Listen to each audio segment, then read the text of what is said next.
So I would like to introduce Eugene Gorbachev from the IIA. So you will hear a very interesting talk about from Ukraine's Ministry of Digital Transformation Department about applications that basically transformed digital passports and many services and their concepts, and how the services were working stable even in this situation. Eugene, stage is yours. Please go ahead. Thank you. Thank you very much for your invitation. Thank you. Thank you very much for this event. It's a great opportunity for us to present our project, our product, and in this difficult time. Unfortunately, I can't be with you offline, but I hope in the future we can create new events in Georgia, in the Ukraine, and discussing about all of the demands in IT sector. So first of all, English is not my native language, so can be kind for my mistakes. I hope it will be okay. You know, maybe not great English better than the great Russia. It's I think it's important now. So let's start. The digitalization of Ukraine began in 19 when the ministry was established by initiative of the President Zelensky. The mission is to build the most convenient state for citizens, businesses in terms of receiving public services. Make the state a convenient service to everyone. Digitalization before the war, it was a very fast pace, changes, state and smartphone project. This is a completely new, modern vision of Ukraine. Some facts about digitalization before the war. Ukraine became the first country in the world where digital passport in the smartphones became completely legal counterparts of plastic and paper documents. Recognition of COVID certificates became one of the first non-Europe countries to receive mutual recognition of digital certificates. World's fastest business registration in the world. At the web portal DIA, 10 minutes to fill out the application and a few seconds to confirm from the state register. We have divided our global mission to 4 strategic goals for 24 years. 100% of services are transferred online. If the service is not available online, for us, shouldn't exist at all. 95% of transport infrastructure and settlements are covered by high-speed internet. 6 million Ukrainians are involved in the program to develop digital skills. And the final for our goal, it's a 10% of share of IT in the country's GDP. It's the most important goal, I think. So, to implement our digital projects, the government team has built unique state structure. In March 20, the position of Chief Digital Transformation Officer, CDTO, was created in all public authorities. Ukrainians are among the first in the world in implement such an approach. In the center of the state, in a smartphone, our core project is DIA. DIA ecosystem consists of both mobile application and the web portal. And another project like DIA Digital Education, DIA Business, and DIA City. DIA is a service that takes care of you. It is a tool of daily communication between person and a state. DIA doesn't store personal data. It's very important, but only pulls them from the state registers, which are reliably protected. And as for today, more than 19 million Ukrainians are using the application, and more than 20.5 million Ukrainians are using the DIA web portal. It's really big amount of people, of citizens. And here are numbers of DAO, numbers of users by operation system, and our users' age. An interesting fact is that the number of users 65 plus is consistently increasing every day.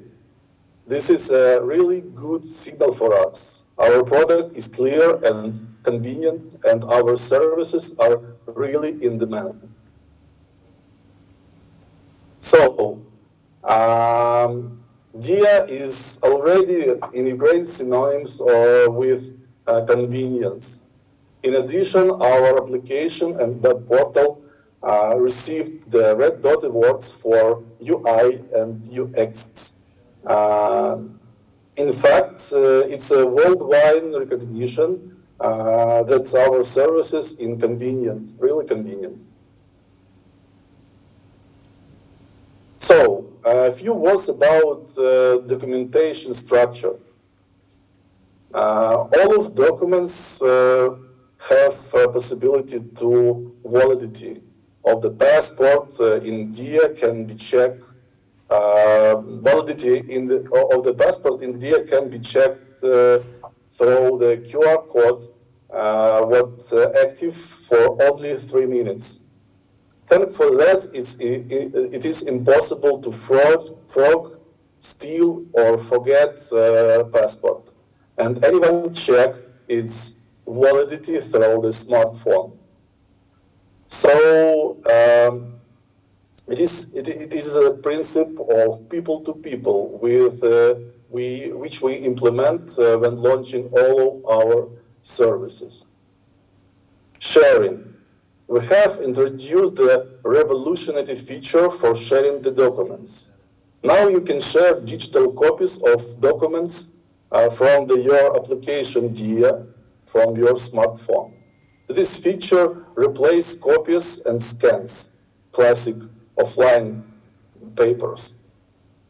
The digital copy from your smartphone directly to the system on the system whose requested these documents. So you don't need to save these documents in your device. You share directly in another system documents. It's really quick and really important for our citizens. It's just an example how it's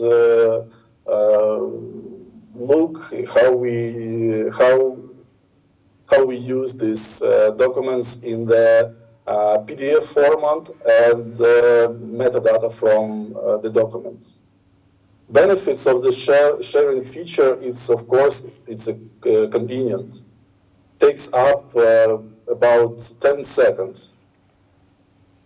Not need to make papers documents, or you don't need to come back, for example, home if you have forget your passport.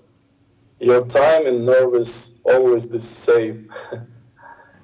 So about safety, each digital copy of the documents is passed only after the user's permission in the DIA application, and every copy, every document contained information about recipient, department, and the date of its generation, this document. So it's very important for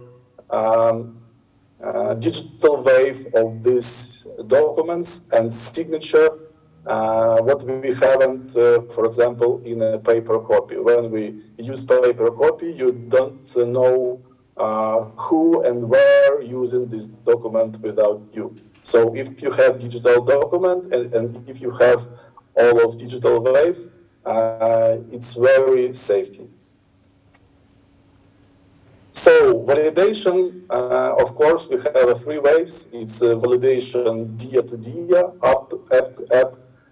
Second, it's of course we have API for big businesses and government structures who have ready for integration in infrastructure. And the third wave, it's DIA for the small businesses. Also, additional functionality has been developed for business that allows you to share a copy of digital document. DIA QR is an individual QR code through this organization can receive digital copies of documents immediately by email, not in the ecosystem, not in API, it's by email. Just print and place it in the point of interaction with the customer. This functionality is designed for small and medium-sized businesses, government agencies, and local governments that not have the ability to integrate their information system with DIA.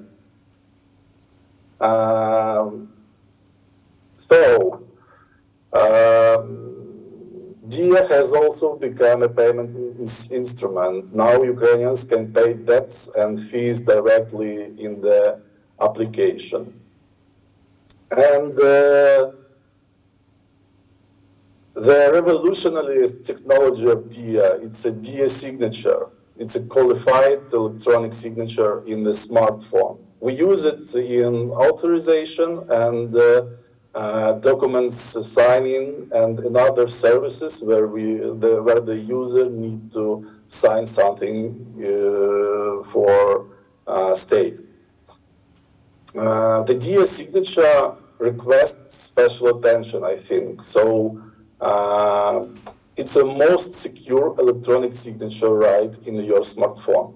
So as I said, sign any documents, receive government services directly for your smartphone at home, on subway, on transport, or during your morning coffee for free and in a few clicks. It's not a long process.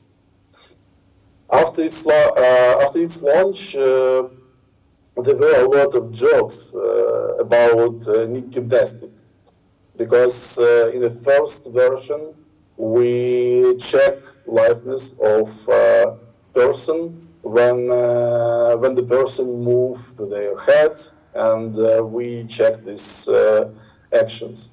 But we took into account all of wishes and simplified the photo ID process. Now users don't have to turn their head anymore. They need to blink their eyes, just blink. So it's very simple and very quick process. We have 3 neural networks, and they processed all of these steps in real time. So liveness detection working very good now and very quick and very clean for customers, just blink. But actually DIA signature is the center component of building a digital state, because you don't have to go to government agency to generate a digital signature like before. You can generate it directly in your smartphone. With DIA digital signature, you can sign any documents in usual life. For example, vacation leave or dormitory application or lease agreement or child school agreement. So everyone documents in your home, not go to the government structure. Very simple, simple and convenient. And this is the most secure digital signature in the smartphone that has legal means. It's very important. It's not just technical realization. This realization has legal means. Ukrainians have really already generated over 9 million unique digital signatures and use it in their life. We work on the hundreds of projects at the same time, and at the center of all services is always a person. It's you and your signature, so it's this service really very important. So, key generation. This is the very difficult process and very secure process. For example, this scan, it's authorization by NFC.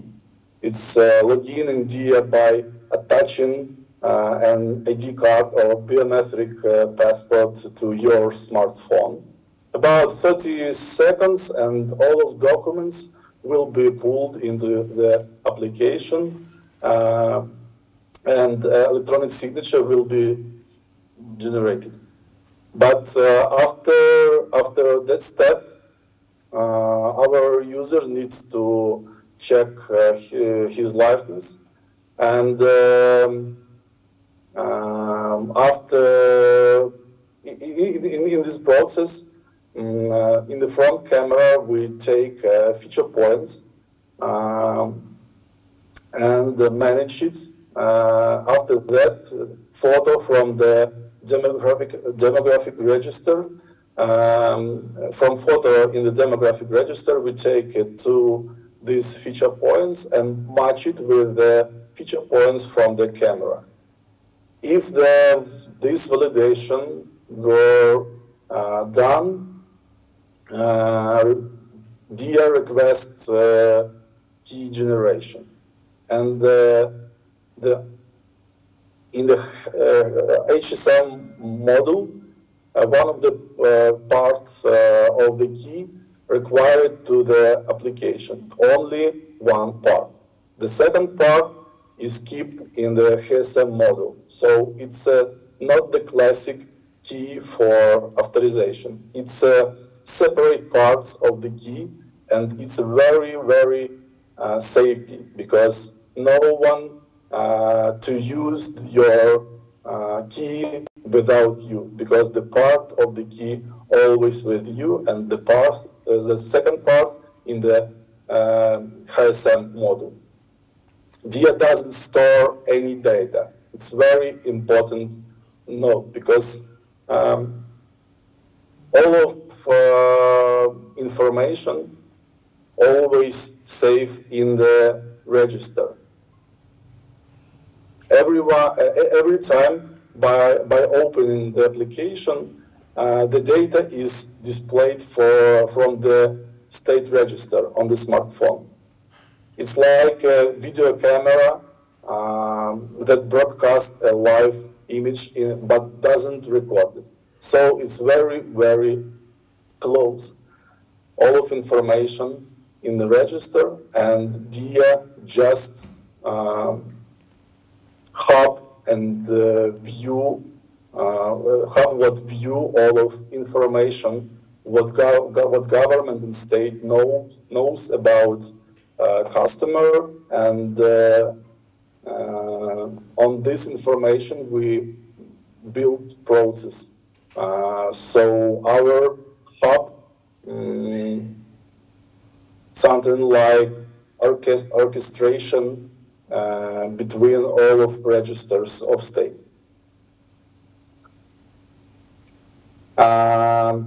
What about our services in mobile? A few words about digitalization during the war. Ironically, but the digitalization process continues even under rocket attacks and the full-scale war with Russia.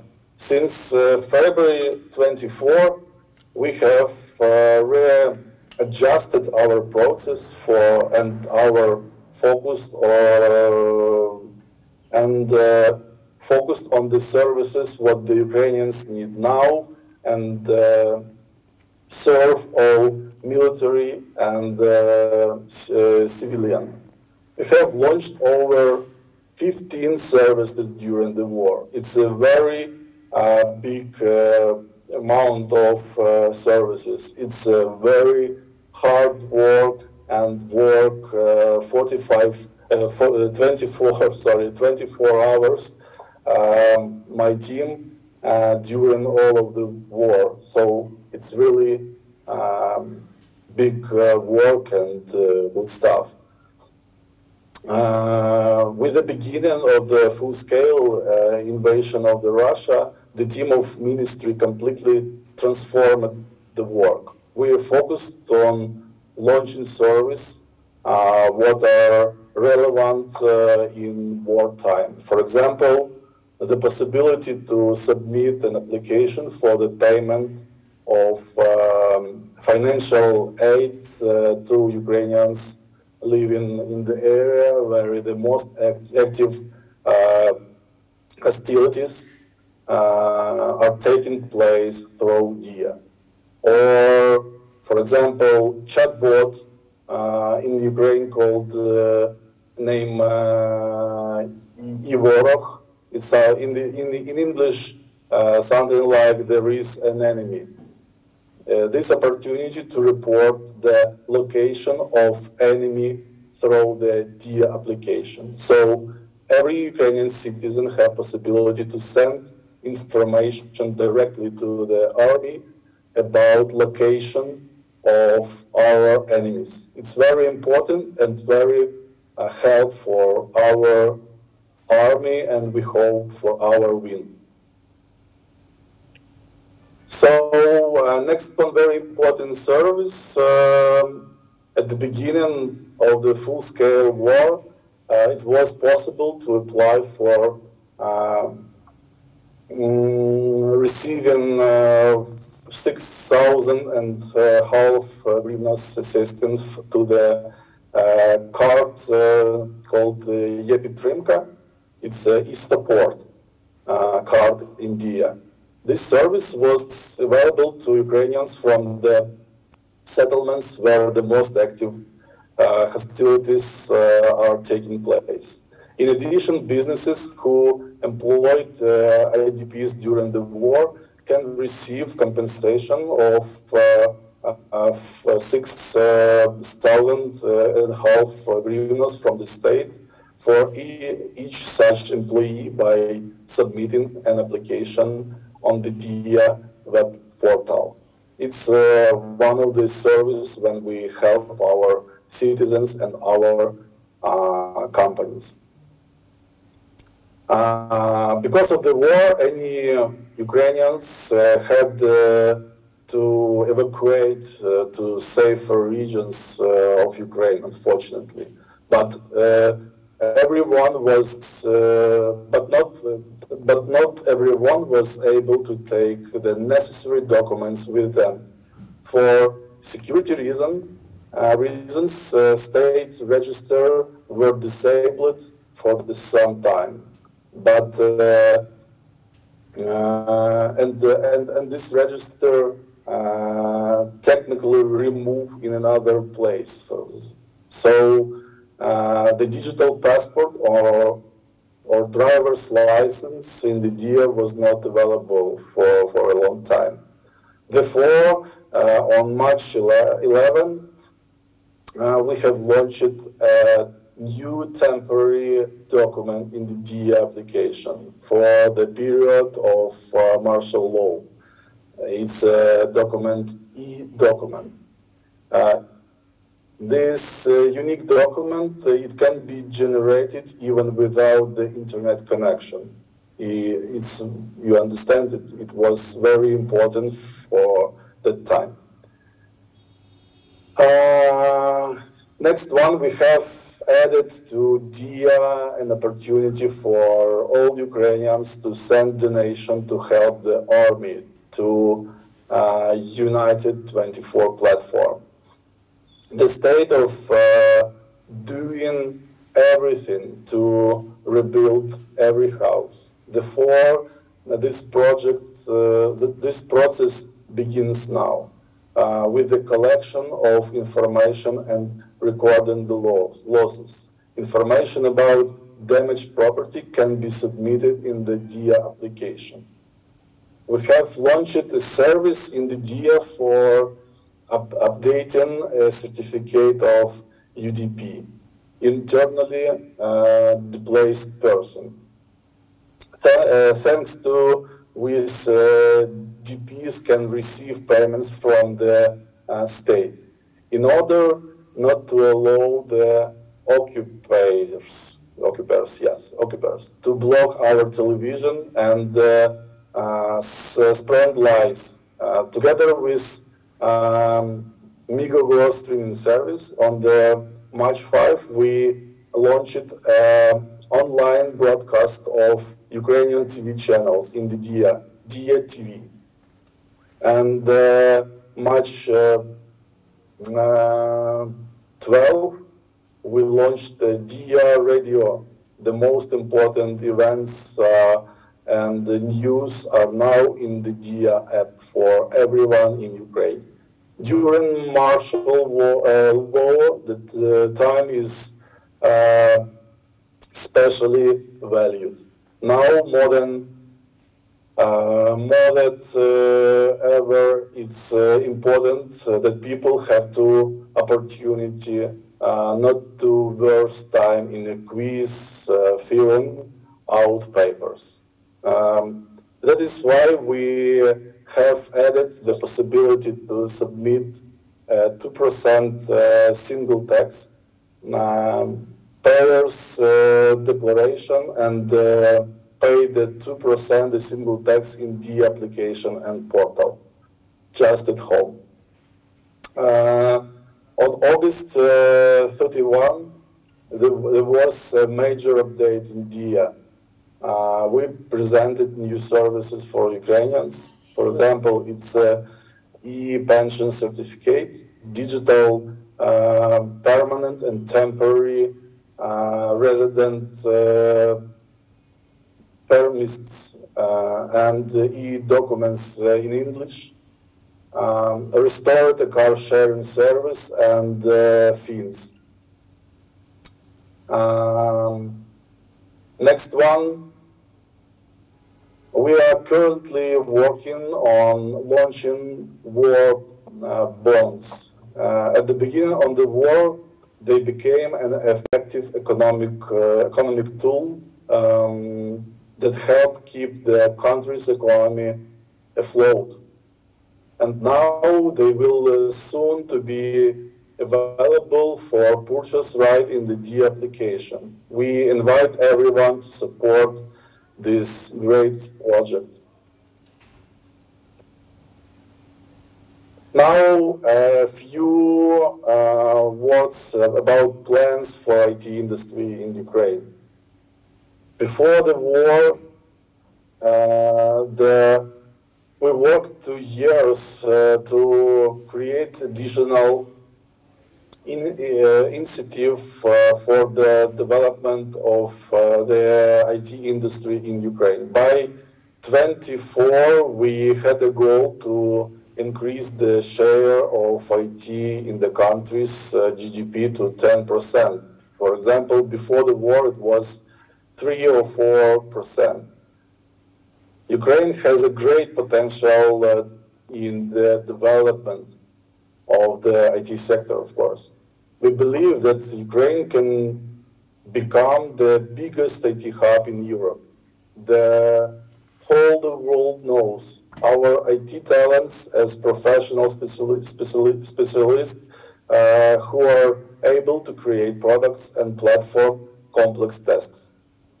All major projects were implemented and launched right in 2022, but now everything has been on a pause because of the war.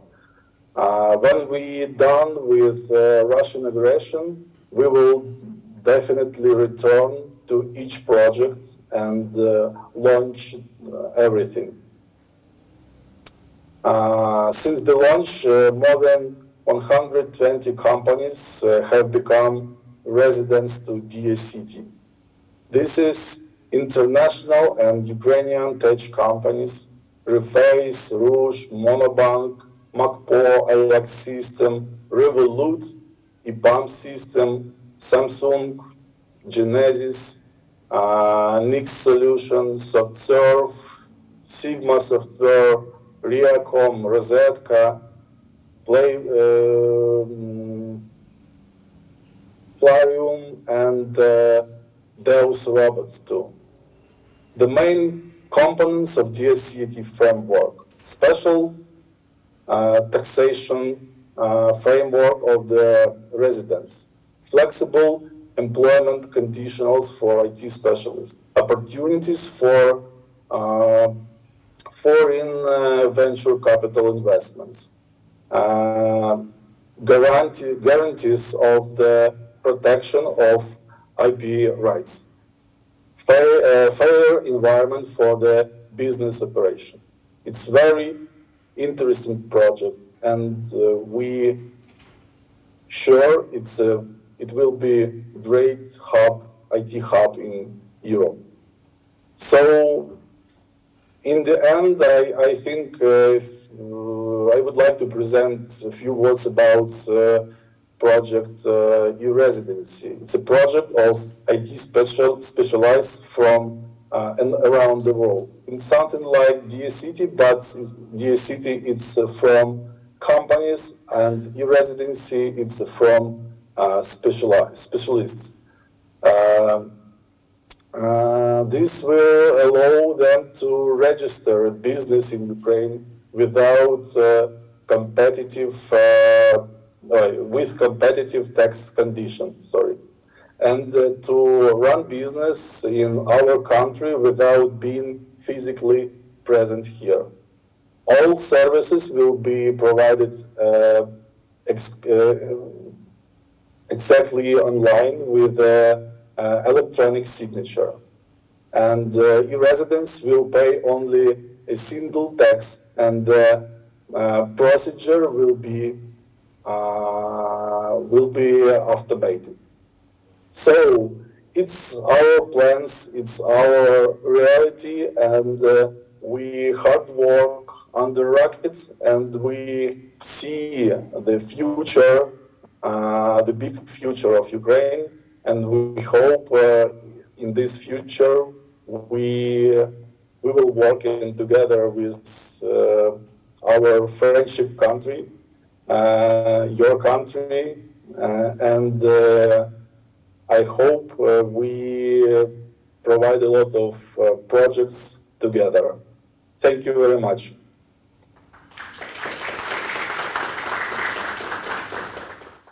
So thank you very much, Evgeny. Questions? You have a question? Yeah. Yes, thank you for your talk. It's an amazing topic, and I believe it's a great investment not only in your governments of Ukraine, but like this example is pretty amazing example. Amazing example of thank you very much. Your government's application. But my question is about authentication. Does this application only for citizen or non-citizen also can use this application? Of course, now we use only for our citizens, but in the project, e-residency and partly in the DACT, we will use this authorization and identification too, because we need to have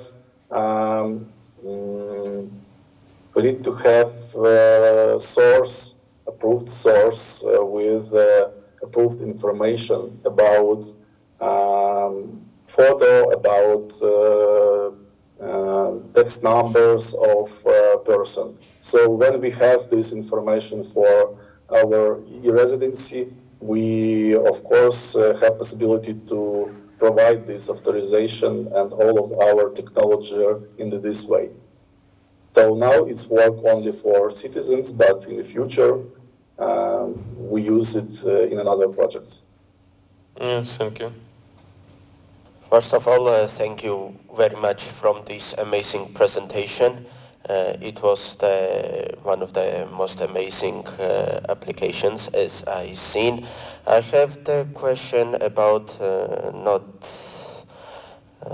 about the next features as for if will be any additional security measurements, like for example two-step authentication, and also any more further features and any updates about this application?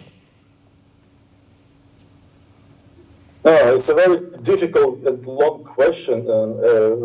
Speech, I think, it's another separate presentation we need, because yes, we have a lot of features.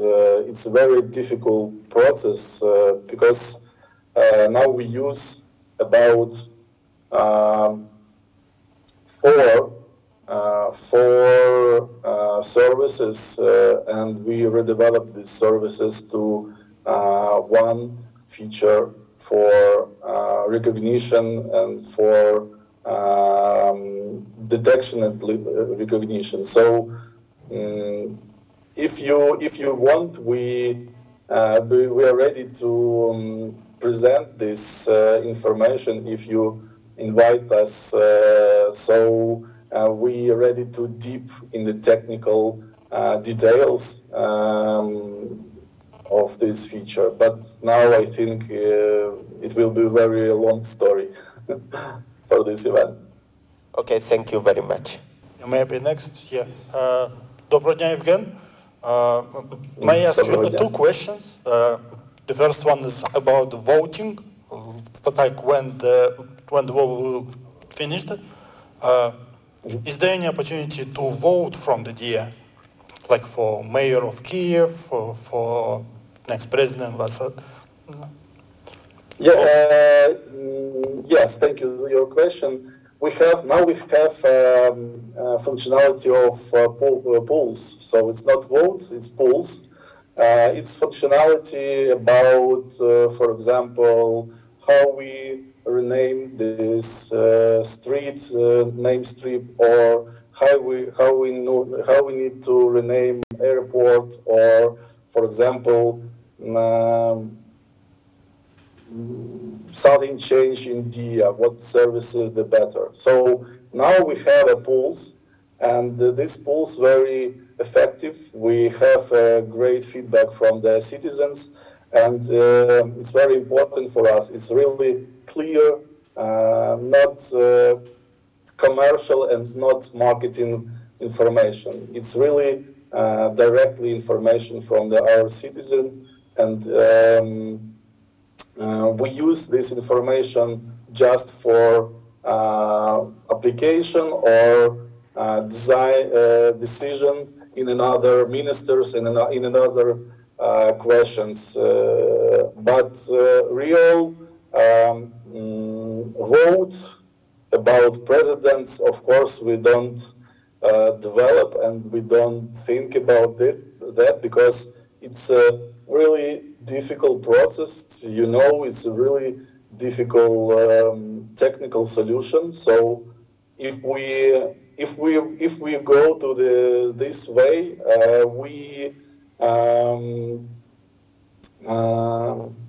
I think we will have a lot of consultation with our international technical partners, and after that, I think we will be ready to go this hard project. But now we work around the services, and our goal 100% of government services. So the vote, it's another big separate project. So now we don't work with this project. Yeah, I got it. So that's in your to-do list, yeah? So that's... yes, it sounded like to-do list, but I think it's a higher level, because it's not to-do list, it's a vision list maybe in the cabinets. It's not to-do list, it's my backlog factually, but I haven't this project in my backlog. We have idea, we have some consultation, and we have just communication about it. It's not a project into the list. Yeah, I got it. Thank you. So the second question is that maybe sounds cheesy, but is it possible to copy-paste DIA from Ukraine to Georgia, from Ukraine to Poland, from Ukraine to, I don't know, South Korea? It's not a joke. It's a reality today, because a few weeks ago, our minister and Minister of Estonia signed a memorandum, and Estonia now is implement DIA in their company. It's a very important project for us, because if you know, Estonia, it's first and really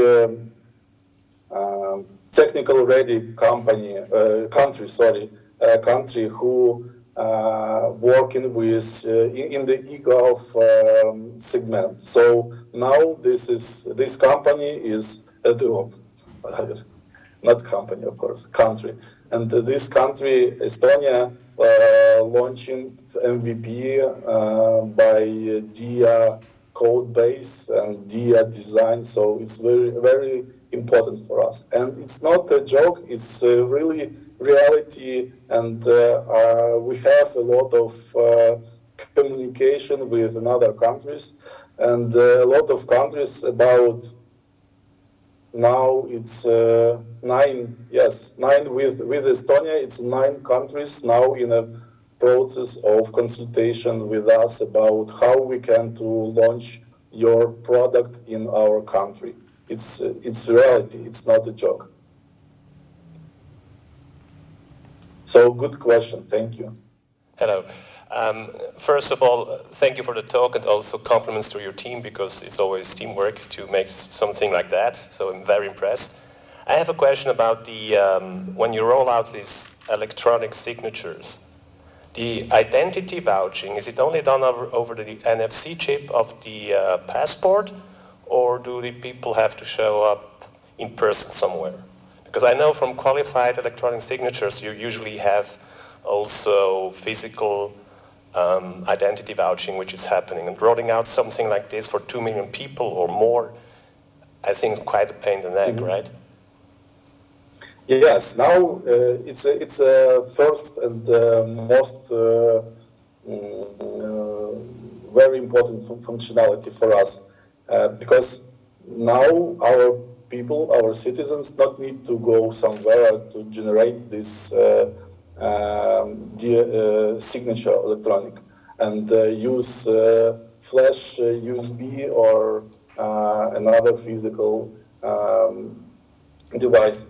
So if our citizens have biometric passport or ID card, they have possibility to use NFC model.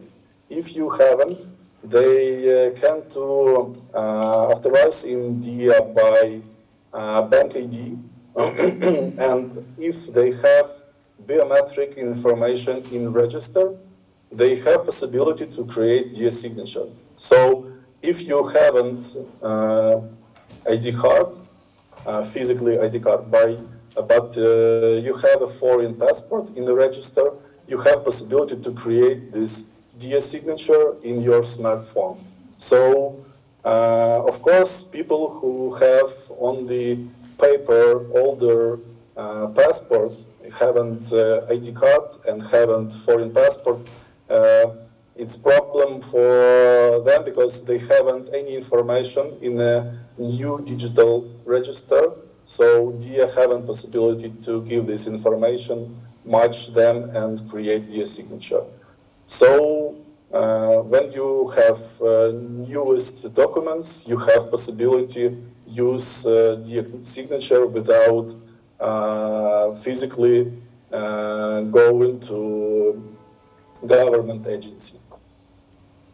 Okay, but that means that the level of liability with your digital signature has some limits.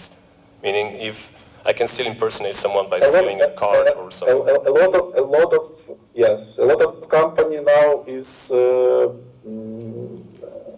have these liabilities, have integration, and we have a special department who's every day work around this question, and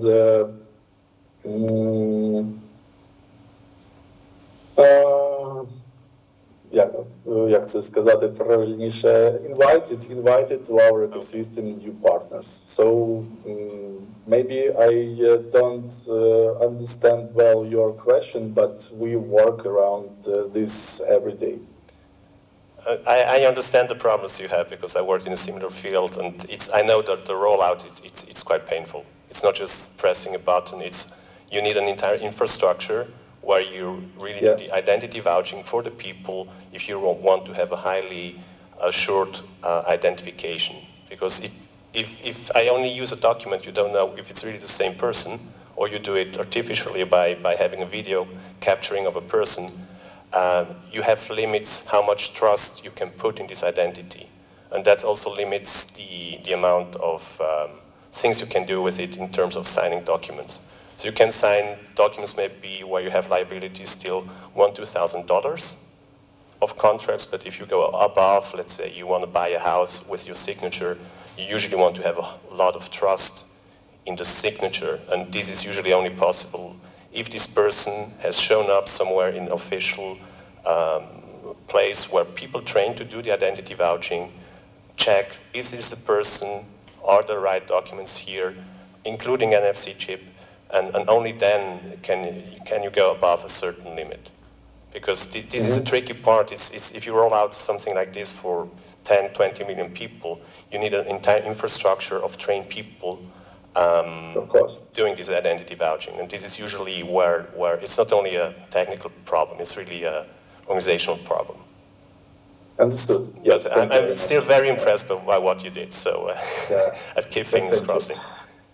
Yes, so of course we have infrastructure. Of course we have separate big team for this scale this infrastructure and build all of secure features and components, because of course it's very important feature, and we, as I said, we build all of services around this feature.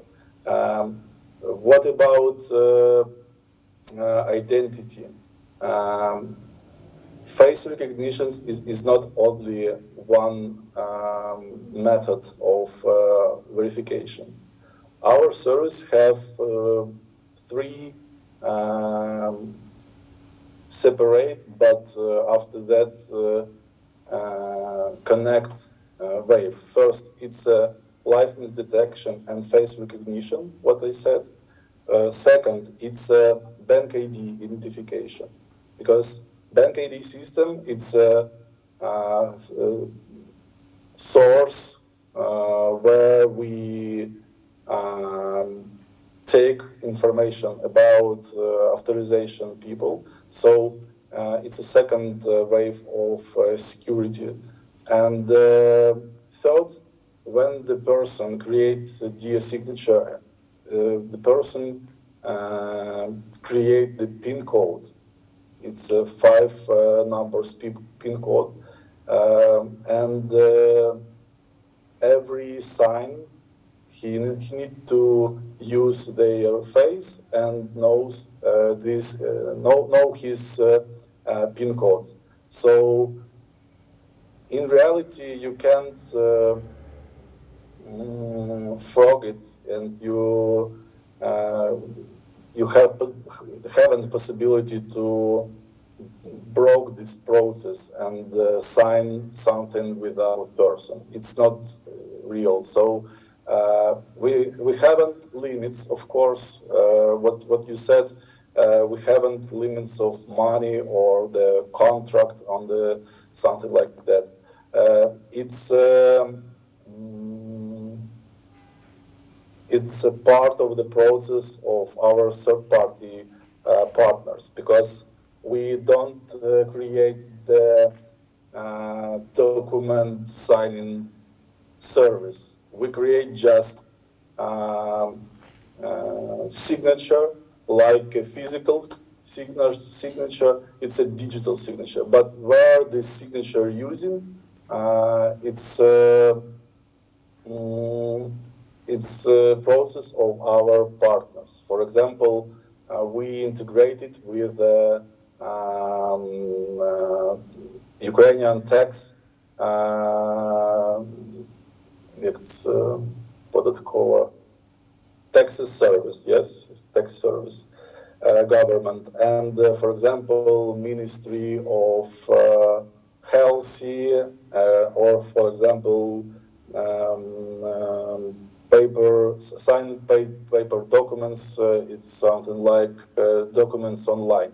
So in their site, they have a lot of process where the customers share document, discuss about that, and put the signs on this document. But these services integrate with us, and they have possibility to use signature, not physical signature or signature on the flash USB. So we just service and administrator for this service, and we create possibility, but process on the side of our partners. Sorry.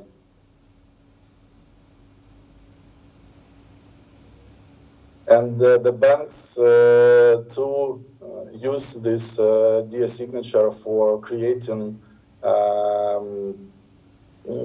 new accounts for our citizens by the signature too. So it's a very important feature, and we create big and safety infrastructure, and we're ready to increase numbers of customers, and we're ready for about 30 million customers. So now our infrastructure ready for that, and security, of course, in a high level.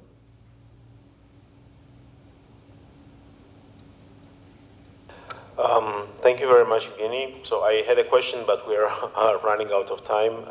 So maybe we will have another opportunity also to talk and discuss about your kind of share of on-premise and cloud infrastructure, and also it would be, I think, extremely interesting to hear how your DR strategy... Yes, we're ready for that. Yeah, how your DR strategy works, because disaster recovery approaches would be, I think, extremely interesting from your side. Okay, thanks once again, and have a great day. Wish you all the best. Thank you. Thank you. Goodbye. Bye. Next speaker is Victor. Hello everyone, my name is Victor Vedmish. I am from AWS, and I brought a couple of stickers. If you want some of them, please go ahead, but only after my presentation. Yeah, you have to stay here till the end of my presentation. So, today I'm going to speak about, not about AWS. Maybe you expected that I bring some topic about CI/CD and build it on code deploy, code commit, and all other stuff. No. Today I'm going to speak with you about, in general, what is CI, what is CD, how we should create our CI/CD pipeline, what is the blueprint of CI/CD in general. Not too specific on some implementation, I mean like on code build or in Jenkins or in your own tool, I don't know, maybe you use TeamCity, who knows. A little bit about myself. I already in this area, I mean like in IT more than 10 years, and my topic and my, just like this presentation, it's the whole experience, just like for these 10 years, from different projects, from different implementation, and collected to this presentation. So my expectation from this presentation, just like output, that you will see my blueprint, and maybe tomorrow on your project, you just like figure out what you can implement or improve on your project. So today we are going to review with you a little bit about release lifecycle, branching strategy, CI/CD, quality gas, all of the stuff. So, but anyway, I want to start it. Just let me push this button. Yeah. But I want to start it to review release lifecycle. Release lifecycle, it's in general, it's only 4 main parts. We create something like a source, write our code, build, test, and deploy. Maybe some of you deploy without test, but anyway, so 4 main steps. And as you can see, I have some lines where we include continuous integration, continuous delivery, all of this stuff. And I want to start from source. When I speak about continuous integration, most of us forget that like continuous integration started in when we create something in our Git. Because continuous integration is not about Jenkins. It's not about build process. Continuous integration is integrate result of work of our teammates. I mean, developer A, developer B create something, and continuous integration is how we integrate their work together. So for that reason, I believe that CI/CD started only just like step 0, it's branching strategy. It's very important because at the start of the project, how we define, how we are going to store our code, how we are going to, like what the branching strategy will be, how many branches we are going to have. It's very important because it will affect the process, like how we configure our Jenkins or code build or TeamCity, how we are going to release, what the versioning of this will be. So branching strategy is very important. And if you ask me, I know like a couple years ago, I would say that the preference, just like what's the best branching strategy? Git flow. But today, it's in 2022. Git flow, I would say it's almost deprecated. And recently, Vincent Dreesen said, guys, I created this branching strategy more than 10 years ago. Please don't use it today. When we have microservices application, when we have so fast releases, I mean like every week we release a new version of our application, Git flow is not the best way. Git flow was created when we have some compact disk. We deliver our application, I don't know, like 1 time or 2 times in a year, and send this compact disk to our customers. Git flow for such kind of situation will be the best.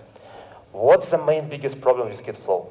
We create so many different branches, and nobody understands what is branch for. Because like hotfix, branch for some feature, branch for refactoring, branch for something else, blah, blah, blah. You open in Git and see, I know, long list, scroll, scroll, scroll, it's not finished. You scroll, scroll, scroll, and understand what these branches need for. So, for today, I would say like the preference to start a branching strategy, GitHub flow, sorry. GitHub flow, first of all, introduce PR, code review, all of this stuff, this culture. I mean, like, I did my work. I mean, like, I finished my feature, I finished with fixing of my bug, and ready to merge it to, I don't know, like, to master, to trunk, to mainline, doesn't matter. And in GitHub flow, we have, like, some process that I have to review my code with my colleagues. I mean, like, I send my PR, and colleagues from another table should review my code. And in GitHub, we have very short-lived branches. I mean, like, I have a feature, and during 1 week, I finish my feature, and I close this branch. It's not needed more. And in general, when we open our Git, we should see all the feature branches and main line or master line from which we are going to deploy to production. If you are ready to, be more progressive, you are cutting-edge technology or use a light software development team, I think you can try to trunk-based model. Trunk-based model means like you have super short life branches. Like every day you have to commit to main line, to trunk. You ask me, Victor, in this case, how I can merge my code which is not ready for production, which is not ready for development, which is not ready for some environment. I will break everything with my code. And trunk-based said like you can use something like feature toggle. I hope you can see. No, you cannot see. Let me try. No. No, you cannot see. Okay, so feature toggle. Feature toggles means like you create some flag, some configuration, and for example, currently your feature is not ready, and you disable this feature. And as soon as you finish with this feature, you turn on this flag. I had a lot of times that like sometimes can be very complex to implement, but in general, if you want to apply your trunk-based model as a branching strategy, feature toggle is your favorite choice how you can disable some feature. And one more time, you have to merge with or commit. In general, you should merge with trunk every day. Not like one time in a week or before the release, every day. And as you can see, we also have some release branches. For example, you are going to support previous version of your API. And you have, I don't know, version 1 and version 2. And during some period, you need to support previous version for security issue, for something else. So in general, trunk-based, it's a very good approach if you have not many people in your team, I mean like 5, 7, and you're ready to say like my trunk, my master is ready to production every day. So, as I said, at the end of my presentation, we are going to see blueprint. But we started from source code. It means like we start to create our blueprint.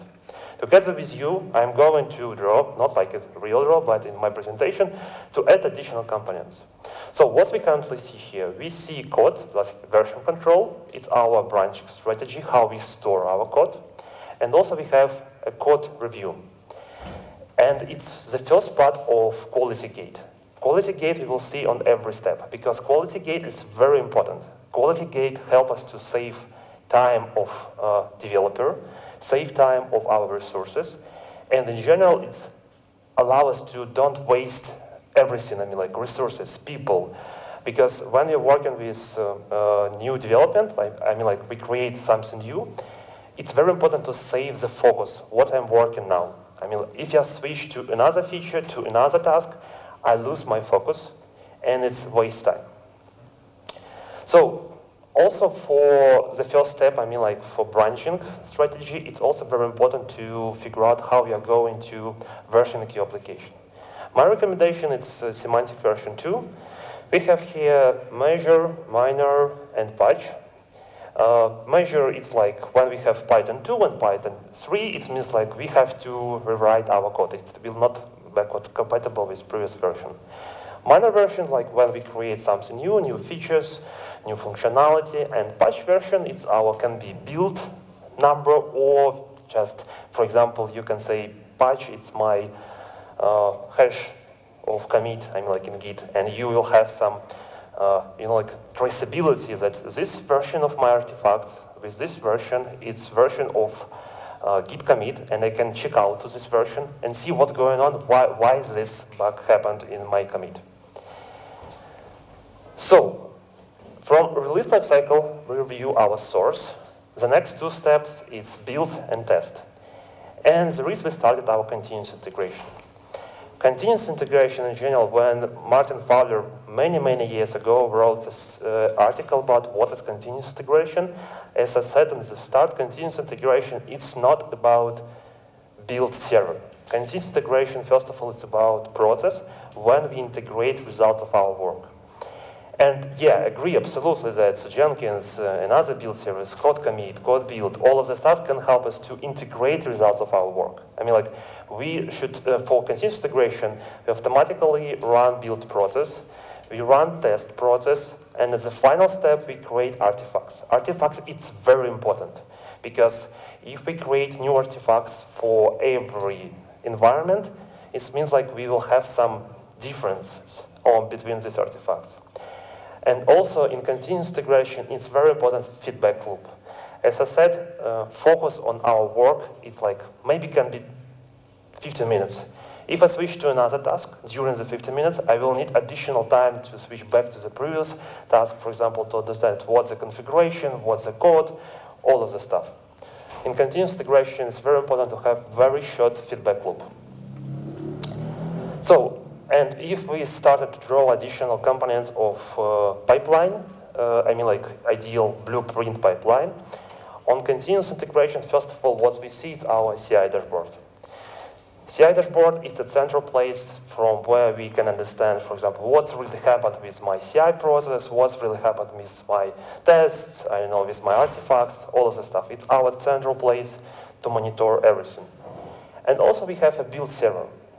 You can say for me, okay, I have, I don't know, like 20 developers, and every developer has their own laptop and build the process. I mean, build the projects. Will it be CI? No. First of all, because it's on your own personal laptop. You have different configuration. You have so many requirements, dependency, all of the stuff.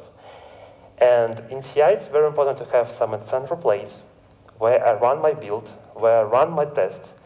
So what will be included in CI? First of all, it's our code analysis. Code analysis, it can be, I don't know, for example, you run your Sonar Cube to static code analysis. To review your code on some linters, for example, or figure out that you create some secret, you commit some secret to your source code. And the static code analysis can help you to figure out that, like, I have some issue with my code. The next step, it's a build. Next step, it's a unit test. And also to be on the same page. Unit test like our functionality. I mean, like, unit tests not create integration with third-party services or with another microservices. No. Unit test is when I have, for example, function which, I don't know, sum two numbers, like 2 and 3, and at the end I should see 5 as a result. And the final step for CI is artifacts. And as I said, artifacts, it's super, super important, because I saw so many times when people create artifacts for every environment, and at the end, the production have some issue, because they used another artifacts. Because on staging, it works well, but what's really happened on production? Nobody knows the same code, the same everything, but new artifacts. And maybe during the creation of these artifacts, you use another process or configuration, and it can be a problem.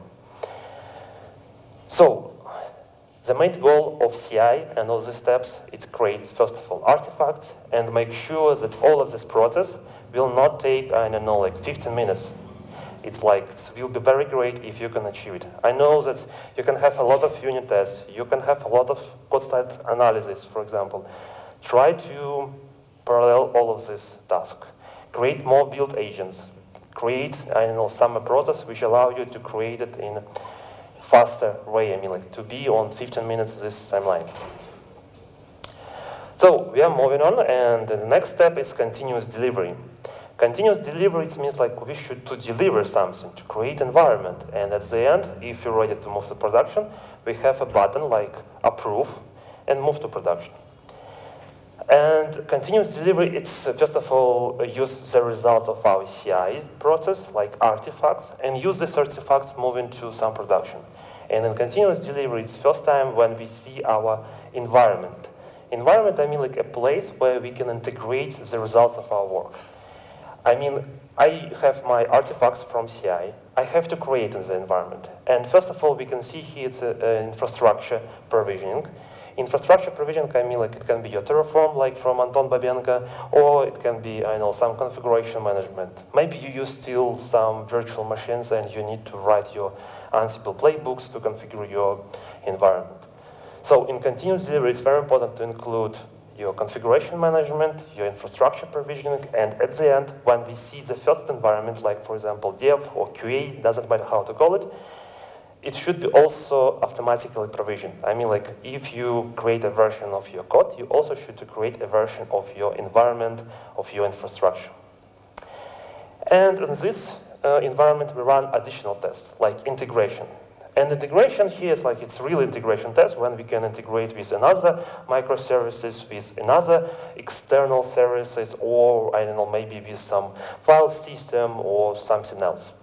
And also we have here acceptance tests. It can be any test, like what's in your mind. It can be UI test, maybe end-to-end test, maybe API test. Depends what your application is. And again, we have a quality gate. And who is very just like careful looking at my presentation, see here the additional box. It's monitoring. Monitoring, it's my understanding of continuous operation. So when I create the first environment, I should to understand what's really happened with my environment. And monitoring should be appeared on the first stage, on the first environment. Monitoring, we also should to test. I mean, like I create a monitoring, create a lot of, collect a lot of metrics like CPU, memory, latency, but for what reason? I mean, like monitoring is very good, but if you don't track your, I don't know, how your environment works and your metrics, it's not a monitoring. Continuous operations means like when you create a new environment, you have to understand what's really happened. And the cost of mistake on different environment will be less than if you have some problem in production. So, in general, to summarize, in continuous delivery, we have moved our artifacts from one environment to another environment. And as I said, we have the first environment like a dev, the next one can be QA or staging, and the last one, it's UAT, user acceptance test, or pre-prod, doesn't matter how you call it, again, but anyway, you have some couple of environments, for example, for different reasons, for different tests, I don't know, like for example, for performance test, for security additional tests, and from one environment to another, you move one artifact. And at the end of continuous delivery, you have a button or switch where you push and ready to move to production. It's continuous delivery. But what about continuous deployment? In general, the main difference between continuous delivery and deployment, where in continuous deployment, we can deliver my project still to production without affect my end user. And in continuous deployment, it's like how we can deploy something without affect our user. And deployment strategy can help us to achieve this. I mean, like, what kind of deployment strategy we can apply for my project, what I should implement in different situations, based on my application, microservices, monoliths, and so on. And from my perspective, I see 5 main deployment strategies. It took from GitHub as a source, like it's Kubernetes deployment strategy.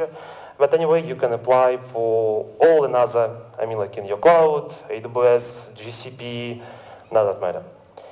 And I want to go deeper for every deployment strategy to look at in detail what is it. The first one is recreate, or when we stop our environment. For example, I have a new version. I stop my environment, apply a new version, and then back to life. Or I can recreate if you have the right configuration. I believe you remember about immutability of infrastructure, and if you prefer to use immutability, you have to recreate your infrastructure from the scratch. And in this deployment strategy, you will have downtime. I mean, like, you have to notify your user that, I know, from this time period, like from 1 a.m. till 5 a.m., we will have some maintenance or deployment. Please be aware that your card will not work, for example. The next deployment strategy is ramped. It's not very familiar naming, but I will translate a little bit to rollout update. For example, in Kubernetes, when I have some deployment, and I want to move on next version, I can run, please update to new version. And I will take some percentage of the count instances in my deployment, update them, return to the, like, send the traffic. If everything is ready, like liveness readiness prop is show me that, like, I'm ready to proceed with traffic, I start the next portion of update. I know, like, per 25%, 10%, doesn't matter. In rollout deployment, we have 2 different options. The first one, I delete this 25% of my instances and create new one. Or I can, for example, extend, add additional 25% or 10%, doesn't matter, some small group, to the current deployment. I mean, like, to extend how many instances do I have. It's very important if you have high load application and you don't want to be in a situation that you delete, for example, 25% of the whole applications. And And in rollout update, first of all, we have the first deployment strategy with zero downtime deployment. The next one is blue-green. Blue-green means like you have two versions of your environment, fully the same configurations, the same resources count, and so on. It's like blue and green. It can be version 1 and 2. You can test new version, first of all, before you send real traffic to your users. And also you can switch back very, very quickly. For example, you have, you release new version and see during the production, during the real user traffic, you figure out that you have some issue with this real user traffic. And you can very quickly switch back to the previous version just to use some network services like load balancer, for example, or service mesh, for example, in Kubernetes, or some another network configuration. And blue-green is one of the most not very cost-effective solution. It's most expensive because you have to support two environments at the same time. But at the same time, it's very, very quickly you can switch back to the previous version, like from new version to the previous and so on. The next one, it's a canary. And I have a very good story about that, like why canary? I believe all of you know, like we have a canary bird. It's like a very, very small bird. By why canary? Previously, many years ago, I mean like 100 or 200 years ago, miners, it's not like Bitcoin miners, it's real miners who work underground. They send canary to this underground and check the quality of air. If canary is alive, we can work underground. And there is absolutely the same logic. We send a small couple of traffic for a real user. So I mean, for example, 10% or 5% for our real users, I mean like our real production traffic. And if everything is good, I mean like these small instances, this amount of traffic is alive, we don't see any error, we don't see some issue in our logs, we can switch to the whole 100%, for example, to real traffic for this configuration. Or also I saw some implementation of canary when you send 5%, for example, to new version, then 20%, then 50%, and then to the whole 100%. Also, canary is, of course, without effects of our users. I mean, like it's a zero downtime deployment, and it's more cost-effective than blue-green because you create only 5% of new environment, of new versioning of your application. The last strategy, deployment strategy, it's A/B testing. A/B testing helps us to target users. For example, you have some, e-commerce application or game application, and you are going to dramatically change your user interface. And you want to figure out how this new user experience interface will affect on your users. For example, you have a user who spent, 30 minutes to play your game, and you want to track how new release, new version of application will affect this user. You targetedly send for these users, deploy new versioning, and only these users, like, who spend 30 minutes or who spend $100 per month in your application to check how it will affect these users. If everything is good, you have a metrics, monitoring, observability, you can make the final decision. We are ready to move for the whole users, like not only for this smaller group, for the whole users. So mostly it's very important when we change like user interface, our design, or something else. And I want to back again to this table of deployment strategy and a little bit to describe just like preference. First of all, A/B testing is one of the complex implementation because I have never seen very good, open source product or some not free products which can help you to realize this. So it means like in A/B testing you have to think how you select these target users. Canary you can do it, for example, through the service mesh, Istio, or another service mesh, and Kubernetes can do it like almost out of the box. Blue-green also, just like you can do it mostly in all clouds, for example, in AWS and ISG, you can do it blue-green deployment, that's not a big problem. And also, please be aware that in a blue-green, you have to spend more money, to create two environments at the same time. And this environment should be alive at the same time. So you have to pay for these two environments. Ramped or rollout, again, it's like zero downtime. One of the easiest, I would say, to realize, but anyway, so you can do it like to implement in your project. But it's very cool when we have very great CI/CD process. About how to measure the CI/CD process. I mean, like it's when you create something, I mean, like you implement some process in your project, you have to measure them. But how? And DevOps and Research Assessment collected 4 main metrics. It's our deployment frequency, so how many deployments do we have? Lead time. Lead time, it's like I have an idea. For example, I want to add dislike to Instagram, yeah? And how much time I will spend from idea to realization to production, it's my lead time. Failure rate and time to restore. Failure rate, like for example, I deploy something to production and have some issue. So these 4 metrics can help us to understand where we are.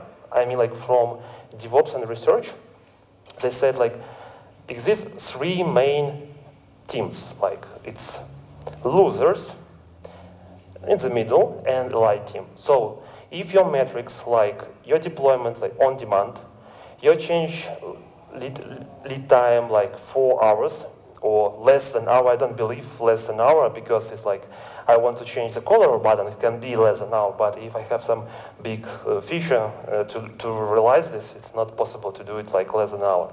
And change failure rate around 0 or 50%. And you will be in this 26 like elite software team. And also from my experience, from my career for this 10 years of experience in DevOps, I collected these KPIs for CI, specifically for CI, for continuous integration. Because as I said, it's very important to save time to feedback. And as you can see, time to feedback should be less than 30 minutes, but if you can achieve 50 minutes, it will be much better. How many build per percentage of fails? I mean, like how many builds is failed, how many is green, and what's the reason of this fail? For example, can be a problem with your infrastructure, maybe with your configuration, maybe with code, maybe with unit test, and of course, all of these metrics you can collect. What else? Pull request count, or currently I would prefer to say pull request cost. For example, if you're working with AWS and Terraform, exists very good open source products. It's called infrastructure cost, infra cost. So for every pull request, you can see how much it will be cost if you implement this. I mean, for example, you change size of your EC2 instance, or you add RDS, or you change something else, or add something else. In pull request, infra cost will show you how much it will be cost if you deploy it to production. Of course, it will not calculate how much traffic do you spend and so on, but some resources like CPU, memory, services, it will calculate and show you the price. So, how looks blueprint, ideal blueprint? So, just to summarize all of the stuff, first of all, you have to start from branching strategy, how you store your code. The next one, it's like, what's the process do you include in your continuous integration? Again, continuous integration is not about Jenkins. Continuous integration is about results of integration of work of your team. And don't forget that you have one artifact and move these artifacts from one environment to another environment. In continuous delivery, we deploy new environment, and we should have infrastructure as code, for example, or configuration management for that. So please don't forget about that. And just like moving from one environment to another, you can add additional different tests. And please don't forget to measure your continuous integration, continuous delivery. You ask me just like, Victor, how I can measure? My experience shows that mostly you have to do it like by yourself. I mean, like collect some logs from your Jenkins, collect logs from your own continuous integration tool, like I don't know, maybe TeamCity, maybe GitLab. So, and you can collect these logs and metrics and say, we have, I don't know, deployment frequency, blah, blah, blah, change failure rate, this one. It will help you to understand where you are and where you will be tomorrow or where you was yesterday. And as usual, from AWS, we prefer to listen to you, I mean like feedback. And if you can scan this QR code and left a couple words or say just like, do you like my presentation or not, I will be super very happy. And if you understand Russian, sorry, but I speak in Russian, you can subscribe to my channels like AWS на русском and DevOps Kitchen Talks. I will be also very happy if you leave a comments, so on. Ready for your questions? If you have, of course.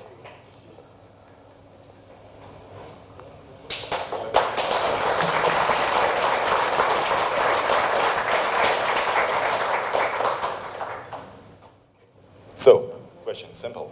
No, я спрошу на русском. Maybe someone will not understand. Yes. Okay, maybe someone just translate. Как это сделать дешевле? Потому что серверная инфраструктура требует как раз таки много этапов, a lot of services, потому что у тебя куча раннеров для каждого девелопера. Потом у нас тест environment. И это создает достаточно большое количество рента, виртуальных ресурсов серверов. У меня это большая проблема. Потому что cost растет просто в геометрической прогрессии. I know. Да. I know. Продукт у тебя работает, он требует $200-250. Когда ты интегрируешь CI/CD, кост повышается до 1500-2000. Как это делать дешевле? I will translate to English the very short version, how to do all of the stuff cheaper than currently, I don't know, like with the current amount of money. I will speak here from AWS part. First of all, the main recommendation is spot instances. Spot instances can help you to reduce the cost, I know, like almost 2 times. It can help you to save, I know, like 80% of, in general, of the price of your instances. The second one is how you scale, how you bring this new instance. For example, I have another topic, it's Carpenter, it's new autoscaler of Kubernetes. And with the Carpenter, you can scale very, very quickly. And it's not only to scale how you add resources to proceed with all this blueprint, I mean like run all of this tests, all of this stuff. But Carpenter also help you to like delete not used resources very, very quickly. I know like you run it.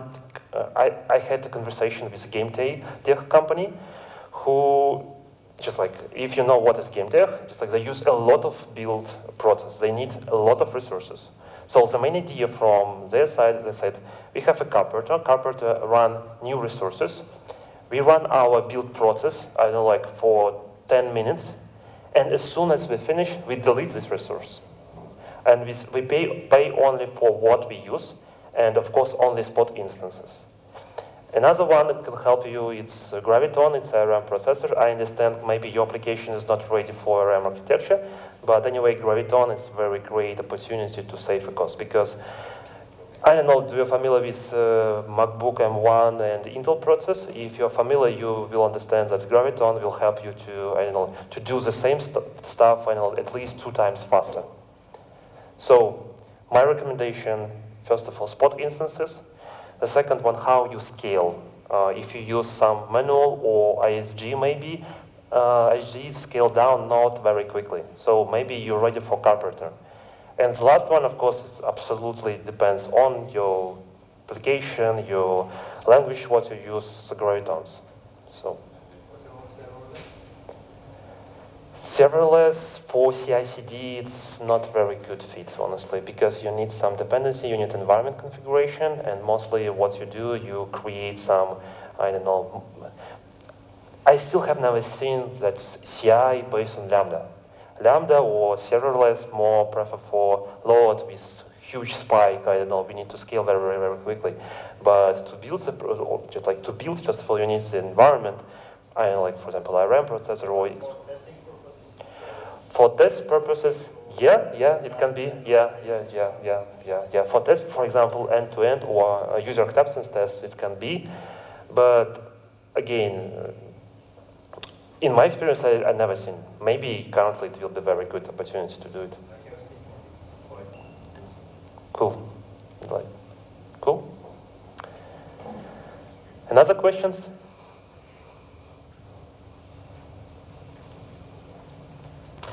And if you want the stickers, please don't forget to walk through this table. You stay till at the end of my presentation. And if you want, please grab it. Can you show the slide about different deployment strategies?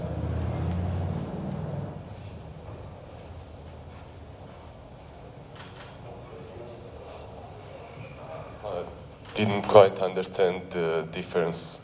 Why cost of A/B testing is lower than cost of blue-green release, because you have in both deployment strategies you have two versions of application running. In A/B, you have a target users. So, for example, you have, I don't know, like million users, and you want to test new version of your application only for, I know, 1,000 users. And you create a new version of your environment only for this 1,000 users. Or, 5,000, 10,000, but for a small group of users. And if compared with Canary, again, one more time, in A/B, you have target users. I mean, like, you select based on some characteristics, like this user spent with my application 30 minutes, or spent so much time, or spent so much money, or I don't know, something else. Or this user, after upgrade of new application versioning, will do just like we sell more than just like with old application. But if speak about cost effective, A/B, we create environment only for small amount of users, not for just like replicate our production. It's because the resources are lower. Yes, absolutely. Could be even the same infrastructure. Can be, but mostly, yeah. It's very difficult question when I speak about databases and storage. All of this deployment strategy prefer for stateless application when we don't have any data stored in our application. Yeah, but as you said, Max, about like to repeat the same application in A/B testing, I agree, it can be, but mostly we can do it like for, 10% or 5% of our application. And so, in production I have 100 replicas for my deployment. In A/B, new environment, like 10 replicas. Any other questions? No more questions? Okay, thank you very much.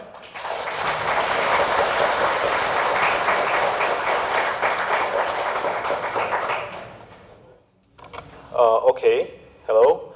So let's start our relatively short presentation about United 24 Foundation. So Ilyas will present the platform. Sorry, it's not foundation, it's a platform for fundraising and different activities to support Ukraine.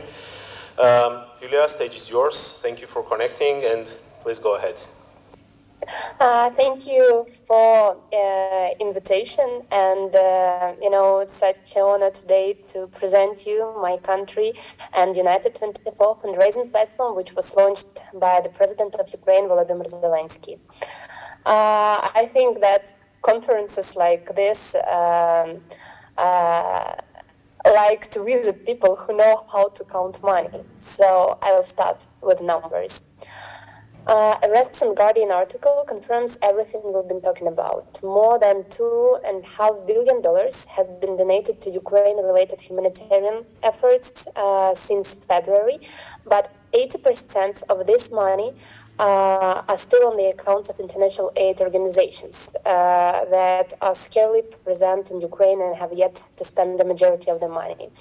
The report found that Ukrainian volunteer groups and NGOs received only 0.2% of direct donations to Ukraine. This means a huge amount of money raised worldwide by people who donated $1, $1,000 are not coming to Ukraine. They are not saving people right now. They are not helping us in our victory.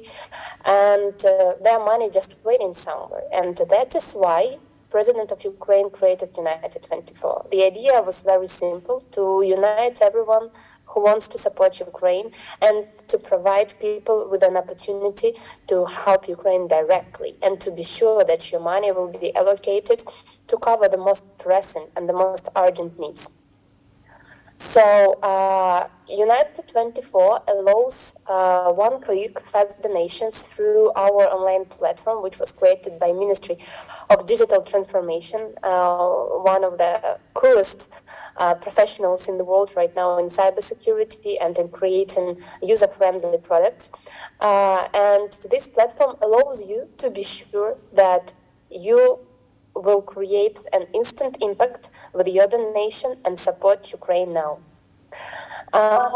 This slide is a short video about United 24.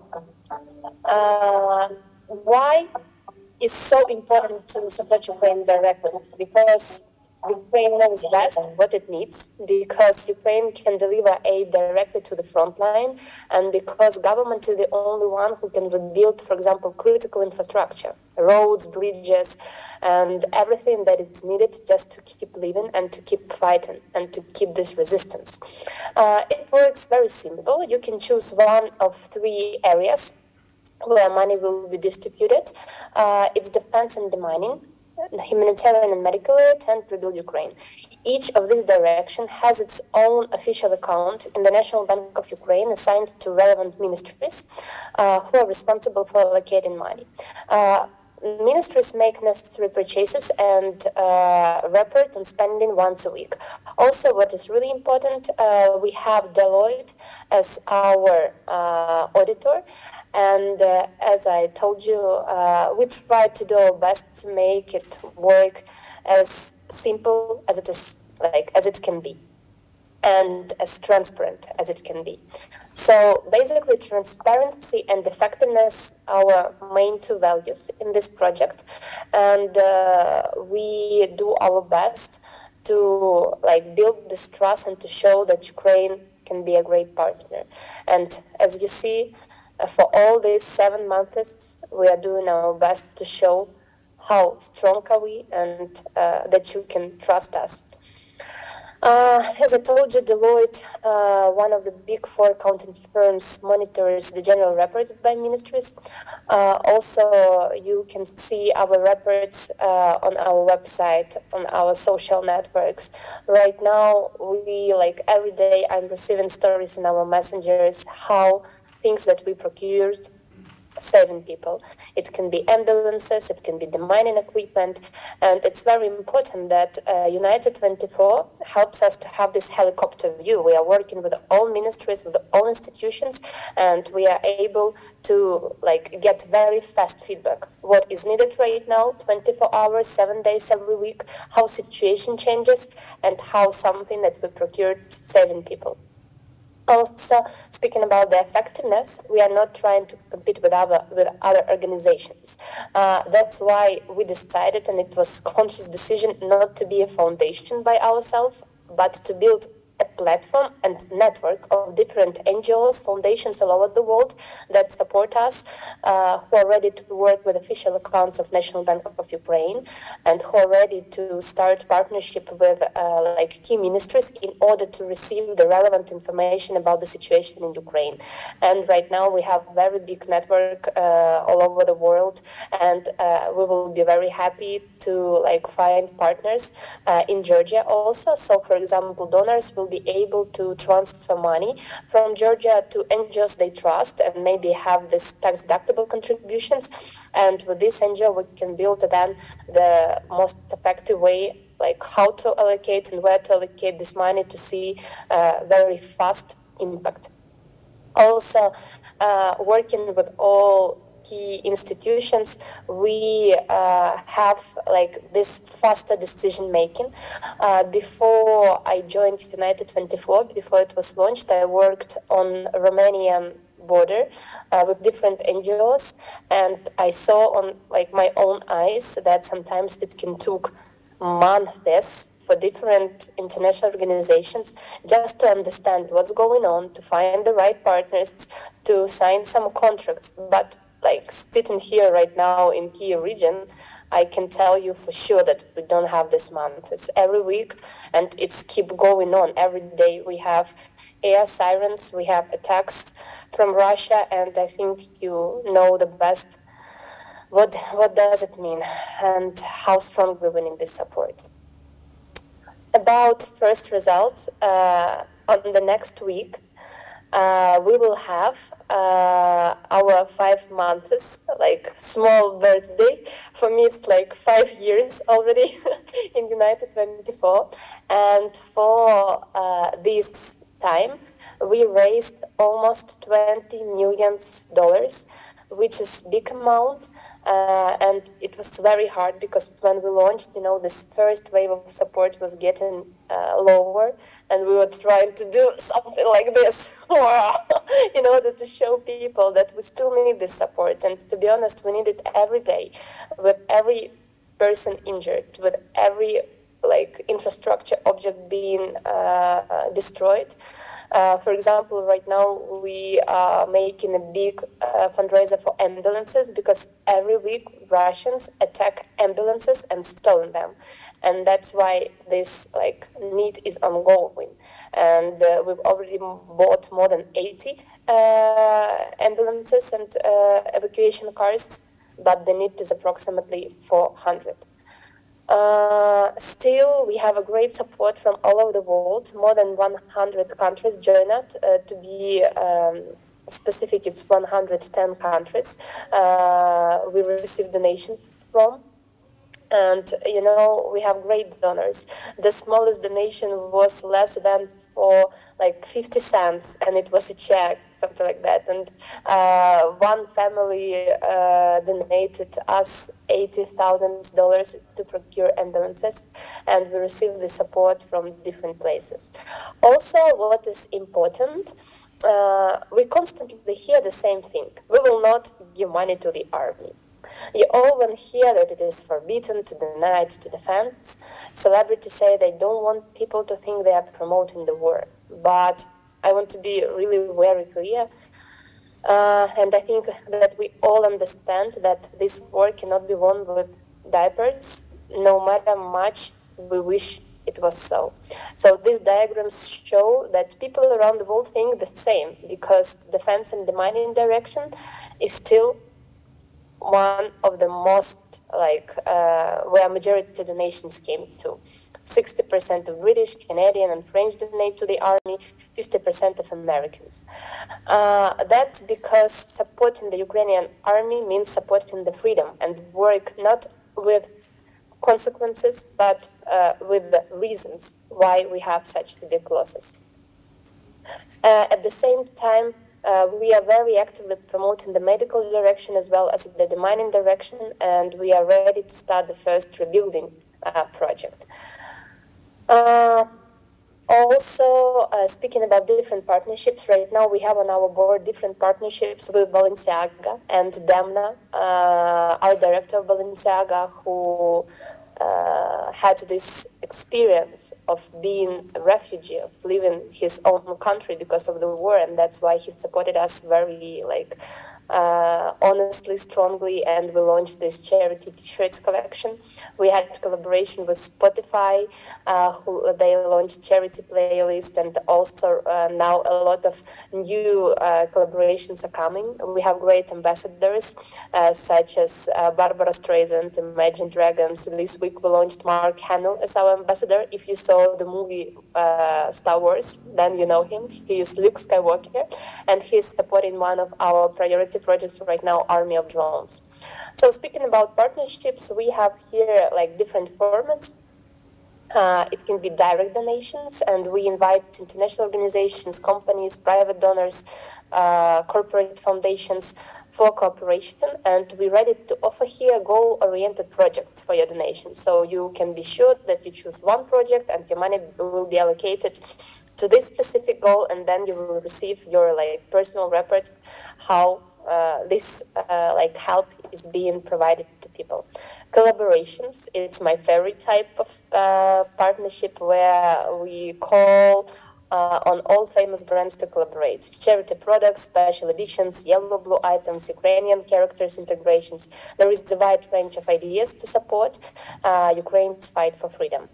Promotion, it's about helping us to spread the word about United 24, and as in this case, I will be happy to tell more about United 24 on your events, or like send you any kind of design materials that can be used in order to promote official fundraising platform of Ukraine. Also, we have a lot of events like auctions, charity concerts, sporting competitions, dinners, ceremonies, and we look forward to being part of your events, coming events. Also, sometimes we have great collaborations with employee engagement, when you can engage your company's employees, for example, with like direct mails with call to action to join any fundraiser or to subscribe for monthly donations, for example, to medical aid, to help injured people like start their life once more. Also, we can choose with you one of the specific United 24 weeks. Here's like an example of different, we call them lots. We are trying to find money for in each direction. And also, we are launching some special projects. Right now, our big priority is project which is called Army of Drones. Why it is so important? Because it will help us to save our defenders. And we launched this project in the summer, and successful launch of this project was one of the like secrets of why Ukraine army started to work much more effectively, because this project helps us to use technical decisions in order to monitor the front line and to be effective, and what is much more important, to save lives of our friends, of our relatives who are right now defending our country and the freedom of the whole world. It's a complex program that involves drone procurement, maintenance, and replacement, as well as pilot training. Supporters around the world can contribute in two ways: by donating, so we can procure drones, and another way is to make a donation, which means to donate your own drone for needs of Ukrainian army. Both contributions can be made via the landing page on the United 24. I want to finish this presentation with a picture. This is a toy drone, of our colleague's son. His name is Max. He is 8 years old. He read about the Army of Drones project and brought in the best of what he had, his itty-bitty drone. He said, "Mom, please give it to the armed forces so it can bring our victory closer." I really want you all and all of us to follow Max's example, so that every person in this hall realizes that every donation, every interaction, every step towards, even the smallest one, will indeed bring our victory closer. Become part of it and join United 24. Glory to Ukraine. Thank you.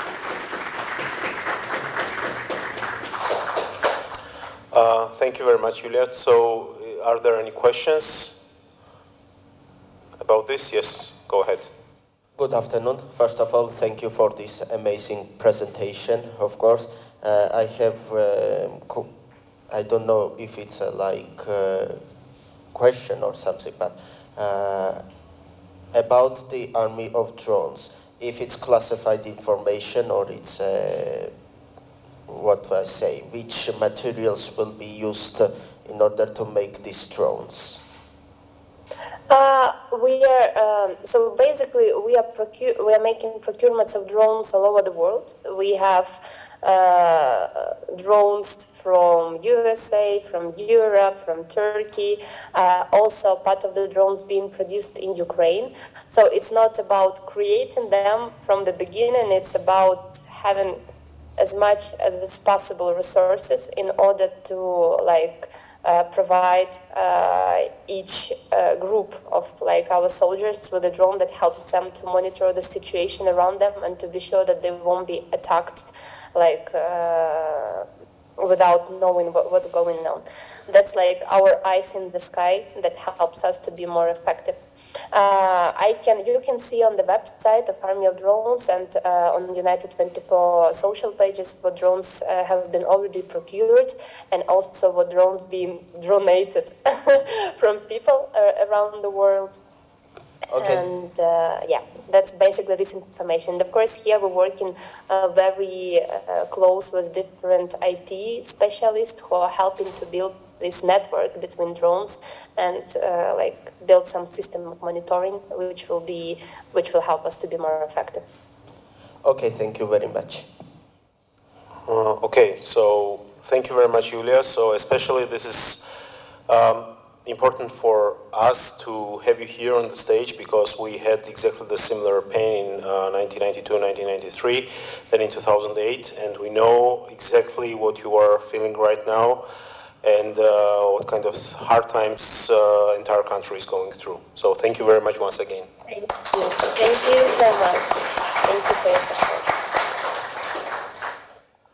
Step by step, we will go to our next speaker, Alexander Kolisnik. Alex, can you hear us? Can you hear me? Yes, we can hear you. Nice. Nice to meet you guys here. Nice to see you here as well. Thank you very much for joining. Probably you will tell about yourself better than me. I think you are able to share the screen, right? Right, I will try to do it right now, but let me a couple of seconds for some preparations. Sure. Cool. Thank you. So stage is yours. Guys. Go ahead. Can you see my screen now? Yeah, we can perfectly see it, and stage is yours. Nice. You can go ahead.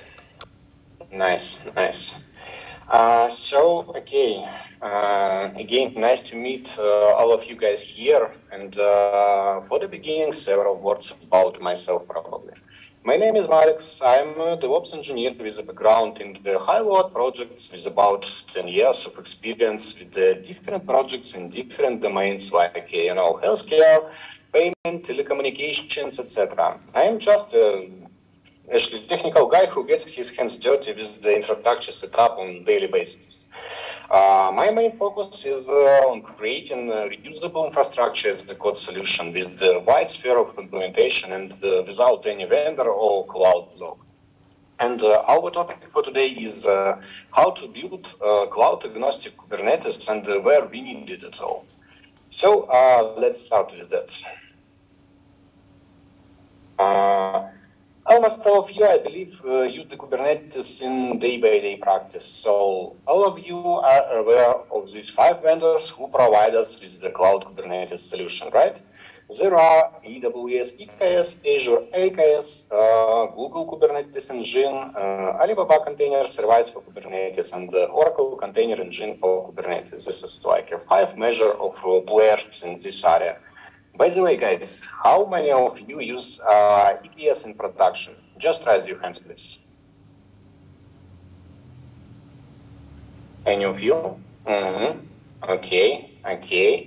And what about Azure Kubernetes Service? Okay, nice. And Google GKE? Okay. Nice. And maybe some who of you using Alibaba or maybe Oracle Cloud Kubernetes solution.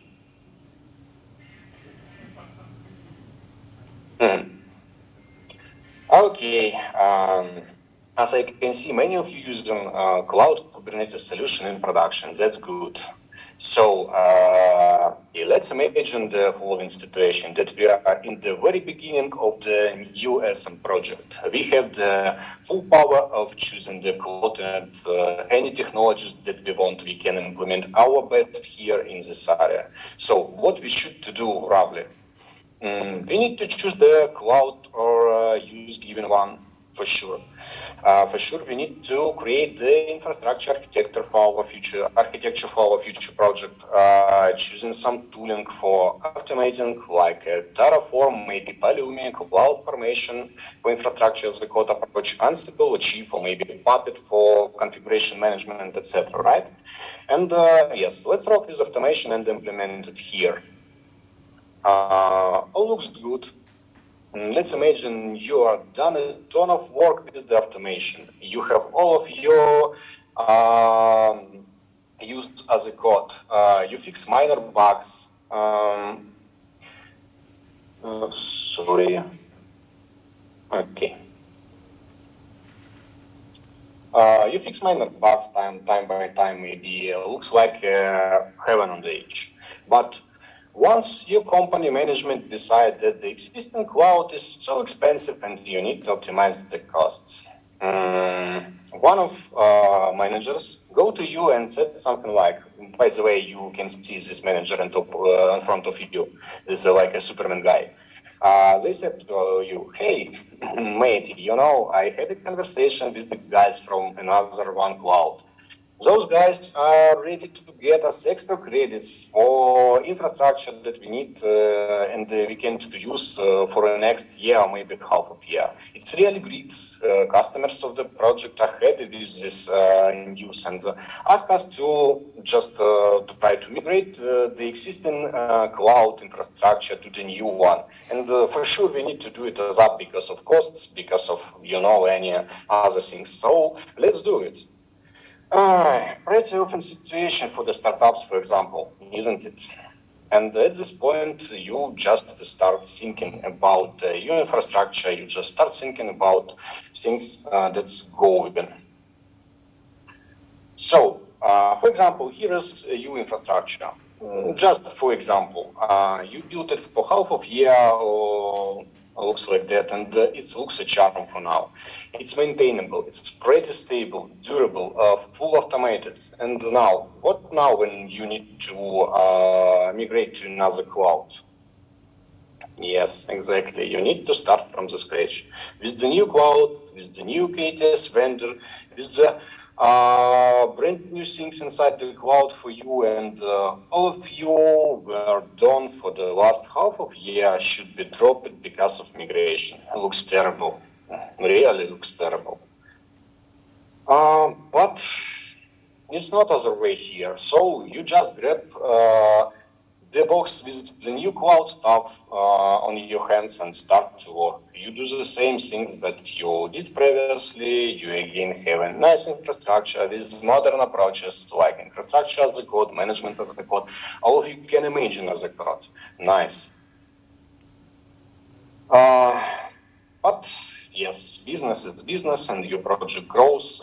Your management deal about the new horizons in new locations and try to find the optimal way to manage the infrastructure across new regions with for sure minimal costs because of, yes, we all there for money and we need to reduce the costs.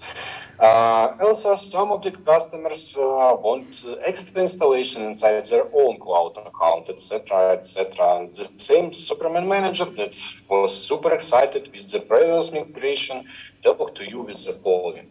Hey mate, we need to onboard another 3 clouds and else as well on-premise installation on top of the customer hypervisor.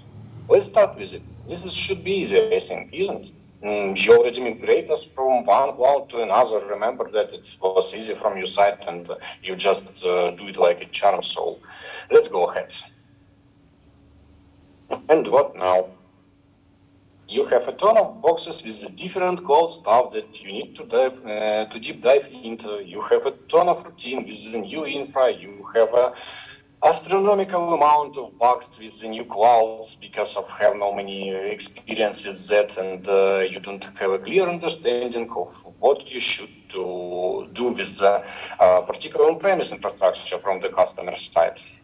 Because of, you know, limited access, because of you don't know anything about like a hypervisor, because of you don't know anything about networking, etc., etc., etc.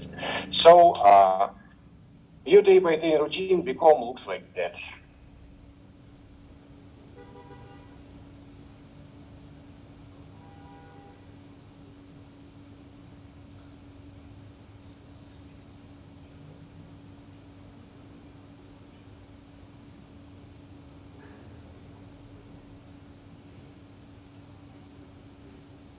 Hard situation, really. Okay, but we need to sort it out, all this stuff, and first of all, we need to identify like the key technologies and sensitive cloud services that we should use. I prefer Terraform, and as infrastructure as a code tool, it will be like a key technology that could must any cloud support. So first of all, we need to check Terraform provider availability for particular cloud. This is like a first. Then let's see inside the clouds. What other we really need from the clouds? Compute engine for workloads for sure, because of yes, we need to run some like compute engines, run some maybe EC2 instances, maybe compute engines for VKE, maybe some instances for CI for the building our new Kubernetes solution on top of them. Virtual private networking because of networking actually. Object storage because of come on, all of us and all of you use the S3 and other solutions like that for the object storage and for providing S3 API for your applications, for your services, etc. And maybe DNS. It's optional and could be external, but it would be better to have it in cloud, in my opinion. That's all. And yes, the next question, what about exactly Kubernetes? Yes, this is a bigger pain and all of those different vendors. So we choose Rancher Kubernetes engine. Why Rancher? Okay, instead of all clouds, you achieve full control of your master nodes. For example, if you need to adjust something, if you need to reconfigure your Kubernetes API nodes, if you reconfigure your like the schedulers, etc., you can do it easily because of you have a full control of your master nodes, of your master quorum, of your master cluster. Also, RKE is independent for the automation upgrades, and you can plan maintenance and upgrade activities whenever you want instead of cloud. That, for example, AWS EKS forced you that you need to update your EKS clusters and EKE as well, and maybe some APIs will be updated and user service will go down because of you. You can use all the guides. For example, I don't know, for ingresses, you use V1 beta instead V1, and you have no ingresses, you need to reconfigure it. And if you have a ton of ingresses, it's looks like a pretty tricky stuff. Another thing here, it's much cheaper to create your own master quorum on top of compute engines instead of using management cloud solution. Because of management cloud solutions, like you know, it's more expensive that like you just pushing the spin up new instances and new engines. You are able to implement, yes, as I said previously, custom feature easily if you need it. And what is the key feature why we wanted to use Rancher here?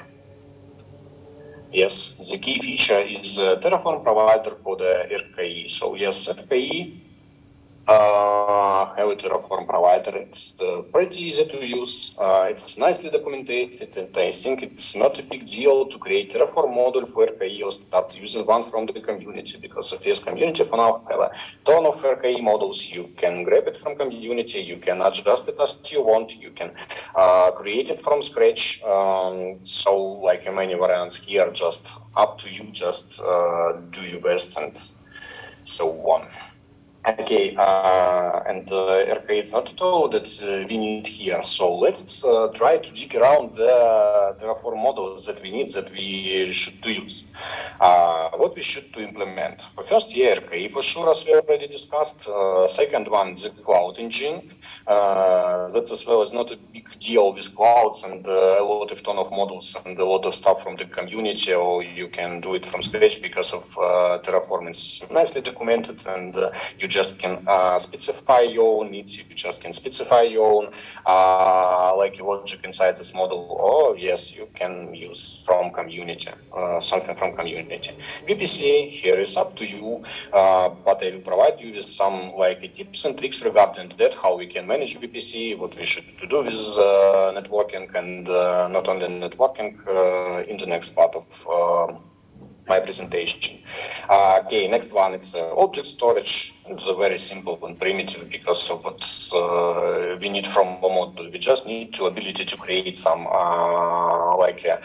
S3 buckets, or maybe object storage buckets, or maybe storage buckets from the Azure. If we talked about Azure, we need to create some policies to limit the access, and need to create some credentials that we can to provide for our services for you the S3 compatible APIs. And optional DNS management. For sure, you can use third-party DNS solutions like maybe GoDaddy, maybe someone else. But yes, as I said previously, I prefer to use it in cloud. Maybe you can just delegate your domains onto some cloud and use it in cloud. Route 53, Google DNS, whatever you want. Is it all we need? No. We need to build like a smart approach, and we need to create several additional modules that allow us to spin up new infrastructure easily in any cloud or even in the on-premise infrastructure on top of hypervisors that our customer provides us.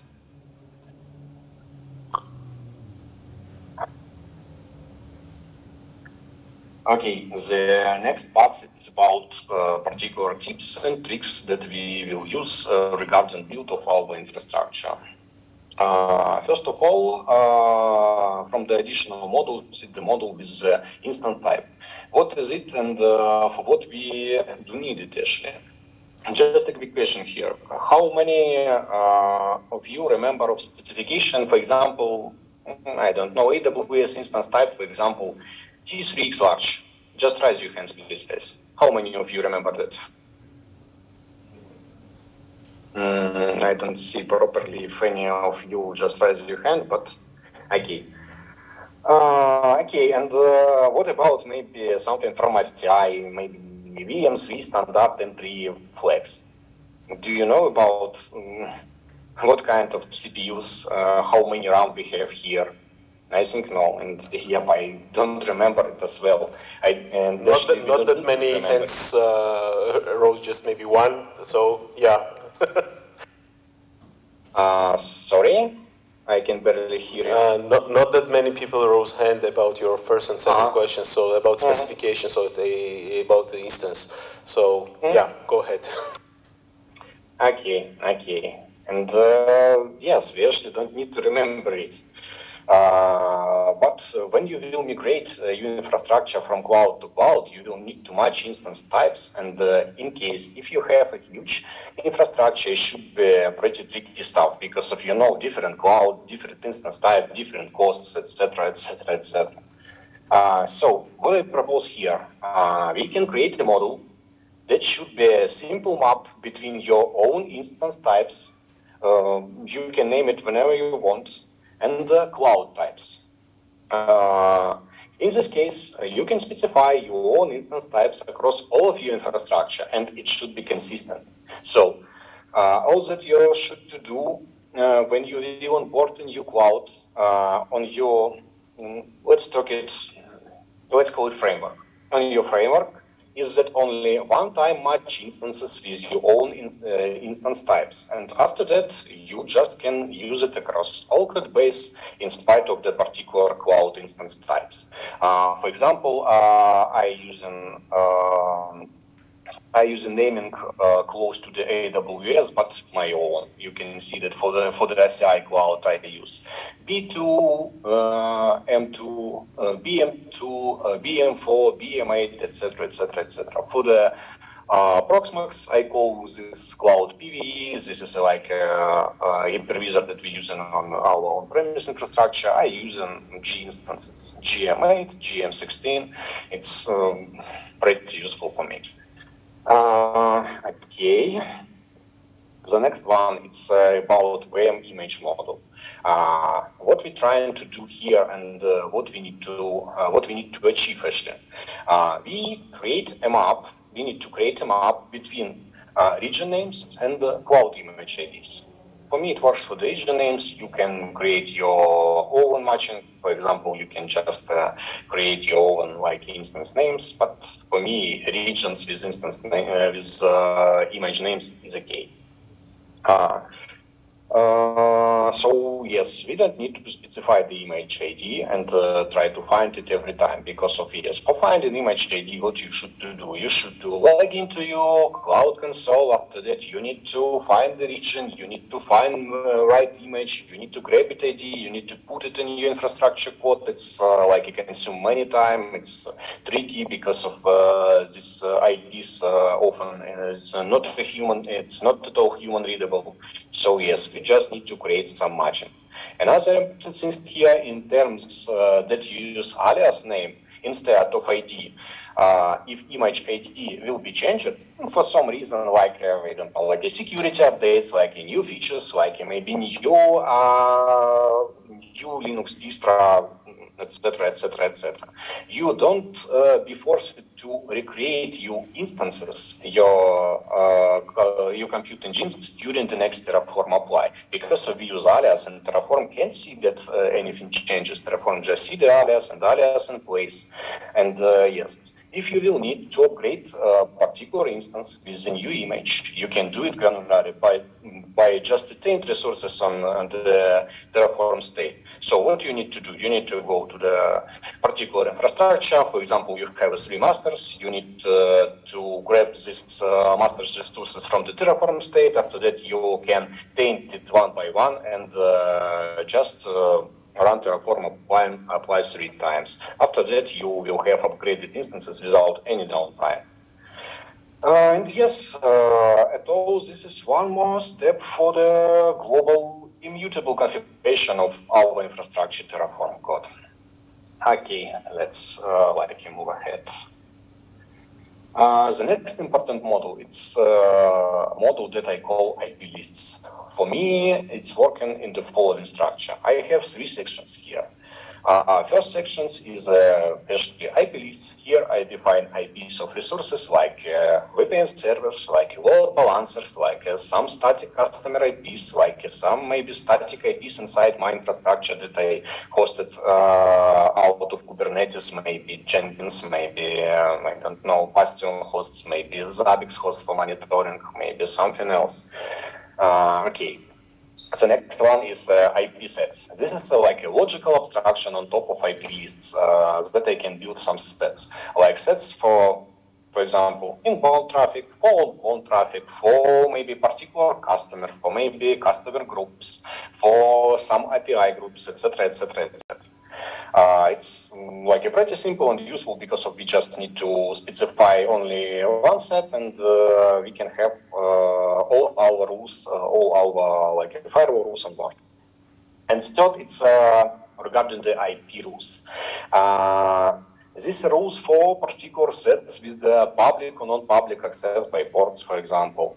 Those rules are stored in outputs of the model, so I can use them across all infrastructure without changes. I just grab this from the Terraform output, put it inside my infrastructure when I need to create some like security rules, security groups, and just start the Terraform. After that, I have all security groups across all of my infrastructure, across all of my clouds, across all of my on-premise infrastructure consistent. So looks good. This is just my case, and you can build your own structure. You just need to avoid specific rules here, because it would be hard to reuse it. Because of if you just put some specific rules inside the models, this particular record will be used by one time, and this is like unneeded stuff inside your model.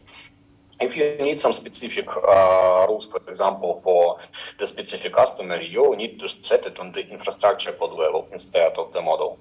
This is pretty simple, and you just will understand that for that user we have some additional rules. Why we have it here? Because of it's maybe for testing, because of it's maybe for the long time, but only for this customer. This customer have some like edge case, and etc., etc., etc. Okay. Go ahead, probably. And the next one is like a framework module. And this module is built on top of all additional modules. by using outputs from each of them, and extra stuff like maybe remote Terraform states from Zabbix, from Jenkins, because of we need to grab the IPs, maybe we need to grab some naming, we need to grab some name conventions, we need to grab any data from these machines from the Terraform states, and etc. So all modules will be included here. VPC, object storage, extra stuff, and like IP modules, and every additional models that you will create for the optimized infrastructure will be included in this particular framework model. So it's in common, it looks like a library that you can dynamically use for retrieving needed information about your infrastructure at a single point. I just plug in this model in each of my infra bases, and I have full access to all needed information in a dynamic-based way, and it's very simple to use, and it's very simple to understand how it's going across all my infrastructure, because I manage it in my plans. It's very simple and useful way to do less changes in code from cloud to cloud, during the migration from cloud to cloud, during the spin-up new cloud infrastructure, during the spin-up new cloud, during the spin-up new environments in existing clouds, and so on. And yes, finally, let's get it all together. What did we achieve? For creating the new infrastructure, what we need to do? We just need to create an engine module for a new cloud, or use an existing one from community. This is an example that you spin up new cloud inside your framework, inside your infrastructure across all top of them. We need to extend IP lists if it needed. Maybe new customers said it, maybe new Bastion said it, maybe you spin up new hosts for, I don't know, Jenkins, Zabbix, SonarQube, and other services that you have outside of Kubernetes, because of yes, as you know, Kubernetes is not the one that we have inside our infrastructure, but it's most the biggest part of them. We need to match instance types, as we discussed previously, with your own map. We need to match image IDs, and after that, just copy and paste infrastructure code with only change the region and the name conventions, as you can see on the locals here. Maybe so it's looks not so hard, right? So that's new cloud of migration of infrastructure, or maybe scaling, or maybe something else with something else.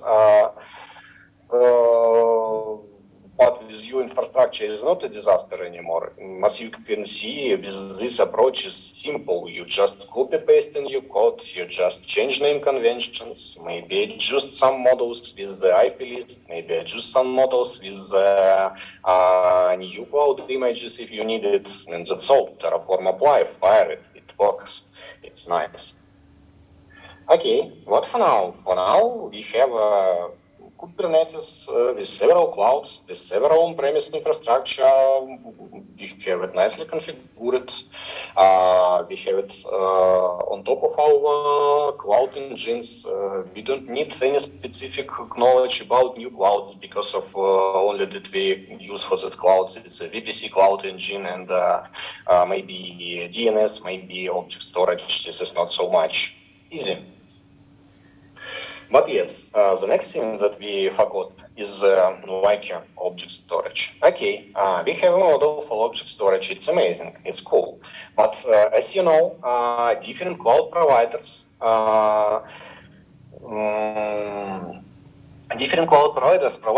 provide us with different APIs for work with these three storages. So for our applications and services that we provide to our developers, that we provide to our customers, it's one more point where we should be reconfigured from cloud to cloud. And it's like another issue, another pain. We don't want it, we don't need it. How we can avoid it? For that, we use Min.io. Min.io offer high performance, strict compatible object storage, and it's a native to Kubernetes. So Min.io allow us work with gateway mode. From one side, we just connect Minayo to the particular cloud object storage, and from another side, all of our applications and services have a consistent S3 API because it's the same, because it's just Minayo and just Minayo provided APIs. By the way, this approach allows us don't care about object storage versioning and backups. Let's leave something useful for the cloud for us. So that's pretty nice. We have an official Helm chart for the deploy in Minayo. It's nice customized.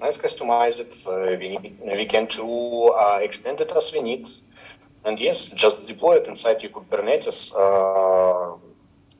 and build intercommunication between your Minayo and your object storage inside cloud, or maybe your persistent storage inside on-premise infrastructure, maybe iSCSI, maybe something like persistent storage in your machines. And yes, that's work, and that's allow you to use S3 compatible API for all your applications with any changes from cloud to cloud, from cloud to on-premise, from on-premise to cloud, etc.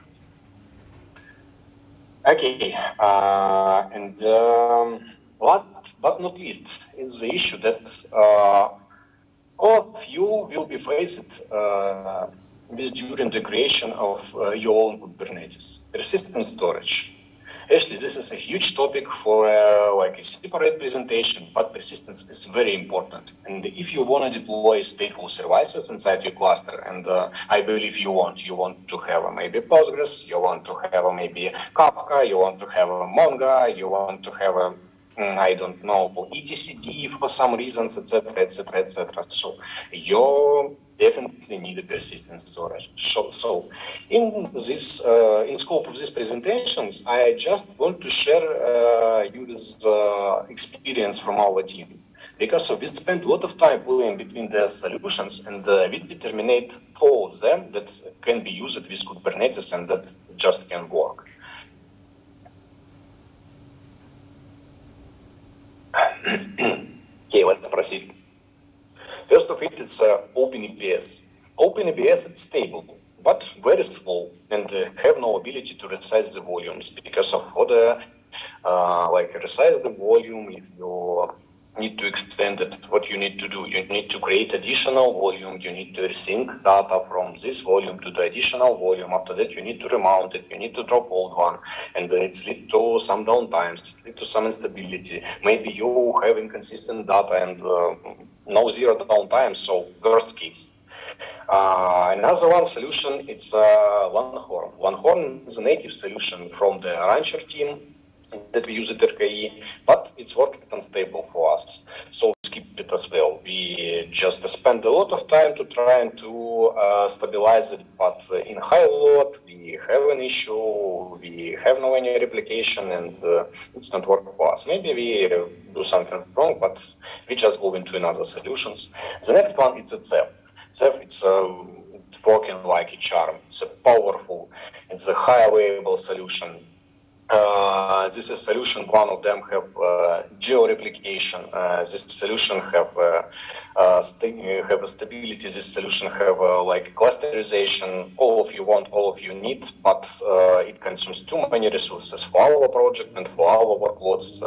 It's like overhead. So it's like really too many consumption of resources because of our application consume less than this for this file system. So we skip it as well. And the last we are using right now, after some tuning, actually after a lot of tuning, and as I said previously, it's like topic for the completely separate presentation because we have a lot of stuff here. So after some tuning, we use cluster.fs. It's fast.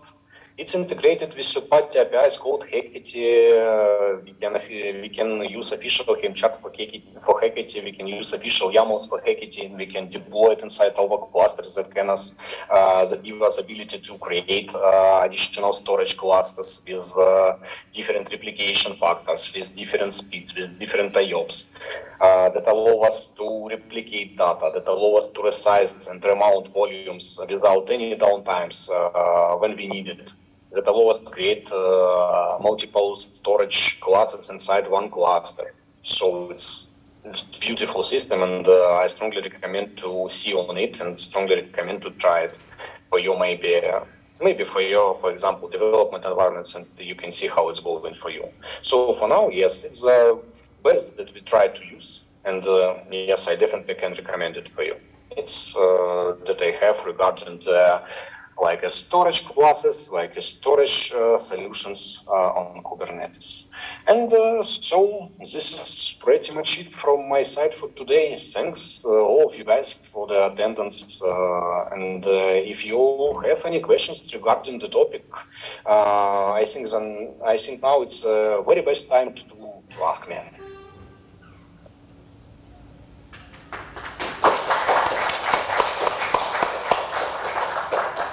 Questions? First of all, thank you very much for your presentation. I will stand up, just like to see. So my question related, how often do you see cloud agnostic solution? I mean, like hybrid solution with AWS, for example, with Azure, with GCP. And my question more related to cost effective of this solution. Because mostly when I speak about cloud agnostic, it means you have to create connection to the cloud. You need to pay for additional traffic. You need to pay for all the, like additional services. And it's question number one. And question number two, from your presentation related to maintenance. It's very great to deploy, to write Terraform apply, and that's it. But to maintain in the future, like in 2-3 years, what will be? So 2 questions.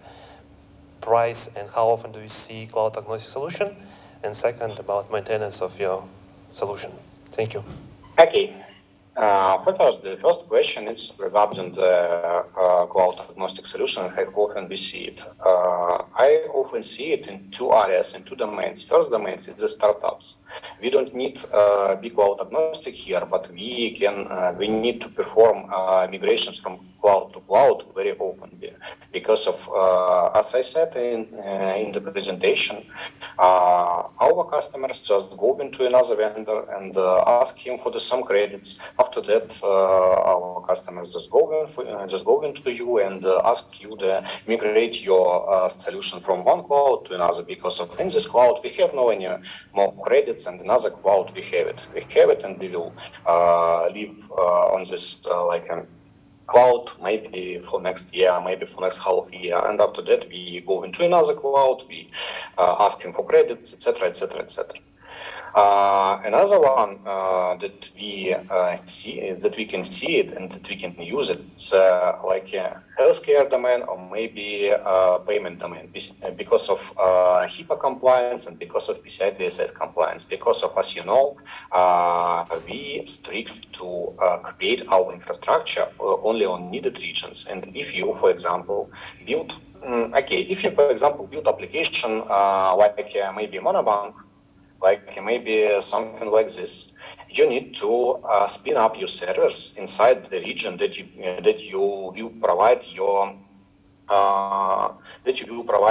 your service. So you need to choose right cloud that has like compute in this region. After that, you need just install the infrastructure in that particular data center, maybe in that particular cloud, and you need to start use it, and you need to start provide services from their data center, from their region, for your area of customers and services. This is the answer on the first question. Regarding the costs, yes, regarding the costs as well. If your startup, you just trying to jump in from cloud to cloud for cost reducing, if you have a PCI DSS or maybe healthcare, yes, you need to pay for all these clouds because of you need to provide supplies in the particular region, and it's no any other way how we can to do it because of assessments, because of PCI DSS, because of HIPAA compliance, because of your assessors go to you and trying to understand from which region you provide your services, where you store your data, where you host your APIs, and etc., etc., etc. Regarding the maintenance, as I said previously, if you have additional Terraform models that you just aggregate all your instance types, that you just aggregate all your cloud agents types, images, etc., etc. It's pretty easy because of you need to update your stuff only in one place. After that, you can manage it easily. For example, for us, we have a team that contains 4 people, and we have 5 clouds and 2 on-prem infrastructure and 2 on-prem infrastructure environments. And it's easy to maintain it for us, and we have a lot of time for another stuff that's like production issue troubleshooting, that spin up new services that we wanted, we can. So it's not a problem at all.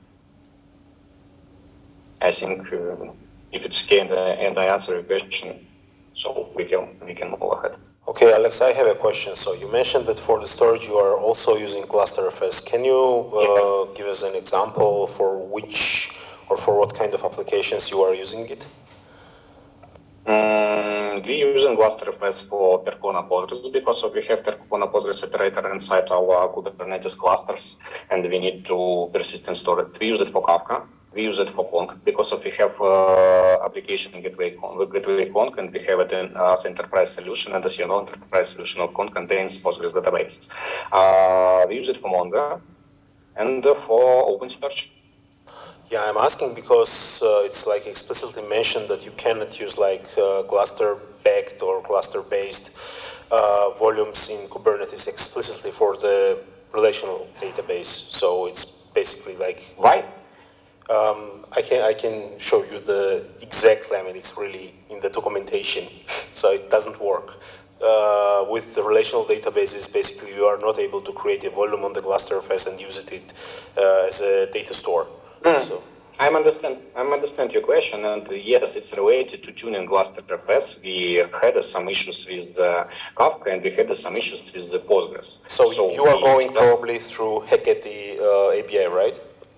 Yes, we're going through Heketi API, but it's like a deep integration with Heketi API. It's a deep integration with kubelet services, and we patch kubelet, we patch Heketi, and after that it works stable for us. So for us, we have 2 Postgres databases in production, 2 kind of Postgres databases. One of the Percona Postgres for the our CMS system, and another one for the Conk.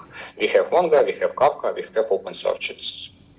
Okay, so basically cluster-FS comes with your patched Heketi API, and complete solution is kind of very custom. So you just, okay, that was something that I wanted to clarify. Yeah. Okay, any other questions? Okay, thank you very much, Alex. Thank you for a very interesting presentation. Thank you, guys. Nice to meet all of you there. Thanks, and hope to see you soon in Tbilisi. Yeah, it will be great. Thanks. Have a nice evening. Have a nice evening. Bye. Bye.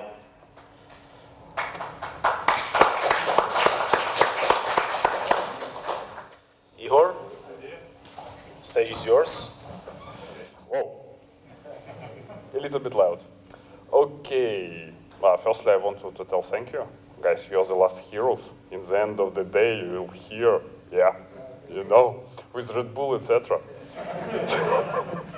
We do not have any chance, any other possibilities. Okay, now I will not talk about the Kubernetes. A little bit, I promise. I will not talk about the Terraform. No, this talk is not about it. I will talk about the MLOps. How much of you does know what is MLOps? Do we have? Okay. Okay. Okay. Just rumors. Okay. Hope not so bad one. Okay. Okay. I will try to understand. We have 2 parts of this presentation, and the main idea, I want to construct the dialogue with you. If you have any question, do not hesitate to interrupt me, and we can go to the discussion. I am fully open on it. And the main idea, I want to present you the first part. It will be a little bit theoretical part. What is machine learning, why we need to, why it's complicated, etc. And will be another part, what we need to do as a DevOps engineers, as architects, and how we can automate that. And in this third part of the talk, I will show you a few projects. Sorry for AWS guy, this project examples on an Azure will be. Sorry for it. But I suppose it can give you the idea what to do. And during the presentation, it will be one moment when I ask the question, and somebody lucky from you who will answer this question first one will get some special bag prepared for the sponsor of this conference. Unfortunately, yes. Okay, let me introduce myself. My name is Igor Leontiev. I'm a Ukrainian guy, and I'm living and working in France. And I'm from the dark side, no AWS, well, from Microsoft especially. And I'm Microsoft most valuable professional in Azure. It means that I'm specialized on Microsoft Cloud, but I have the competencies in AWS and GCP as well. And I am Chief Technical Officer in a Ukrainian company, which is based in France. The name of this company is Gунди. And only small stuff, I am really cloud addicted. Every cloud topics and every dirty things which I can try, I want to try. And I've started like with, it was my first cloud, Azure 1. From the first project, the name of this project was Red Dog. It was not Azure. And there was only 3 services. Only storage, virtual machines, and websites. It's like the first beginning, I don't remember the year, it's more than like 13 or 14 years ago, something like this. Okay, let's talk firstly to understand why we are talking about ML, AI, etc., because everybody wants to introduce. It's like a kind of new buzzword which arrived to the market. We had the buzzword about like blockchain, and now it's going a little bit go down. Now we have the new buzzwords with AI. We had as well the buzzword with IoT, but for today everybody is implementing it. And if we talk in the real AI, we have 3 portions of real AI application or innovation. Firstly, what you need is a big compute. The second part, you need powerful, or not so really powerful algorithms, and you need a lot of data for which you can train your algorithm, for which you can with which you can work. And the problem is that this is adding some special requirements to you as a developer and to you as a DevOps engineer, how you can automate it. If you look as developer, the first question, as developer, DevOps, site reliability engineer, why you should care about AI and ML? Very good question. I suppose for most of you, the AI and ML is something very, very long in another planet, maybe on Mars. But I think a little bit later you will need to work with this project, you will need to work with people who know this. You will understand who is the data engineer, who is the data architect, and you will need to advise how to automate their work. And now, to understand it, let's go through the full story. Okay, application today is a classical application. Everybody of us is deploying classical application. API, front end, which is like make some crude operation database. The database is stored in cloud, the API as well, but front end may be static, maybe not. It's classical part. And we have another part which adding is like AI and ML, which you can implement in your application to accelerate your users for do it. Anybody used to, I think here is in Georgia, Bolt is popular, not Uber. And if you can see, when you go into Bolt, when you enter into the Bolt application sends the status of your device, including the battery level, location, and based on all of this information which Bolt sends it to their server, they have a custom ML model which has calculated the probability and price for you. It means that if 2 the same people will try to reserve a taxi from the same location with 2 different phones, possibly they will have the different prices. Yes? This is? Yes. Why share? Where share? Share in Zoom. Just a second. Yes, where is it here?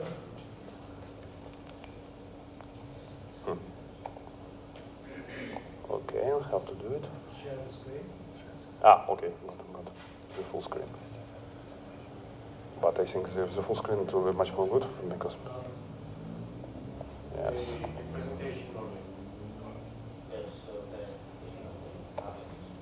Okay.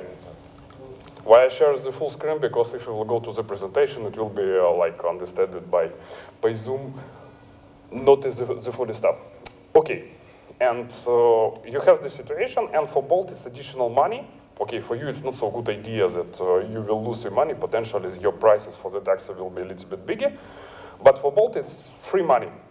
Okay, they just walked a little bit around, so you can do whatever you want. They like have the same reservation, and based on the data which they share, or which they received, they can understand what to do with you and which price to propose. And the main idea is that the future application will work in the same way as a local application which work today, but you added this AI and ML part to this application. And now we need to understand, because mostly on this application it's a black box. You have your own application which work for today, you add in some analytics capabilities, you inject these analytic capabilities and stay in like additional model which you injected on your application.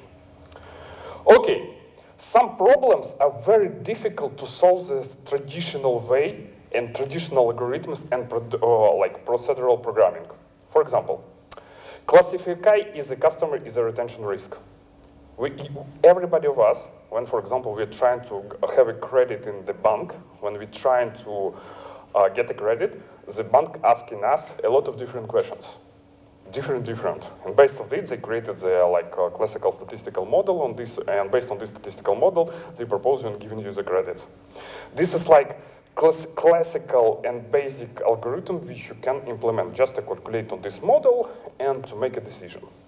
The second problem, identify object in video and images.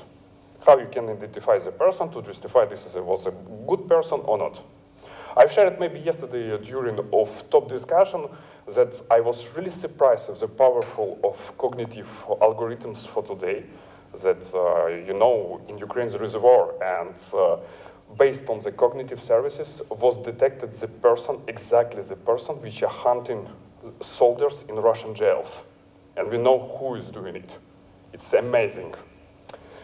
And detect defects in industrial process. How you can understand what's happening in your industrial process and to understand that something is going wrong. You can use the first boss to combine with it and to understand what's happening. And this example is a very good candidate for machine learning because it's a repetitive process, pretty in the same time, the same process, and you need to repeat a lot of time. And the main idea, if you will do the classical statistic model and the basic classical algorithm, you will receive the same answer. But when you have a lot of different conditions which need to enter to the same model and you need to change the model, it will be really cost not optimized to making it and develop it in a classical way. Okay, when we can use machine learning? Firstly, if you have a repetitive decision process, classical banks, reservation applications, when solution lacks an specific definition, when you are not so sure how it needs to be works, and when you have a lot of data and you cannot see really dependencies like internally of this data, and you have a lot of training data which are available for you, which you can use and to try to find some conditions, some regressions, etc. And this is the perfect case. If something of this case is not working for you, I do not think that ML is the best choice. But for us, ML is a choice which we need to work, and imagine the situation that we have a development team which are like sending to us the ready-to-use application. We need to understand how it works and how to automate it. Okay, if we could talk about the machine learning landscape, we have three main processes. Prepare data, which is doing especially by data engineers. After, we need to build your model. After, you need to train a model. And as a final step, you need to deploy your model as some sort of service, some sort of black box that another developer teams can discuss with this model, can like send the data, etc. For the preparation part, I will not detail a lot, but it's a very huge, 80% of all work of data engineer or data scientist is like in the preparation of data. They have a lot of bunch of algorithms, they have a lot of bunch of stuff, how to prepare, how to clean, how to find like regression in the models, to choose the best algorithm, etc. A lot of stuff. But the second part, which is related for us, how we can help our data engineers and data scientists to prepare and build final model and train this model. The first step they will do in their environment, and classical environment, in Jupyter Notebook, they will develop, but you know how data scientists develop. The scientists, they're like the art people, and their code can be not so really repeatable. And your work and our work is to go with them, to help them create something repeatable which can be integrated to the classical development process. And after, in most cases, any data scientists do not know what is Docker. There's something basic stuff, yeah. And you need to explain how Docker works, what is from, what is copy, what is add, what is point, expansion point, etc. And this is our work. But for this, we have a services, and we have a cloud services who doing this stuff for us. I will tell about later. Okay, it was a full escape. Now, let's try to understand. There's two stuff about machine learning which I love very well. Every time when you type in the Google what is machine learning and how machine learning project looks like, on the left side, on the 50% of the cases, you will receive a lot of mathematical formula, which is really complicated to understand. Like, it's obviously, it's very, very easy, etc., etc. And on the another part, you will receive the understand that programming data science. It's like professional future, blah, blah, blah, blah, blah, but nothing concrete. And you need to something manage it. It's very complicated to find information. But let's try to understand what human can do and what machine can do. The human could do a forecast by using the mathematical algorithms, by using another stuff. The human can memorize. The human can reproduce and to choose the system. I know that you allow it. What machine cannot do? Create something new, get smart really fast, go beyond their task, and kill all humans. Oh, no, kill all Russian soldiers. And unfortunately, the machine can do this. If yes, we will be in Matrix now for now. Okay, and in all of this step, you need to understand that for machines, that machine is not machine is not reachable as a human. Maybe a little bit later, but not for now. Okay, if you look to the whole AI process, we have like the big ball. It's like artificial intelligence. The ball smaller is machine learning, like internally in artificial intelligence. The smaller and more specified ball, it's like neural sets. And the last class, the smaller and the deepest end, like the same size as a dark net, I suppose. Like this is like deep learning. In all of these like stairs and all of these like floors, you need to apply the different automation procedures. If you talk about like machine learning and all possible stuff which is available for this, you have a lot of algorithms, a lot of different methods to work. I've selected only 3 of them, like to discuss with us, the most popular, the most classical one, the statistic one, and I want to focalize on it. Why we need it? Because after I will explain how we can automate it. Because depending on the model and the process, there is a different method of automation.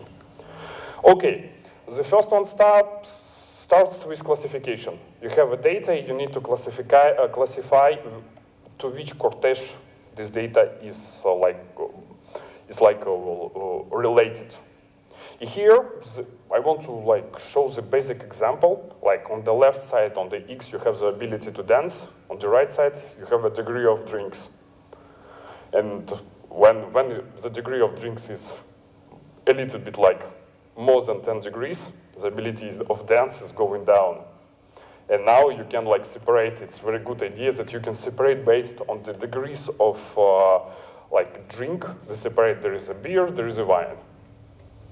Talking about Georgia, it will be a little bit more complicated how to separate the wine, because there are about 1 million types of wine available, but you can select and you can try, and your model can reply which is the wine is the best suitable. And so you can bring the decision. For example, you can create a model, but it's a classical statistical model. You enter in how much you drink, and your application can give you like replies, can you drive home, or no, you need to stop, or you can continue to drink. Okay, the second method, it's regression. It's as well as statistics method is the simplest way how we can work. And regression is a method how we can identify the data and how we can find dependencies in the data. The regression exists linear. It's the simplest one, and we see that the data are going up or going down, and we can calculate it like this. We can create some forecast of the data and to understand, and for example, to fill the gaps in the history, or to have the information about for the next day, etc.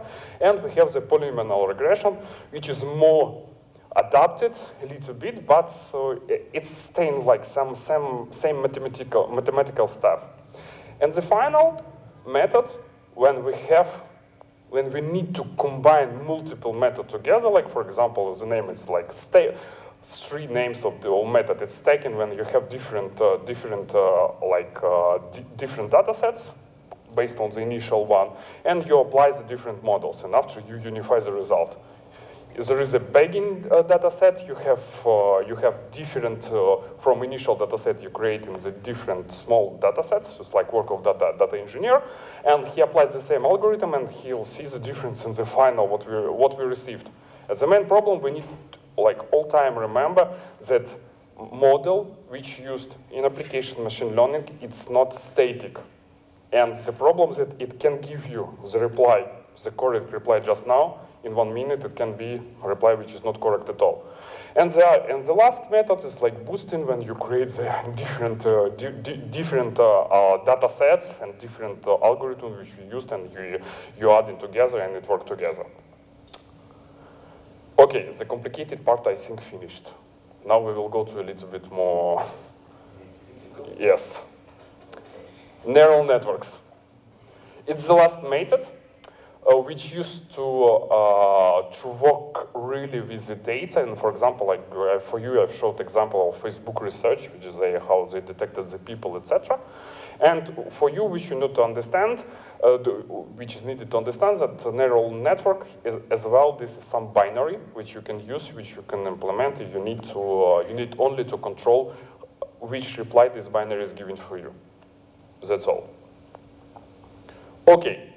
If we talk about machine learning in real life, do you know what is a Rube Goldberg machine? It's a machine who invented to create something. Yes, directly, you know it. It's a machine which used to, for example, this machine is used to transfer the ball from point A to point B by using the most complicated way possible. It's the same idea. It's like engineering to design to perform the simple task, but a very complicated way. And most over-engineered. And the most application of machine learning in real life, it's over-engineered application. And it's like idea of developer to find this way where we can balance of the over-engineered and real use case. And we need every time to remember it. If you look on developer view of classic machine learning application, we have our business application, which I told you just now. This business application can do, for example, look on the customer purchase history, which, for example, let's bring example Amazon website. I think somebody will appreciate it. In Amazon website, what do we have? We have the orders, which was like you filled your basket with some goods, etc. You have the past orders, etc. And what you need to find is that you have the history, and you're looking for something. The main idea of the backend of Amazon to propose you something more to scientifically make your final price bigger, the amount of money which you paid. For this, you have the classical request for your business application. You have some model which is running somewhere else, and this model will reply you, for example, as an API and we will give you a request that okay, these people he buy dog food, he buy this model regarding what you buy in previous history, and maybe this model can give you a proposition to buy toys for your pet.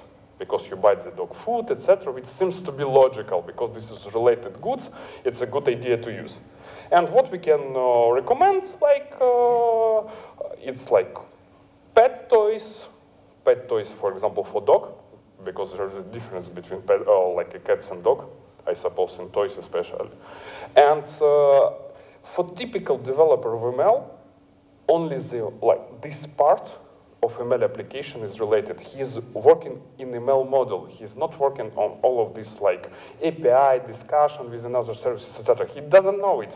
He knows I have the data in entrance, some type of data, for example, your purchase history, and he knows that he needs to give a reply what you need to buy after. But it looks very easily from like data science in the previous scheme. In this one scheme, what data science needs to understand? Firstly, you need to go deeper, really deeper in business understanding, in the project resource, like what he is doing. After, he needs to understand which data he has. I'm sorry about slide on the French because it's like image, I have no time to translate it. After, he needs to prepare this data, and this data to clean, to delete all unnecessary data, etc. After, he needs to create a model. After, he needs to evaluate this model and to give us a final score, etc. And he needs to deploy this model. And the process is like infinite. It's not like there are no end of the process. Like we can tell in all enterprise projects, there are no end in enterprise project, but here it's really infinite because the quality independence of data, what is receiving in the entrance of model.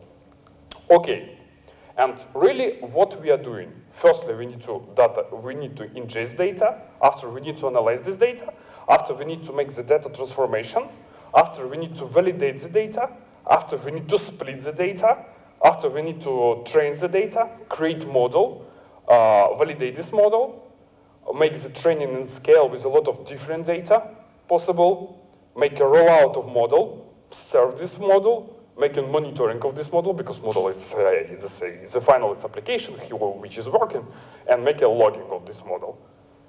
The main information. A lot of different stuff, and the problem is that in 50% of this stuff, ML developer need help of something like from DevOps perspective, how to automate all of this. And if you will add DevOps engineer to our quotation, what we will have? DevOps engineer is working on the business application. In the classical, he need to build, deploy, test, etc. All of the classical procedure which you're doing in your real application. But he need to make the same stuff for ML model, and he need to make the same stuff for ML application. And the final, you have 3 more works than the classical application, because you need more stuff to do. Okay, the problem is, as I told, the ML model is not static, and data changes over time. For example, you change your history, your pet is dead. Unfortunately, it happens. And now you have, in the place of pets, you've decided to buy, I do not know, a robo-pet, something artificial. And you do not need to buy the food for him. And you do not need to buy the pets for him. But you can propose, for example, the book of learning programming languages, because you want to program your pet, for example. And the problem is that the quality of response of model is as well based of the time, it's degrading. And you need to, every time to update your model, it means you need to repass all of these processes which I've showed here, all of these processes from the beginning, every time. It can be done multiple times per day without any problem, depending on the data, etc. And from my personal experience, about 40% models produced by data engineer and machine learning engineers, this is not usable models. This is just model to test information because the quality of validation of the model is different. Okay, it's not works. Oh no, it works. Okay, models, we need to remember the calls over time. What we can do? Here we add in some cloud services. This is like I've tried to integrate the different cloud because you're mostly AWS guy. Initially, the slide was for Azure Cloud, but You have different possibilities. You can integrate the ready solution services type machine learning or AWS SageMaker. It's ready to use, where you can develop your model, when you can train your model, and after when you can like build model and serve based on it. You can use the pre-built artificial intelligence services like cognitive services from Microsoft or AWS AI services, which is ready to use, or, for example, ready-to-use framework to constructing the bots like AWS Lex or bot services. And after, the main part, which is mostly interesting for us, it's infrastructure services, because first services is like almost ready to use one, except like the first two. But from infrastructure, it's the classical application. You can use like classical RDS database. You can use the classical Kubernetes cluster if needed. You can use like virtual machines to calculate something like, so with Spark runtime, with like batch runtime, etc. There are different stuff. And what I propose you now, we will focus on it. And on the deepest level, we have the virtual machines with GPU enabled, because for some calculation, the GPU is most suitable for this calculation. Okay, the main idea, what is like pushed by everybody who creating for now the production scale ML models and ML solution, it's use the container strategy. Because the containers is giving you the ubiquitous deployments, containers working across all portfolios. It can work like in EKS, AKS company. And you can democratize final solution by using the containers, because it's much more easy to start one container, for example, than to create the virtual machines, etc., and to do the full-time job. What is really important for us? It's like scheduling, affinity, health monitoring of the containers, and to restart the containers, failover of these containers, scaling, networking, service discovery if you need it, and work of the coordinator. All of this work, like what does a classical orchestrator do, like when we are talking about the big farm of containers, when we are talking about the Kubernetes, if I'll go down, if we go about this farm, for example, etc. Okay, which deployment options we have? If you talk about the public cloud, we have AKS or EKS. It's like it's classical solution, etc. We need to do this container registry, the both IO label and the both cloud, and if you need, for example, the best suitable solution for development purposes, like to deploy stateless containers, which is not related to the full farm and which we can use just for this deployment. And for this, we have container instances or elastic container services, like on your choice. Okay. Now we have three parts, the main three parts. We have our model, we have the idea how to work with this model in production and how to serve our users with this model. Now we need to finish the full enterprise-to-enterprise lifecycle. This is things which was like firstly mentioned by MIT.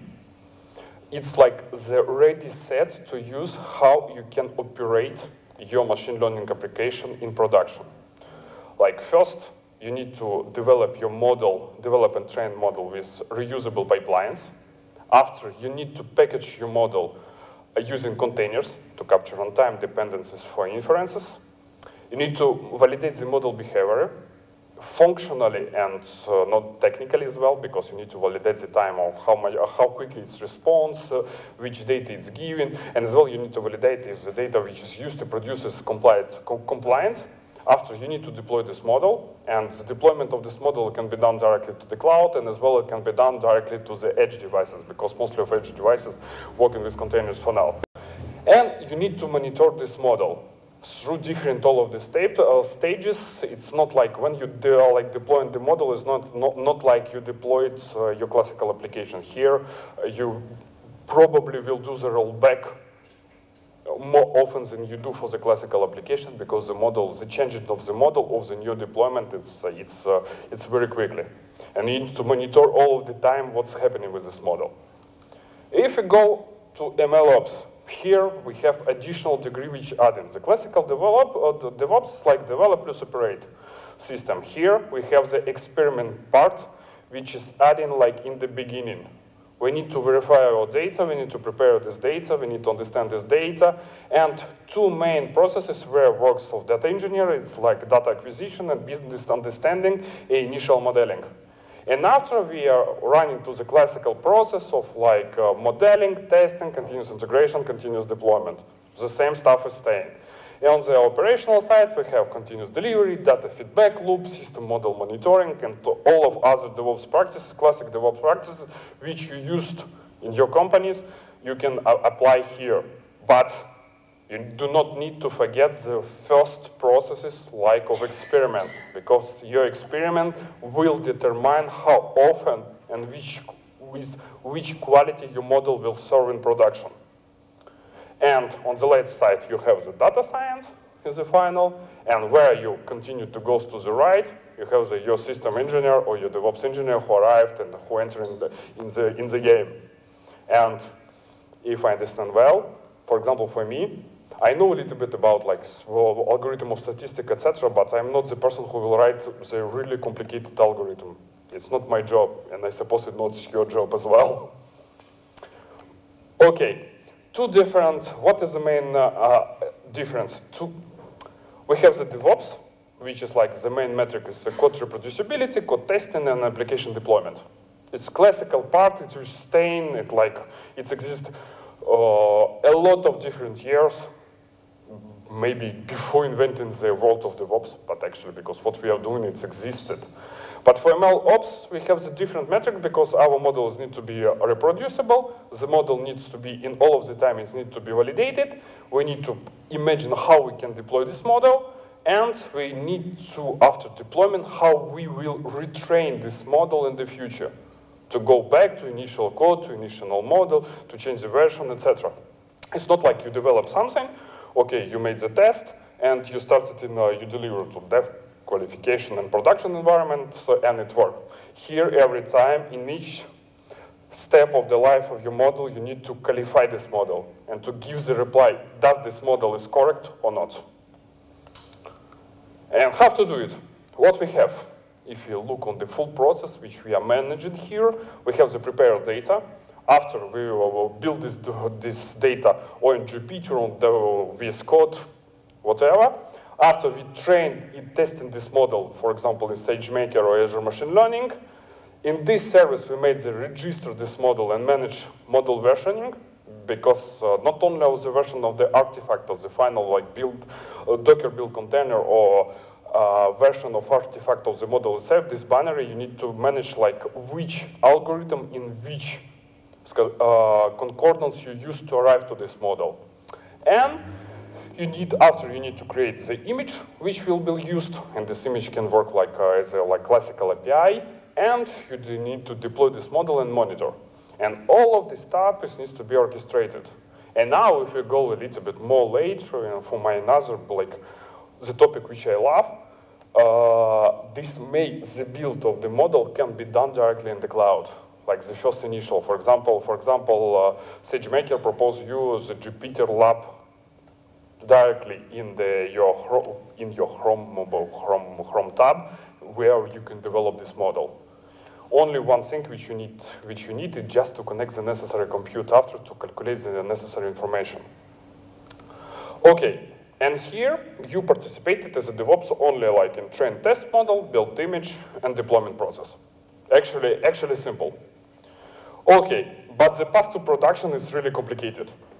But in the classical application, you are starting to use case. You make first backlog. You develop this application. After you deploy this application, and that's all. Here we are like we need to sorry, like French language is going to my head. You need to really assess initial data. Because if we have the really bad quality of the data, the ML application will be outdated. We do not need to construct it. And we need to understand, okay, do we will proceed or do we will stop? After we define our MVPs for the data, we make the code.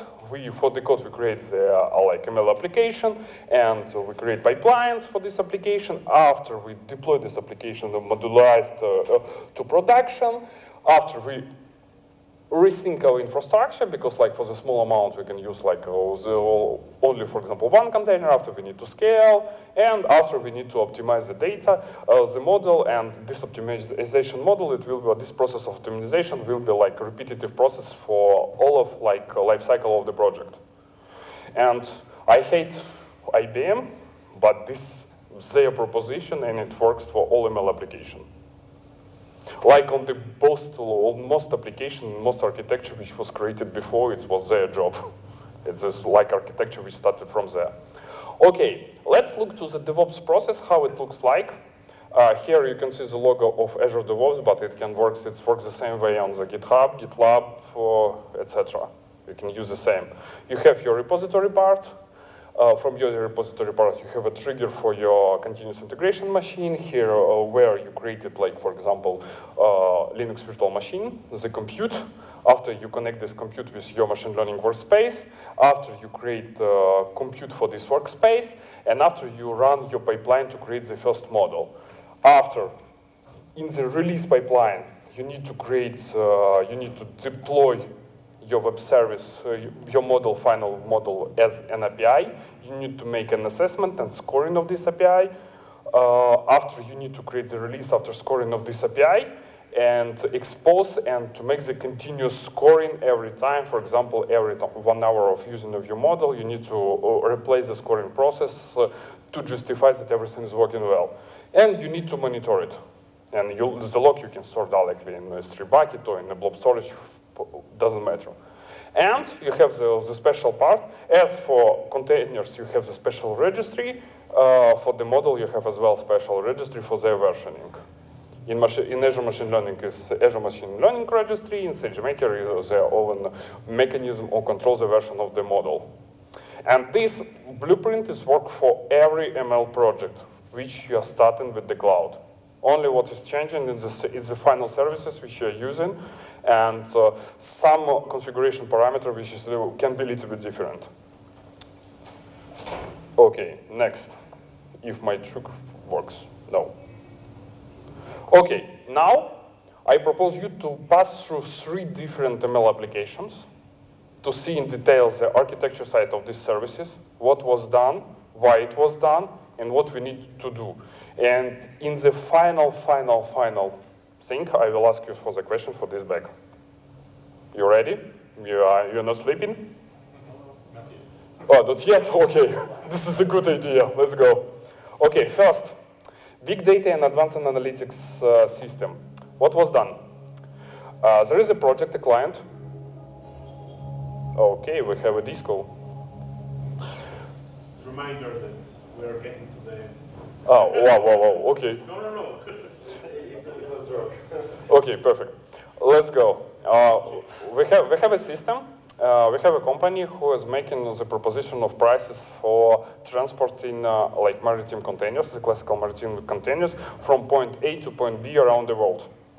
This is like some sort of the marketplace. I have no right to tell which company exactly because I will share the technical details, but they have a marketplace. In this marketplace, some transportation companies submit their offers from from point A to point B, and they have the scoring of these offers. And after the problem, their problem was that, for example, you have the proposition from A to B, but you have no propositions. The final client ran to marketplace, and he looking from A to C. How we can predict the price, the final price of the transportation from A to C, as I do not have the proposition for this transportation, and how I can convince the transportation company to transport from A to C when it's not operated there. For example, it's not operated in C location. And for this, they have like a lot of streaming data which arrive directly to to the platform. There is a data lake who are working on this platform. As there is a Databricks cluster. It's by the way, this cluster is used to work for data engineers. It's like unified workspace for data engineers and for machine learning engineers to work with, where they develop their data, where they connect directly and map their data lake to readable code, where you can where they can create their data frames, they can score the data frames, they can filter the data frames, etc. And based on that, they created by using the same first 3 models, which I showed in the beginning, they create the final model, which after they package in application, which we can use. Okay, this is a very, very high-level blueprint. If we will go really to the details, as usual, we have a lot of different stuff. From data sources, we have the CRM, we have ERPs, we have MongoDB, by the way, MongoDB Atlas, because it is well deployed as cloud environment. We have HubSpot CRM, and we have a lot of different files, like classical files who arrived from the people who use in the marketplace with their proposition, etc. Our work is to bring this everything information, to parse this information, and to store, and to score this information as viable or not viable. We have a lot of different ingestion procedures. We have a lot of bunch of different databases which used like data lake for store data which is not correctly formatted, I can tell like that. And we have the classical database for the data, for relational data. After we have like scoring, we have our Databricks, which is creating the model, which is operating this model as well, and we have like different bunch of representation layers based on container services as well, and the Kubernetes to expose the different APIs. And APIs not only on the price, as well on the weight, APIs as well on the number of containers, etc. There are about 100 different models which was created during the project to operate all of this stuff, to make the correct calculation. And every time, by the way, I will tell another stuff, every time when you visit in their website, they have a custom model to predict, will you ask them to transfer something from point A to point B. Just from a single visit? Yes, just from the single visit. Yeah. Okay. The complete pipeline from DevOps perspective is look like. We have the data preparation, we have the training, and we have the model registration. Here, it's the work which is doing directly by data engineers. But the DevOps created the initial pipeline, first initial example pipeline to automate it. After, it's like first IML pipeline. After, they have DevOps release pipeline who makes the deployments. And DevOps pipeline, but it's classical pipeline, how we package our binary to the Docker container and to start this Docker container in one of the system. Okay, if everything is working like one container, now we can proceed to the scale and to deploy massively to the Kubernetes farm. It's a classical process which you're doing, I suppose, mostly with your application. Okay, for the retraining part, there is some difficulty. We need to remake the same stuff to retrain the model. Actually, we create the new version of the model, and as well, we are using the old data for retrain, and we add into this old data the new data, and we mixing it. We are verifying how it works. After the same processes, we train, or we create the binary. If it was not modification of algorithm used in the model itself, we are just retrain this model with new data. We made the verification if the model is correct. We register this model, we package this model to container, and we start, and then the process is repeating, like as you can see on the slide. And the same stuff is doing. Okay, second project. Second project was a little bit different, as I do not know because I've not visited a lot of different supermarkets, but I suppose, have you seen, electronic prices tags in the supermarket? It's very popular. It's becoming very popular because you do not need to print every time the prices for your goods. And if prices is changing during the date, you can update. It's like on distance. You do not need go to. Yes, electronic. It's based on mostly it's based on the small E-Link displays, which is like integrated directly in the Ryans. And the problem is that as it's connected to the internet or connected to the local gateway, somebody can hack them. And in the place of the real price, can show not only the real price, but as well something not so a little sensitive content. For example, I prepared for you. This is examples which we had. Based on the it was in the United States for these prices. We have the price, and in the price somebody showed that 400 grams of cereals protein, haha. etc. But we had a lot of more complicated and more sensible related to news content, etc. And when you arrive to supermarket, you see that it's not so good idea to see it. Okay, what we need to do here, we do not need to create the custom model as another type of the project. We need just to understand what we have on the image, and we need to decide. I know it's happy, and for me as well, I was really happy during all of this project because you know, you're working with the things, you need to understand how you understand this is a real price or this is a fake image, what you will do. There are a bunch of stuff, everything is based on serverless functions. Serverless function receiving an image which needs to be displayed on the price tag. After, the function is beginning to process this image. He sends this image firstly for CR to understand what text we have on this image, and every prices tag, it's not the text, it's every sending by image. Because of regulatory compliance and because of easy possibility to modify the text. Because this price text is a really low energy solution, they cannot decrypt, etc., a lot of different stuff. That is why they're using the images. And first, we are trying to make an OCR to understand do we have a price on the image or not. Because if we do not have a price on the image, basically this is scammed image, we can use it. And we can send direct information, okay, the scammed image is not working. After, we try to understand if the price has the image, which image we have. I like to understand we have a lot of different bunch processing steps, starting from the OCR, to verify is adult content, is racy content, is glory content, and all of this step passing for each image which presented on the price tag. And on the final, we're receiving like the small table, and based on the responses of this small table, we can tell if the prices was modified or not. And that is the full project.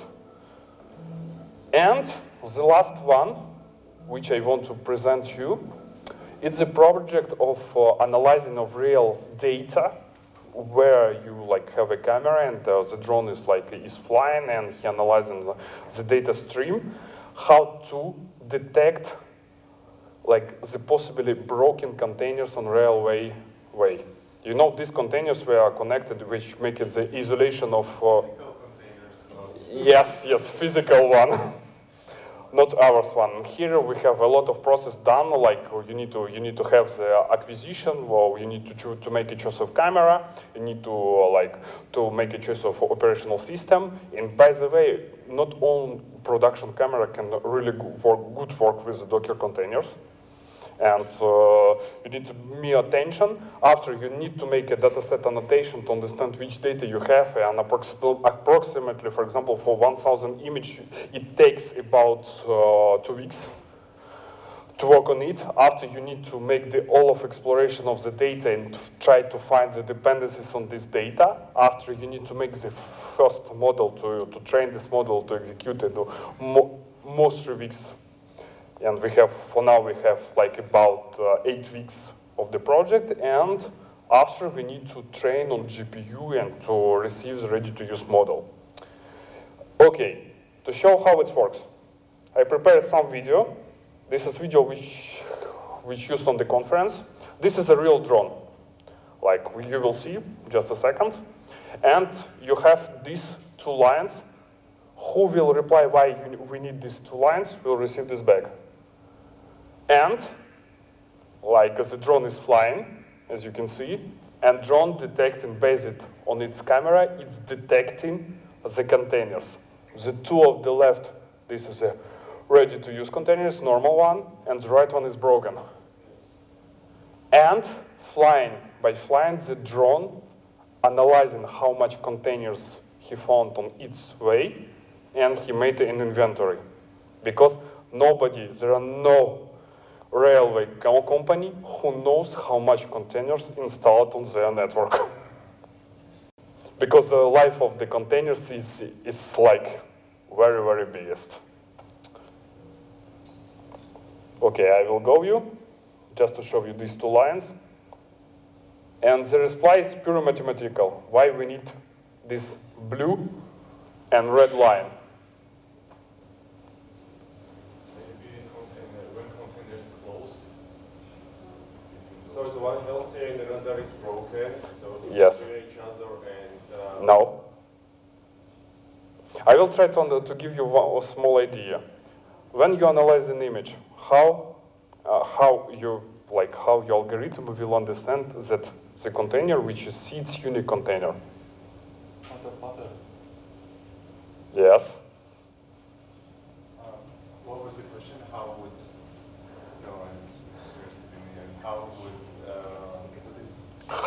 How you can understand that like container which you see is unique one? It was a yes. Yeah. It is not the like container which you see a few minutes ago, for example. So the line is, oh, this container is on the other side and this container is on this side? That's it. Not far from. Not far from. There's two lines, one blue, second red. It should be. It's not related to the color. The lines can be the lines can be really different colors. Yes, develop. Good idea. You just directly replied. A little bit. We have the drone is flying linearly. We have. So then you have to have this bounding boxes. So basically, first of all, you have to detect this. Then you have to identify the bounding box surrounding this container, and then you have to make kind of numbering of this. Yes. Here's the reply, and bag is for you. Yes. Yes, some applause. I didn't even know. Okay. And I think this is so late. I will finish my discussion by just showing how it's work on the architecture perspective, what is on the backside, on all of this stuff. What we have the custom model which is packaged as a container. And this container is deployed on the edge runtime. And the edge runtime is installed directly on the drone. By the way, the drone which you showed has about Core i7. It has 64 gigabytes of RAM and SSD installed on this drone, yeah. Yes. It can fly about 2 hours, by the way. But this is like things like this. It's yes. And we have 3 models deployed on this drone, like packaged in the container. First one is a camera capture model, which is like getting the information as a stream from the camera. It's like classical RSMTP stream, which after you send it to your model, which is detecting the zones and which is detecting which container is broken. And we have a small local web application. When you're working with the same network as a container, you can connect to this with a web application, a small classical web view with small, with small image streaming part, and as well some statistics. And the operator can work with it and to operate. And thank you for your attention. I am open for all of this question. I will just share 3 QR codes. The first one was for participating for United 24, because this is touching my heart, and as I'm Ukrainian, I'm supporting as well. And the last two of them, it's a QR code for fundraising for the car, who will go directly to line of to fields where the battles is going. I'm doing by myself with my friends, and we are trying to buy the car, which will go directly to front in the few next days. And if you want to participate, you can use these 2 QR codes to send some money. And I am open for your question if you have. Yes?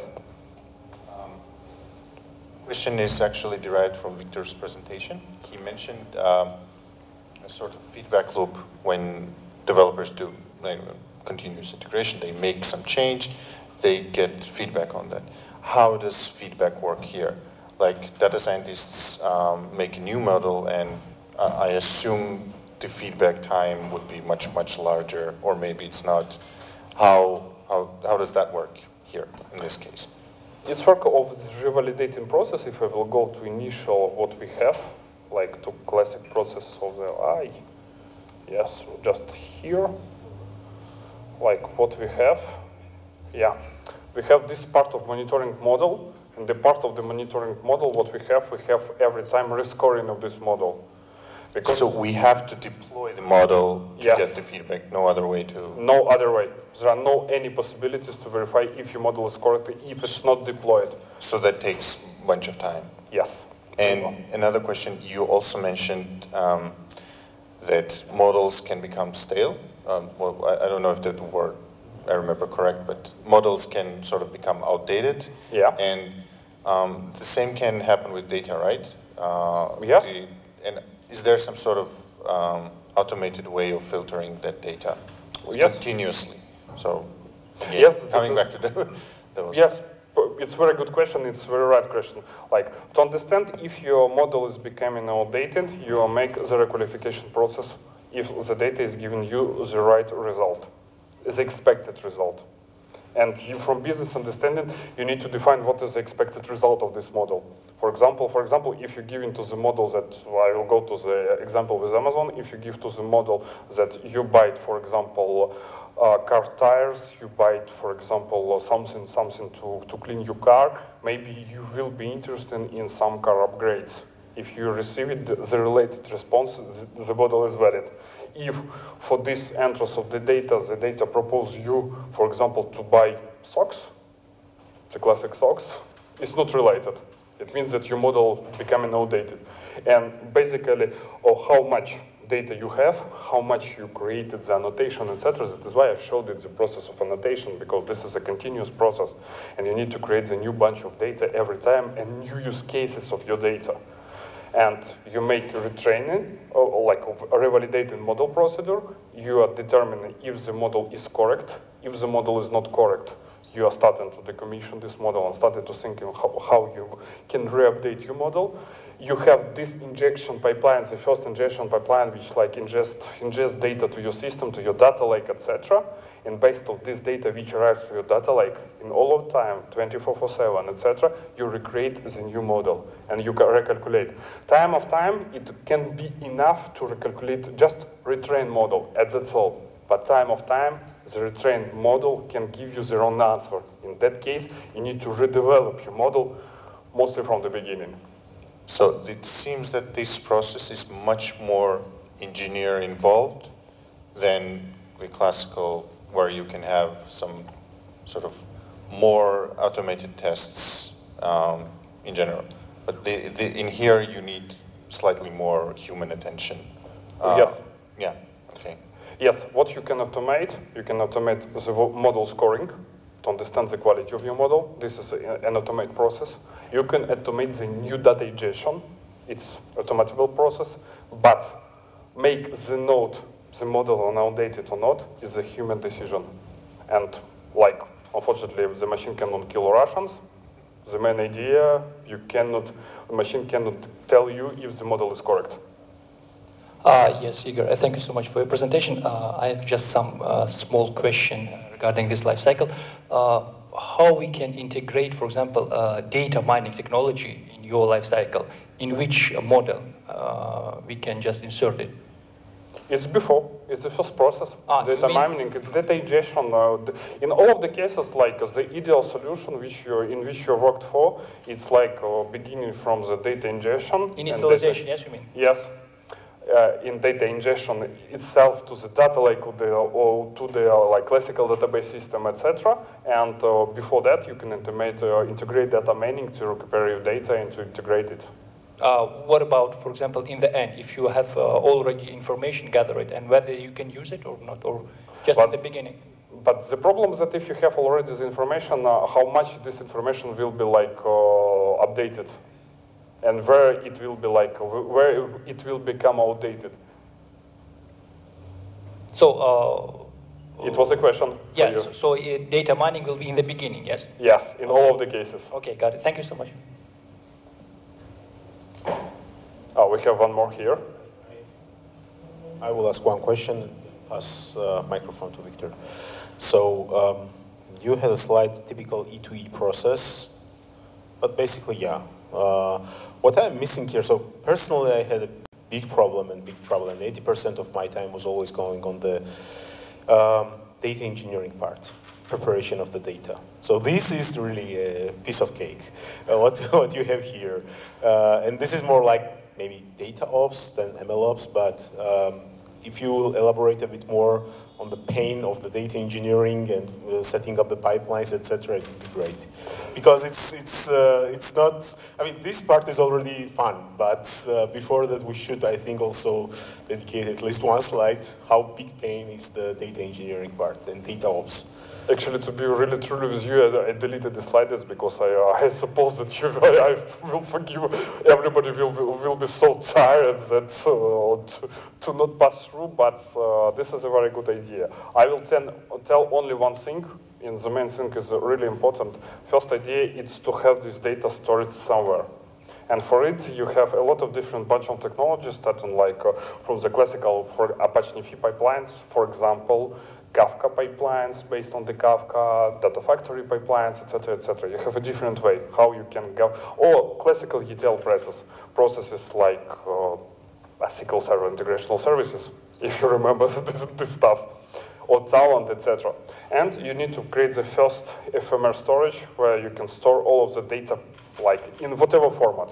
It can be, you can, based, like in the first idea, you can integrate and optimize the storage format, for example, to store the data not as you received, but make some reprocessing and store to the special types like Avro, like Parquet, etc., or compressed, and after to serve it. Or you can you received as is, and after you're starting to clean this data, and for it you're using the classical technologies like data frames in your PySpark notebook, in Jupyter, and you're cleaning your data, you're preparing the final data processes to use. But Erekle, totally right, and as I said in the beginning of the presentation, 80% of time of data engineer is data preparation and data cleaning. My question will be very quickly and easy. If you compare, for example, knowledge of DevOps engineer, just like unicorn DevOps engineer, and for example, tomorrow I want to be a MLOps engineer, what's the knowledge should I learn today to be tomorrow a MLOps engineer? This is a very good question. And it's not easy at all, to be really true with you. I thought you would say Azure DevOps. No, not at all, not at all. Okay. Azure DevOps is just a tool to use it. You can, in the place of Azure DevOps, you can make whatever you want. But what you need to know firstly, I think, is Spark. It's the first thing which is really important to understand what is happening on the backside and how it's working, etc. It's the first thing. And after, based on the knowledge of the Spark, you need to start to know the things like technical things like SageMaker, machine learning stuff, and you need to...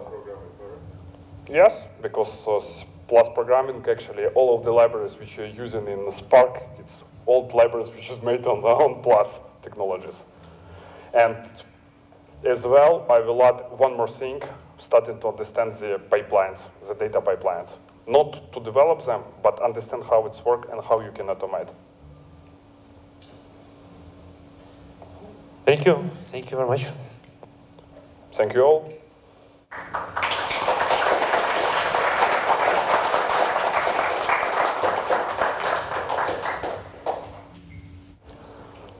Can we start?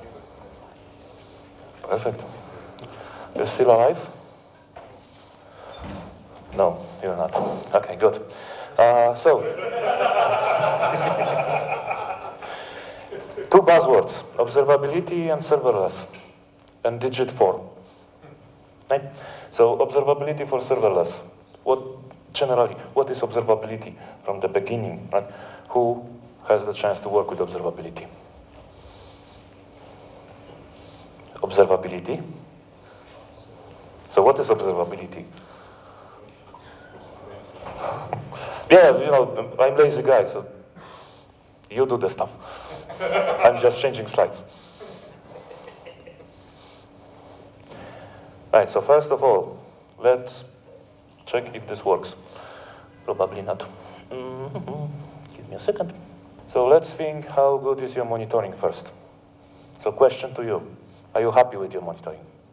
No, never. Good. This is what I expected, somehow. Yeah. Right, so first, my name is Pavel Pivosh and I'm lazy guy, as I said, so I do very little things in my life. So I am DevOps Institute Ambassador, CDF, AWS Community Builder first, and CD Foundation Ambassador. And for the last 3.5 years, I worked for EPAM as a lead system engineer. Right, so why we are talking about observability, from where it came. So first of all, we have less visibility of what we are doing, not what our applications are doing, right? So first, when we had bare metal, we saw everything, generally everything, right? Especially when you were sysadmin. Then you saw really everything. Then we came to virtual machines, right? And if there were some platform team who deliver virtual machines to you, or at least platform for you, you lose the ability to see what's going on downside, right? So exactly EC2 instance, right? We don't know what's going on the host. We can imagine sometimes. Then we have Docker and containers, right? And we see even less. And then finally we have serverless. And we don't know anything. At least from the start, right? From what we have as a default, we don't see almost nothing. Why? Because a couple of things. We have less interaction with everything what is below our application. We have less accessibility because we cannot enter the underlying server because, surprise, there is a server in serverless, right? We cannot access it. We have definitely more tools. It was very easy long time ago, right?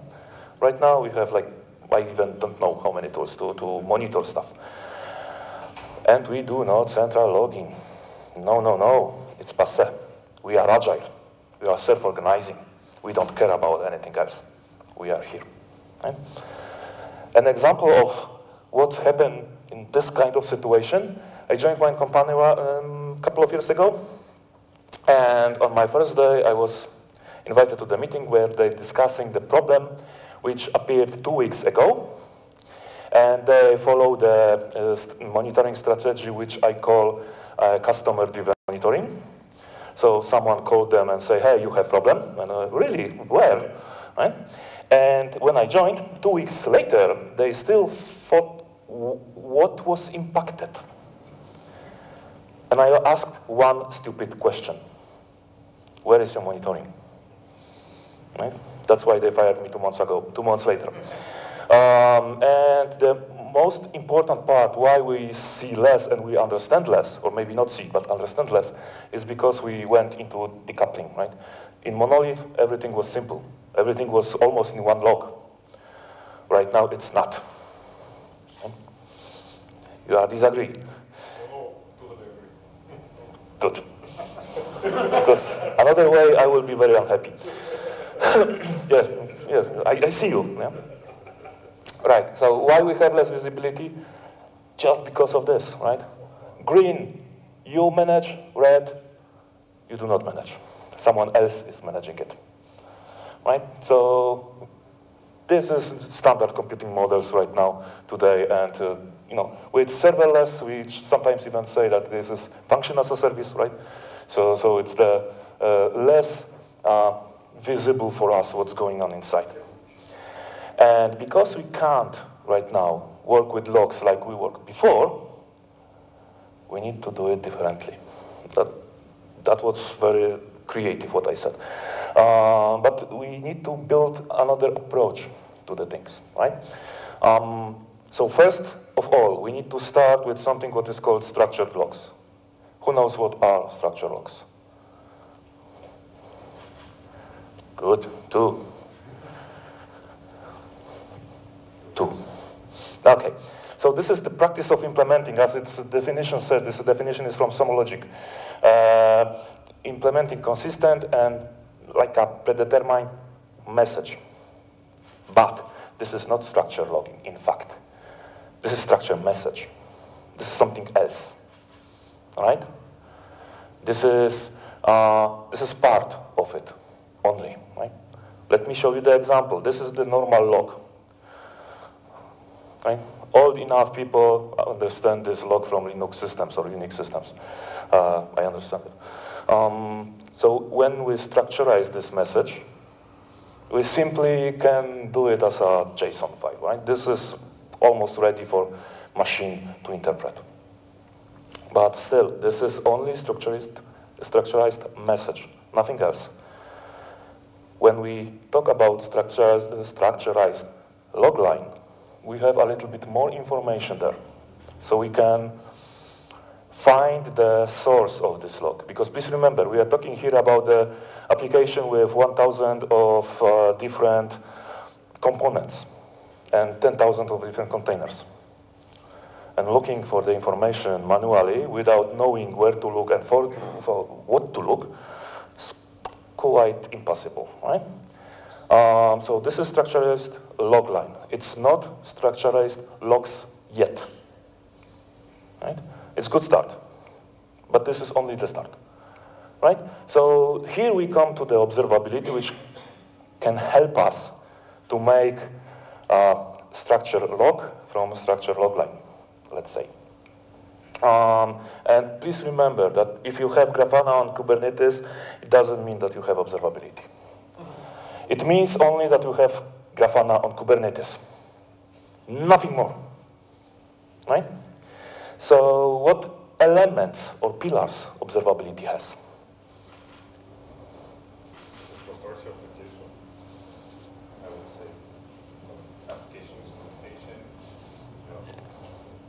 Not going down.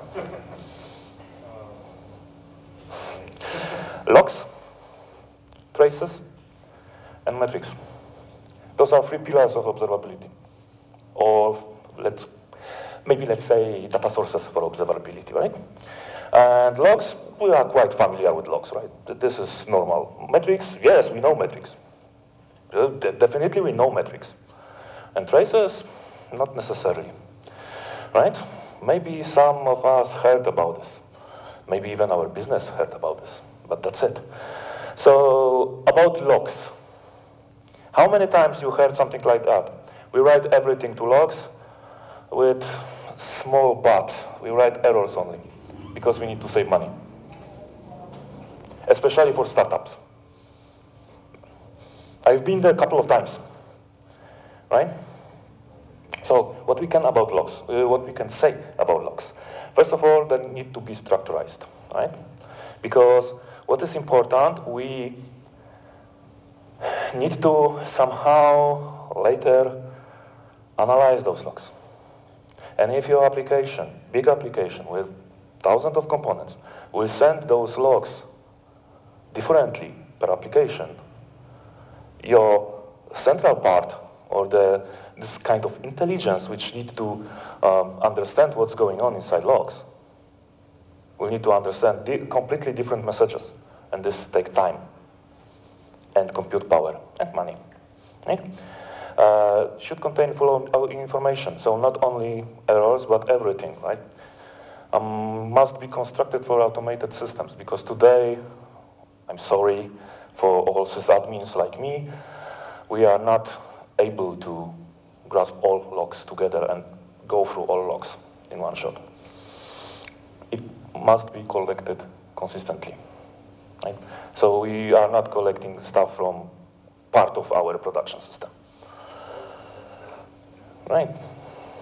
So, about performance metrics. How many times you heard the question about performance metrics? Every time I heard the answer, yeah, it's great, right? Because we have no hell of idea how it's going, right?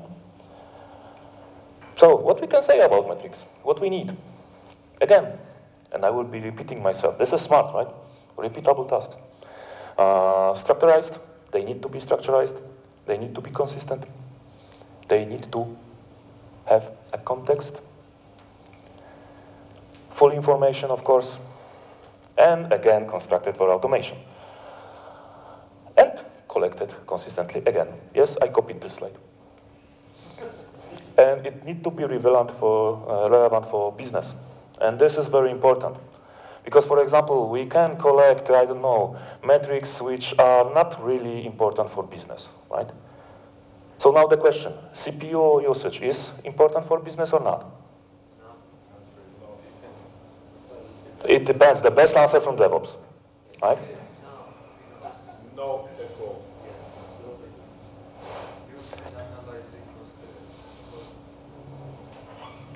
You know, what is the issue very often with very common situation, and all companies are prepared for it? Black Friday. Right? Very often, for example, scaling is based on CPU. I'm not saying if it is good or bad at this moment. But if we build our scalability based on CPU, it becomes quite important from the business perspective, right? Because we need more machines to sell our product, right? Right, and it can be corrected directly as a metric, or we can just use logs to create those kind of data as well. All right, about traces, and this is very common, and I've been there a couple of times when they ask me to show, to say it or to show them a specific client because he just, I don't know, says, he complains that about the speed, about some things, right? And then I just realized, oh, okay, I've got logs, and I need to find an error, and in the log I have around 500,000 of records for last 2 seconds, and I'm quite doomed, right? I try to scroll up a little, right? Believe me, my finger looks like my arm, right? And I scrolled 6 seconds. It's impossible. That's why we need to collect traces. So what to say about traces? And this is copied as well. They need to be consistent. They need to be collected consistently, right? Because if we do not collect it consistently and we have break inside the chain, it's useless. Because we are losing the context, we are losing the flow of the request, right? Yes, they want me to end. Yeah. They can allow you to track the request, the one single request, through the whole system, from the start to the end. I should say, from the start to the end, right? Back to the client. And also, they are base for the performance measurement, because you see exactly what happened in every single step. It's not value stream, but if you look on this as a value stream, you can detect your bottleneck, where you should focus next, right? And it gives you the zooming option from one request to the whole performance. Very easy. Context. Why context is important? What is it?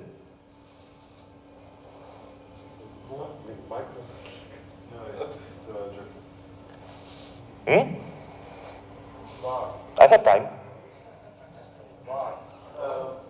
Yeah. But it was kind of guess, right?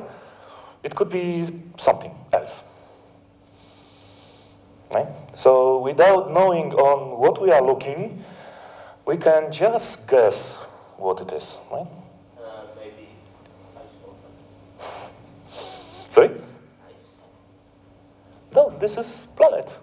This is this part of the Mars, yes. I thought that you were talking about surface, what's in the surface. No, just about the whole picture, right? About, you know, so... satellite of Jupiter. Europe? Or Mars? Or Jupiter? Maybe you're right. Maybe you're right. Yeah. Anyway, you know, having information about how many errors you have in an application, what it says to you. That you have errors, right? And what next? How many customers are impacted? How serious it is? Well, depends on companies' mindset. But anyway. I'm talking about depends on the company size, of course, and depends how the big company's reputation are. All right, let me ask you. You have 10 errors in your log. Yes. So the company will be damaged, of course. But in the same second, I have 1 million of proper answers, and only 10 errors in last 1 second. I have 1 million requests and only 10 errors. Or you will lose a minority, of course. Or maybe this is not really relevant, right? Yes. And what in the situation if in the last hour I have 10 errors and 11 requests?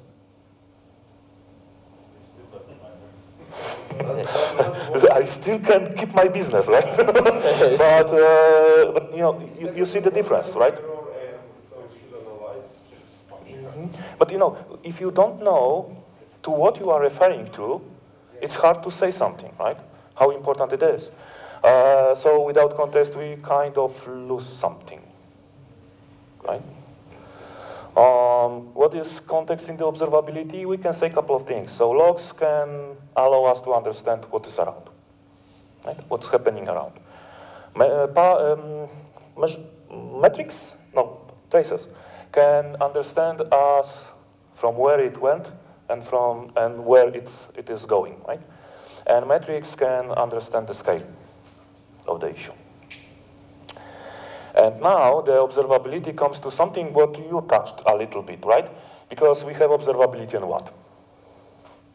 We're still in the same situation that we have notification and we need to jump and start work at 3 a.m. I love this, right?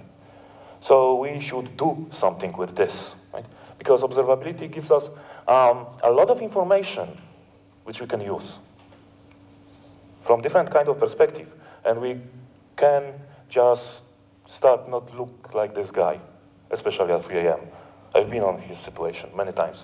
And then I created something what I called meal, and it was even before observability started to be buzzword, right? So this is kind of approach to intelligent monitoring. And this contains a lot of artificial intelligence, a lot of learning how your platform behave in some period of time, right? And this contains one element more. So we have logs, we have traces, which I call events, we have metrics, but we have also actions. And if you are smart enough, you will find the 4 letters there as a meal, right? Yes, I love eating. And this is mine. So what meal can help us to do? By gathering these 3 elements here together, we can act automatically. And this is the most important, automatically, right? And this gives us also the possibility to act, let's say, intelligently. Because sometimes at 3 a.m., we don't need to do the same things like on 10 a.m., where our shop is open, for example, right? If our hard drive is full, we can clear the logs. And again, clear the logs. And tomorrow, clear the logs. And in 1 week, clear the logs. Is this smart? Not really, right? So the point is that if we as human, we start to think, come on, I'm doing this again and again and again. Okay, I'm paid for overtime. That's cool, but it's not nice about 3 a.m., right? So maybe there is another action which should be taken. Extend the disk or something like that, right? This will help for a couple more days, but this is a different story. So now, as I talk a lot about theory, a little bit more about practice. So I want to do some presentation based on AWS Lambda. Yes, and what is AWS Lambda? This is the AWS unsuccessful approach to serverless. No. It's good one. It's good one. I liked it very much. But AWS Lambda has one kind of major issue, which sometimes is quite critical. It's called cold start, right? Not for every workload, of course, but there are workloads where this cold start is quite important and quite sensitive. Right? Because if you expect, for example, 200 milliseconds response time, and your Lambda is warming up for 4 seconds, you are kind of not hitting your goal, right? And it may happen. It may happen. So how we can catch this issue? To understand the the impact. We have two tools for it: Lambda Insights, which can help us to say or to know how many invocations suffered by cold start, and X-ray, which can say us exactly how much time it took from the execution time. But to know that, it's not that easy. We need to do something more, because AWS is kind enough to not giving this from the standard option, right? Of course, and it may be quite expensive if you have big workload. So what is cold start really? This is the time needed for AWS to prepare this unexisting server, right? And also to install if anything is needed to be installed, etc., etc., etc. Right? And longer cold start is possible for languages like .NET, like Java, where you have the compiled executable. Shorter cold start is for Python, Node.js, definitely faster. I don't know if AWS just was more focused on this because it's more popular or not. Right now, it's a little bit better. I don't agree, because you can have precompiled everything, and it's the same more quickly. Yes, that is true. That is true. But how many times you saw that? The bad practice is yes, it is. Yes, it is. That's why I emphasize it. So when your Lambda function is warm, so it was executed. You have some time to reuse this Lambda once again, and you don't have this cold start, right? The Lambda is warm, and you can play with that. Unfortunately, Anton is not with us today because I want to make him suffer. That's why I selected SAM model. So what is SAM? This is extension for CloudFormation, right? This is the model optimized for serverless and kind of approach to GitOps, because you can keep your infrastructure and everything what is needed for your application from the infrastructure perspective inside the code repository, right? So it's not full GitOps, because GitOps has one very important element, or Open GitOps at least say that the state should be pulled, right? And this is not possible here, I think. And how the standard template will look like, which I want to show you. I know this is maybe not very visible, but we will be there. So this is the simplest I could find in my mind thing how to create Lambda function with API, right? This contains 20 lines. We've got a definition of Lambda function, where is the handler, what is the runtime, Python 3.8, in this case, what is the memory, blah, blah, blah, and the association with API, right? So when I execute this, I will have my API with 2 stages, what is nice, and I will have my Lambda function. Simple, clean, 5 minutes, even less, maybe even half a minute to have it up and running.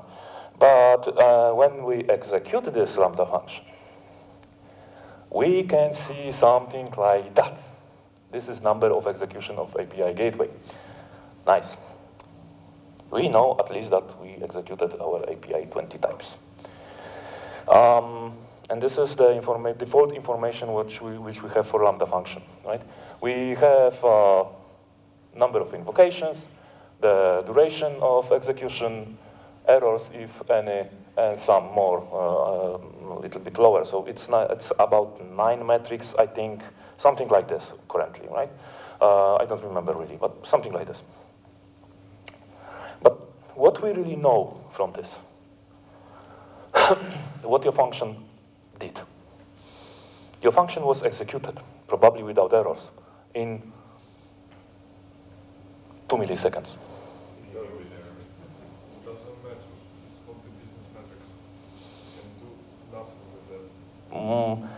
Yeah, that's true. So let's look on the logs. And this is the default log from Python. Right? We have information about those three which are opened, right? The first on top, start the function, end request, and some report where we have duration, when we have memory used, things like that. Nothing big, right? Other languages like Java are giving a little bit more, but still Python gives you this. So yes, at least you know how much you will pay. That's quite important information, but if your function will die, okay, there will be maybe error, or maybe not. It depends how you did it. But if your function takes much more time than you expect, how you will find why?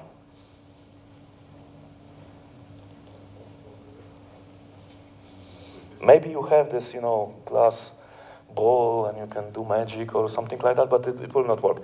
So that's why we want to improve things, and we will do it in 2 steps. First of all, we can enable X-ray.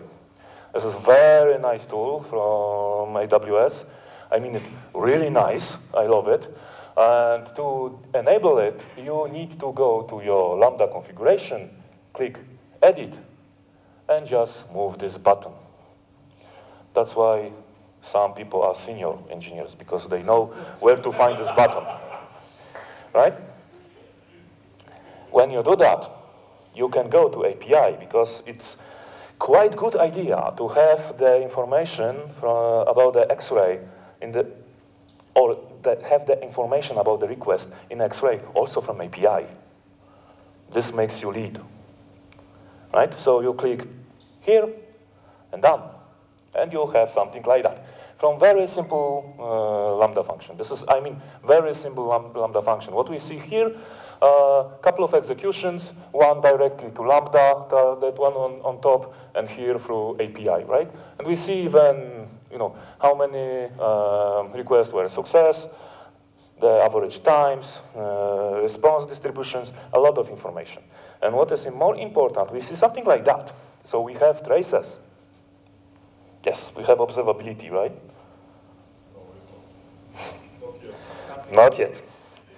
So we have traces. And now, except this one, because this one, as I know, because I am a lead, it was executed directly as a Lambda function, so by test, not through API. Rest was executed by API. And what is interesting, one execution took 16 milliseconds, and another one took 28. That's quite a difference, right? The last one, but the last one is not important because it is without API. So this is just the Lambda, right? So let's look on the traces of these 2 execution. So this is the execution of this is the trace for the 28 seconds, milliseconds execution. And we have here some information, very nice information, what happened, right? So now let's look on the one with 16 milliseconds. What is the difference?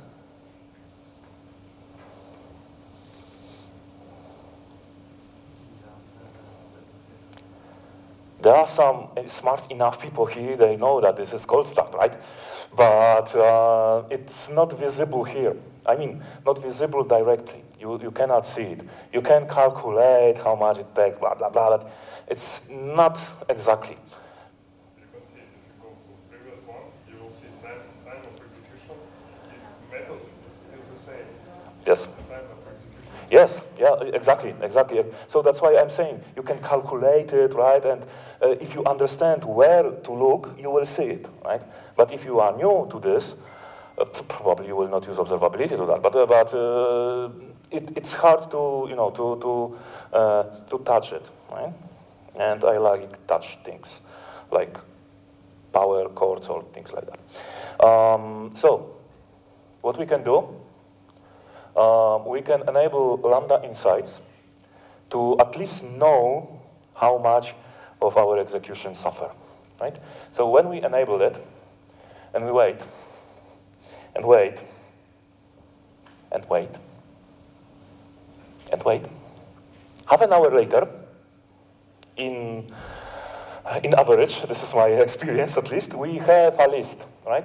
And here on this list we have couple of very interesting information, but we have also this init duration, and this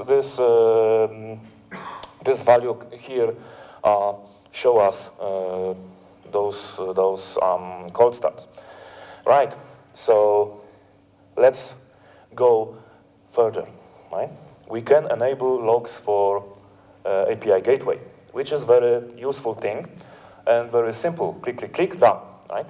But what is nice to do is to create your own log format, because this helps you later to analyze stuff, right? So this log format, as you see, is very complicated, but I'm just delete, not something higher. That's why I clicked JSON here. And this is it, right? But I add here only one thing, this thing, right? I add trace ID, and this trace ID will allow me to, let's say, spy my request through the whole chain, what's going on, right? And we, of course, remember that we need to have this tracing enabled, right? And then this is the log from API. What I don't like about these logs, that every single request creates like a new file, new object, right? This is a little bit, let's say, not very comfortable if you need to just look on it. If you use this in the tools like Logs Insight or whatever, it's good enough, right? And also, when you have something like that, you can use contributor insights to, for example, analyze how many requests from specific IPs you have, right? Because this API log allows you to do that, because there was specifically this information, right? But this is only about what's going on outside the function. Still, we don't know what's going on inside. Still, we don't know what was the real time exactly, right, to the millisecond of the cold start. Was there cold start, right? And what this function did, in fact. So what we will do, we will use here AWS Lambda Power Tools. Who is familiar with that? Even, okay, you have to. All right, so Lambda Power Tools is, I think, open source project or something around. I'm not sure here, but it is available to download and to use. And it has multiple ways of implementation. First of all, we can use it for Python, for TypeScript, for Java. I was surprised that TypeScript was announced or even given to us before .NET, because I saw some dashboards where .NET was almost completed. But anyway, allows us to build observability out of the box, really out of the box.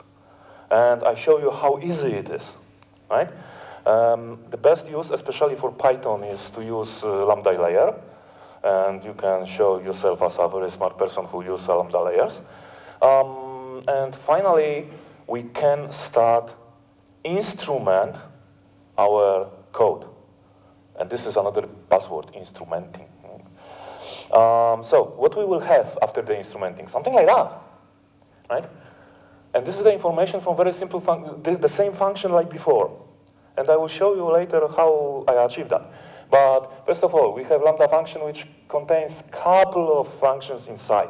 And we have full information about them, how long they take, and if they were successful or not. We have even information about the init state, etc., etc. So we see everything as deeply as we instrument our code, right? And here we can start to look for bottlenecks. For example, oh, well, this query took too long. Why? Let's go to the code. We know this specific place. We can try to fix it, right? If you have a function around 1,000 line of code, which is already not the good thing, but we all know reality, right? And the practice and the theory. and you see that your function is executing, let's say, 30 seconds, and you expected 3.5. It's good to know where it takes so much time, right? This can help you to do that. So this was about logs, about traces, I'm sorry. This is about metrics. You can create your own metrics. You can say even that I want to know how many this specific sub-function or part of my code was executed, for how long, whatever you want, right? And logs. Now the logs looks a little bit bigger. What means AWS is a little bit happier because you pay more, right? Anyway, with this, we can understand not only what is the message, we have not only structure log line, if we properly prepare it, but also we have the surroundings around it. We know in which moment of the code problem occurred, where exactly, what was the information like timestamp, simple thing, right? If there was cold start or not. And we have also correlation ID and X-ray trace ID, right? Correlation ID, which allows us to really go through the request for the whole chain, back and forth, and X-ray trace ID, which is given by X-ray, right? And this is how the template, the sum template, looks like after the changes. And I know that it's not visible. We will be there. Now it has 67 lines, 3 times plus more, right? It's not that big deal for the amount of information you can get. I think, at least, right? If you want to play with this, especially in Python, here is the potential option. And let me just jump for the second. Oh, pictures. Let me jump for the second to the code. I just did it wrong. Here, come on. Where is my Zoom? Yeah, I just wanted to reshare and I lost everything. I've got it already, I think. Where is it? Let me just share the whole screen. It will be easier way. Okay. Right, so let's start with the template. This is the original template I showed on the beginning.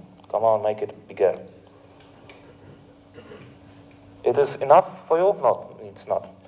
Let me just try to make it bigger. I don't remember the... Control plus? Probably. Control K, Control. Oh yes, that's better. Now it's better? Yeah. So this is the template on the beginning, right?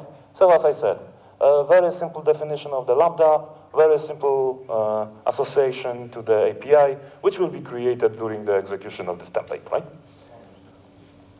And as you can see, I attach this function to the very complicated path / and that's it. After the changes, it looks a little bit differently. So first of all, I've created the log groups. This log group is for API logs, right? Because unfortunately, you have to provide the name of the group when you enable API logs. Then we have definition of API. Why I need to move it? Because previously, you remember, there was no definition of API. It was like just a join, right? And nothing else. Right now, I need this because I have logs definition. I have a couple of other things which I define on the API level, on the top level of API, right? Not for the endpoint like I had previously. And here I have also the list of elements which I want to have in my logs for API. And as you can see, this takes like 10 lines already, so the template itself, if I put it one line, it will be smaller, right? But if I am counted in my company for a number of lines committed, it's better way, right?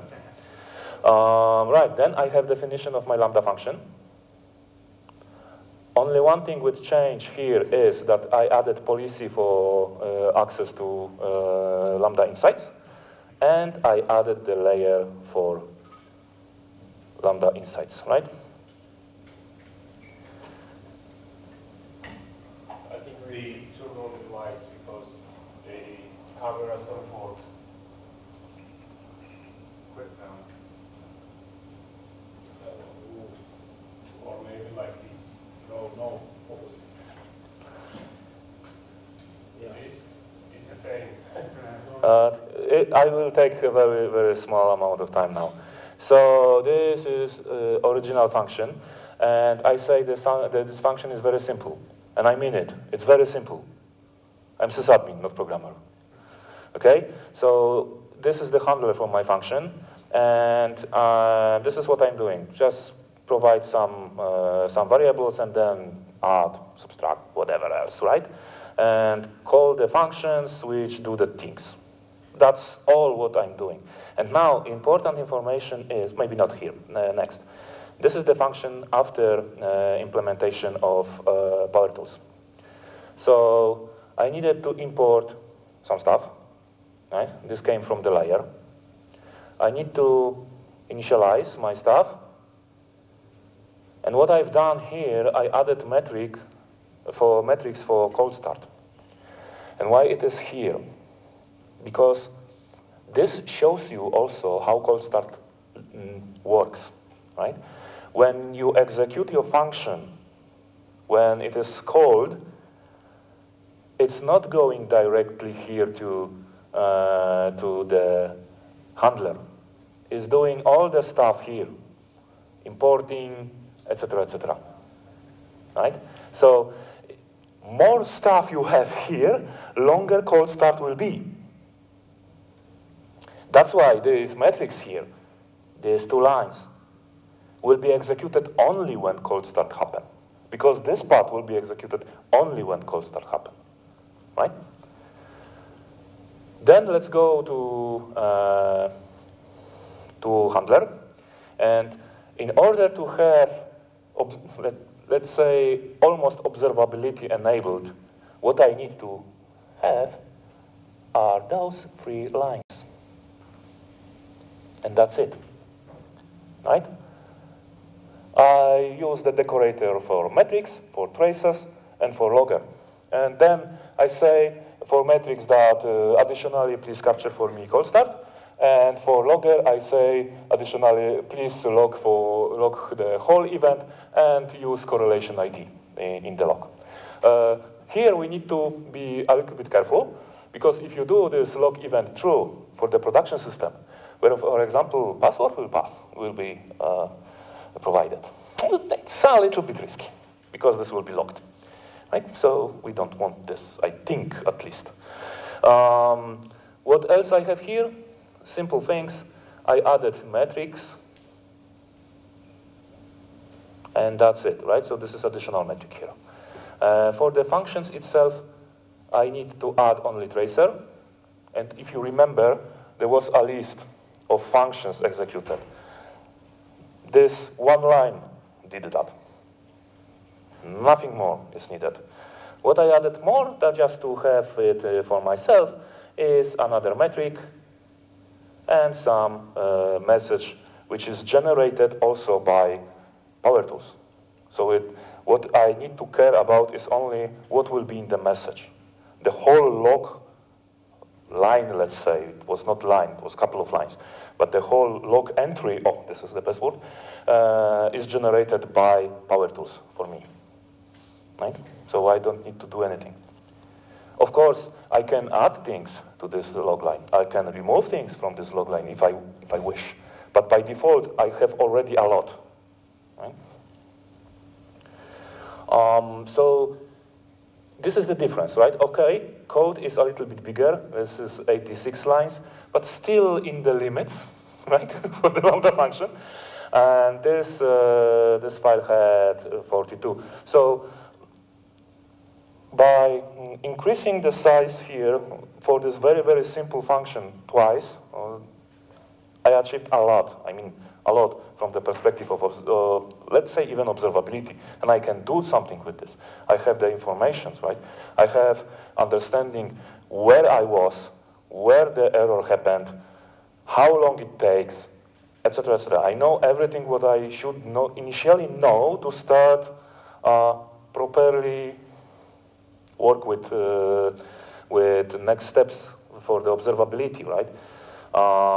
So again, if you wish to play with this, the series on Dev2 starts with the simple template, then go step by step to implement exactly what I showed you. Quite, I think, nice. It is nice because I wrote it. So where to go from this place, right? We talked about intelligent monitoring a little bit, right? Before we talked about artificial intelligence. And we need data for this artificial intelligence, right? So this may be some input on the beginning, right? And what we can do, because we are starting with CloudWatch, right? We can do simple things like direct everything, every logs to S3 and do some queries in Athena, right? We can go through Kinesis, through OpenSearch and show metrics, or even traces in QuickSight. And I'm using only tools available on AWS. You're welcome. We can push our metrics to TimeStream, which is very nice, a quite new database in AWS, and then represent everything on Grafana, right? We can even attach managed Prometheus to the chain, right? Then, based on this, we can create alerts and do things with it, if we need, right? What kind of tools, except power tools, we have? For instrumentations, of course, power tools, but also Jagger can help you. It has a lot of functionality related to instrumentation. Prometheus has its own. Generally, OpenTelemetry is another buzzword which we should remember here. This is the standard, how we should do these things, right? For the visualization, simple, Grafana, Prometheus, it has its own built-in dashboards. Even Kibana, if we use Elasticsearch, right?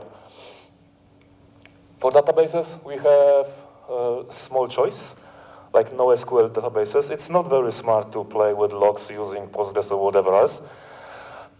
It's not, believe me. But for metrics, time series databases.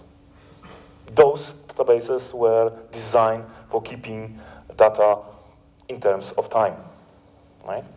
Like I'm already mentioned one database, another is InfluxDB, right?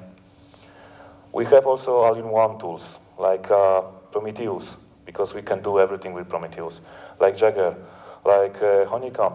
I don't know if you had a chance to look on it. It's really, really nice tool. Like Dynatrace. And this is like our recent Splunk has also this functionality. But with Splunk, believe me, you will think, after using Splunk, you will think that AWS is very cheap. Right? And now, to conclude, this is the quote from DevOps Borat. Right? It's quite important because this is something what we forgot very often.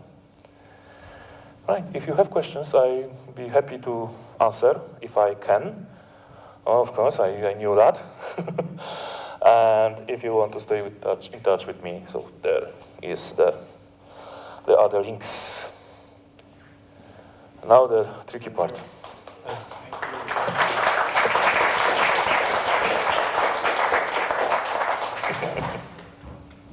So thank you very much for this amazing talk. And actually that was the trick, right, from the organizer's side to put all the really, really interesting talks and hot topics today, afternoon, because we didn't manage to attend majority of the talks in the first day, unfortunately. So it was just for us. Maybe wrong joke. VIP sessions, I know, I understand that. So the question, just tell me the way how you are convincing software engineers to do this logging there.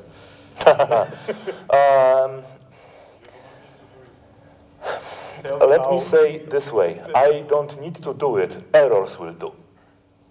Okay, so it's an iterative process and it takes time. Very often it is, yes, because you can even write your own library for doing observability. One of my colleagues did it for .NET, right? And it was even some kind of acknowledged by AWS at some point. I don't remember it correctly, but probably something like that happened. At least it was published somewhere. But the point is that, if developer will say this is too much to apply, 3 lines. It's in Python, but when you are dealing with other languages, yes. For Java, it's a little bit depends. more. So usually when software developers are getting some tasks, they are trying to accomplish it, yes. And usually when it goes to the deployment part and you would like to get inside, then you start like saying that, hey, we need to add logging, we need more kind of observability, exactly. So that's I would say human factor, that's the trickiest part. That's true. And here, how much time you have? Because we are touching very interesting topic, the culture, right? And now the role of DevOps is to, yes, convince. But how we can convince? By showing, for example, a POC, how easy it may be implemented. Because it's not not always because developers knows how it will log and then I'm too lazy to do that. They have no idea sometimes what they can achieve by that.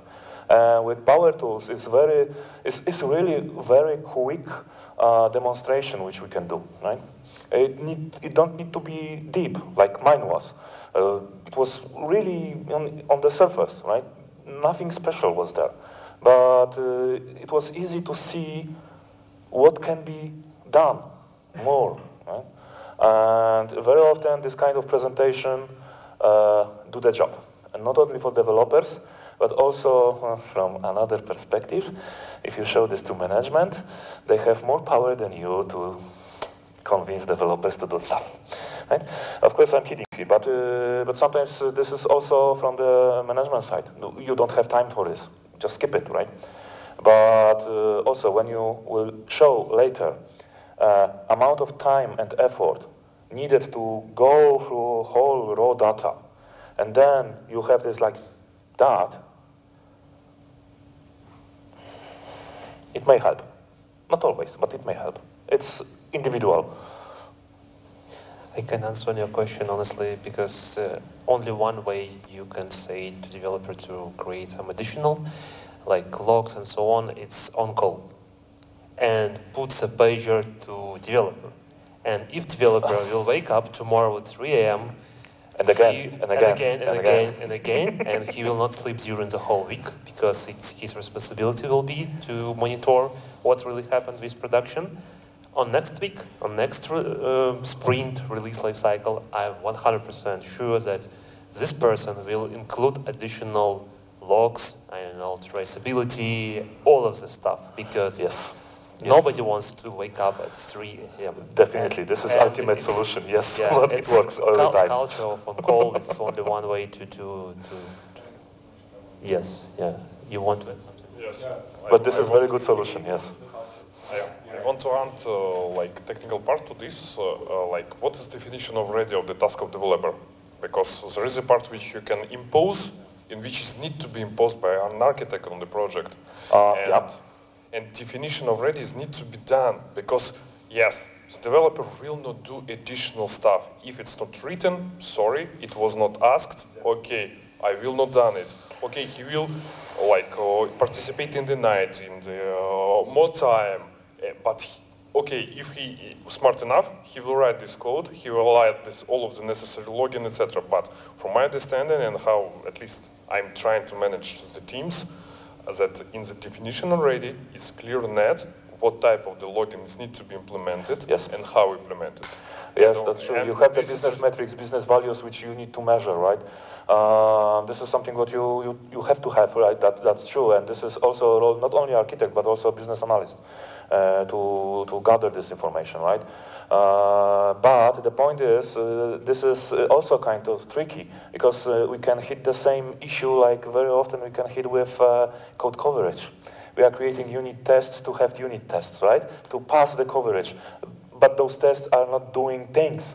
But luckily for code coverage, we have tools which can prove that this unit tests are bad. I'm not sure if we have anything here, but something like that maybe it may be even easier then, because you have these metrics or not, right? You have information that you are crossing the threshold or not. You have some actions or not. This is from one perspective quite easy, but again, if you have many metrics implemented in very short period of time, you can just hidden yourself, right? So this is also about maturity of the team, unfortunately or fortunately, but I don't have the full answer for you how to deal with that. For sure, if the team buy the stuff, if the team will own really the process, it will be easier to have it. If they don't care, exactly. But the quality of the code will be that bad that maybe you will have different problems than just the observability, right? Also regarding definition of done, in the last work, technology radar, they proposed new definition of production readiness. It's include definition of done and what should be do for production. I mean, infrastructure is ready for your feature or for your, for your functionality. New login monitoring is ready for your new functionality. All of the stuff. My question, Pavel, based on the statistics, 92–95% of logs will never use, but we have to pay for that. Yep. And so my question: what's the trade-off? Money for logs and observability. Why to find some the middle win-win? Because you're absolutely right. It's like when startups started to develop something, they collect on the error because it logs cost. Yes, it's cheaper. But if you look at the, big application, microservices generate so many data, as you said, millions. You scroll, your muscle likes to very fast. And so, how to find this, kind of balance, right? Yeah, balance. It's tough. It's a very good question, but it's a tough question. And I always knew that you are asking that kind of questions. Generally, what can help, for example, changing logs into metrics? Because it will not work everywhere, of course, right? What we can do, for example, in case of AWS, we can retire logs quite quickly because logs are important generally in the moment, right? Okay, we have some governance, we have some laws when we need to keep logs for a longer time. But then we have S3 and Glacier, which is quite cheap, and we can keep it there.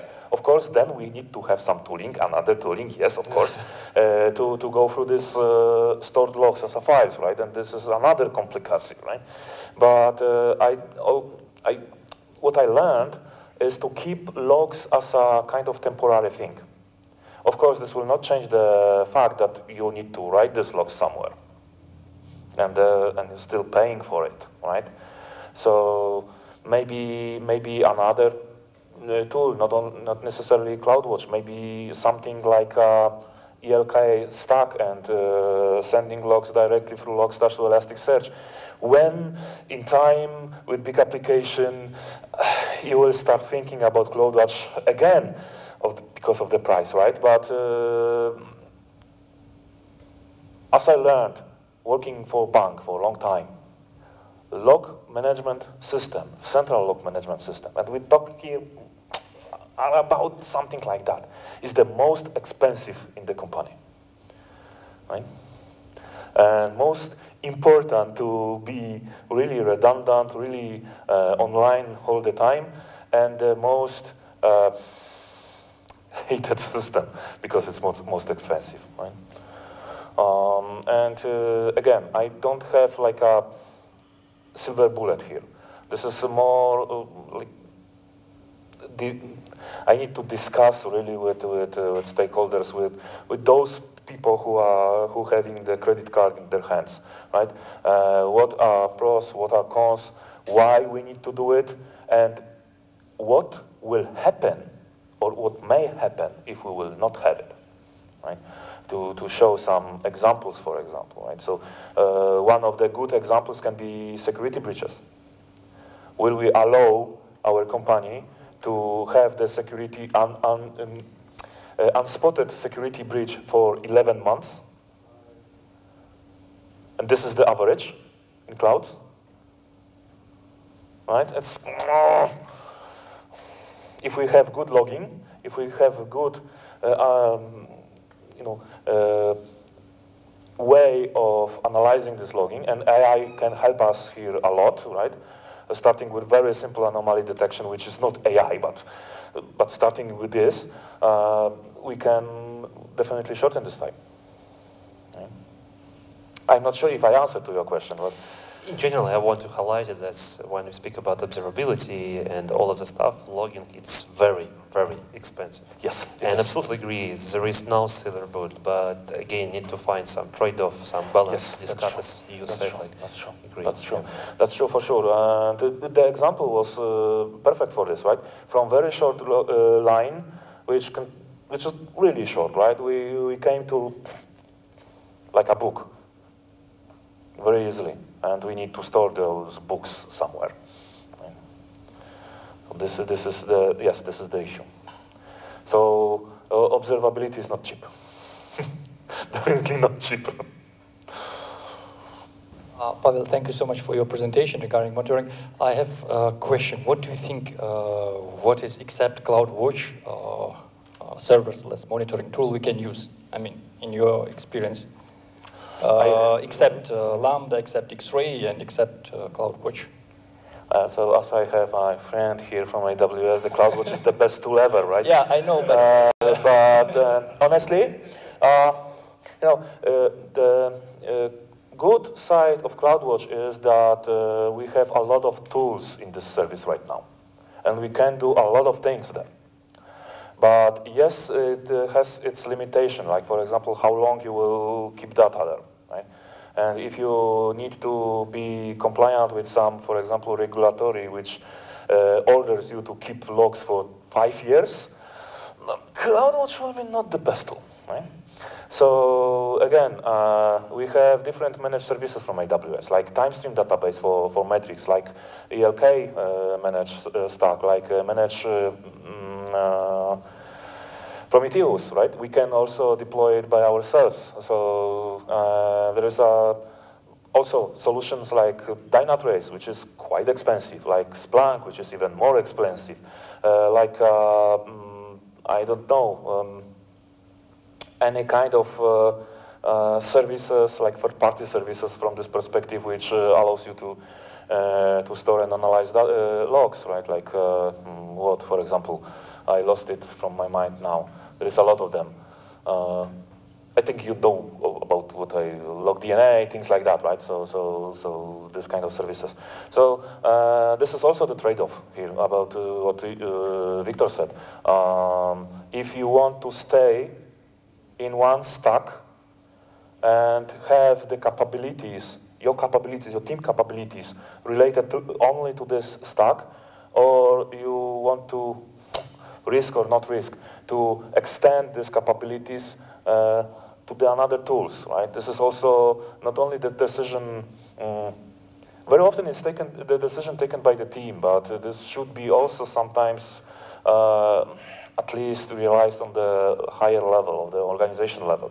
Because In fact, if you go to the solutions like I mentioned, LogDNA or something like that, surprise, you pay for it as well, right? So paying for 2 tools, 3 tools, 5 tools, which are doing the same thing. Another question to answer, right? But you know, generally, managed services log a lot of information directly to CloudWatch by default, right? For example, logs from the ECS cluster you have in CloudWatch. How you log information from your containers is a different story. Now, you can have it in one place, or you can have it in different places. The most important element in all of this is to have the last element of the chain, like a dashboard. We call this like single pane of glass. So we have one place when we display information. We don't need to jump over the 1,000 tools, right? And this, of course, makes another complication. So when I heard the AWS Power Tools, then the application instrumentation, I immediately thought, why not OpenTelemetry, which is, well, I wouldn't say standard, but yes, it's standard. Mm-hmm. Well, like, yeah, it's very widely accepted. So yes. Wouldn't that make more sense? But I suppose Power Tools have some kind of advantage in specifically in Lambda case. Power Tools has also some possibility to interact with infrastructure. This is additional, like bonus here. I didn't touch it completely, but they had this kind of possibility. Not big, but there is something, for example, with DynamoDB, if I remember correctly, something with S3. So you can do a couple of things there as well. But yes, implementing the standard, and OpenTelemetry is not just the standard, but also the libraries, right? Will help you, of course, but it will mean that if you want to implement it like 100%, which is of course impossible, but if you have this goal in mind, it means that you need to create a kind of at least wrapper for your application, right? Somehow you need to communicate with these libraries, something what you need to manage. And Power Tools a little bit, you need a little bit less maintenance here, a little bit, because still you need to instrument it, right? But, and again, Power Tools have like a direct connection to CloudWatch, so you don't need to play with another, library or whatever connection you need. So again, this is kind of trade-off, yes, because you cannot assume that Power Tools or whatever else will be compliant with OpenTelemetry in the level as you accept, right? So, yeah. Thank you. Again, it depends. So, done. Thank you.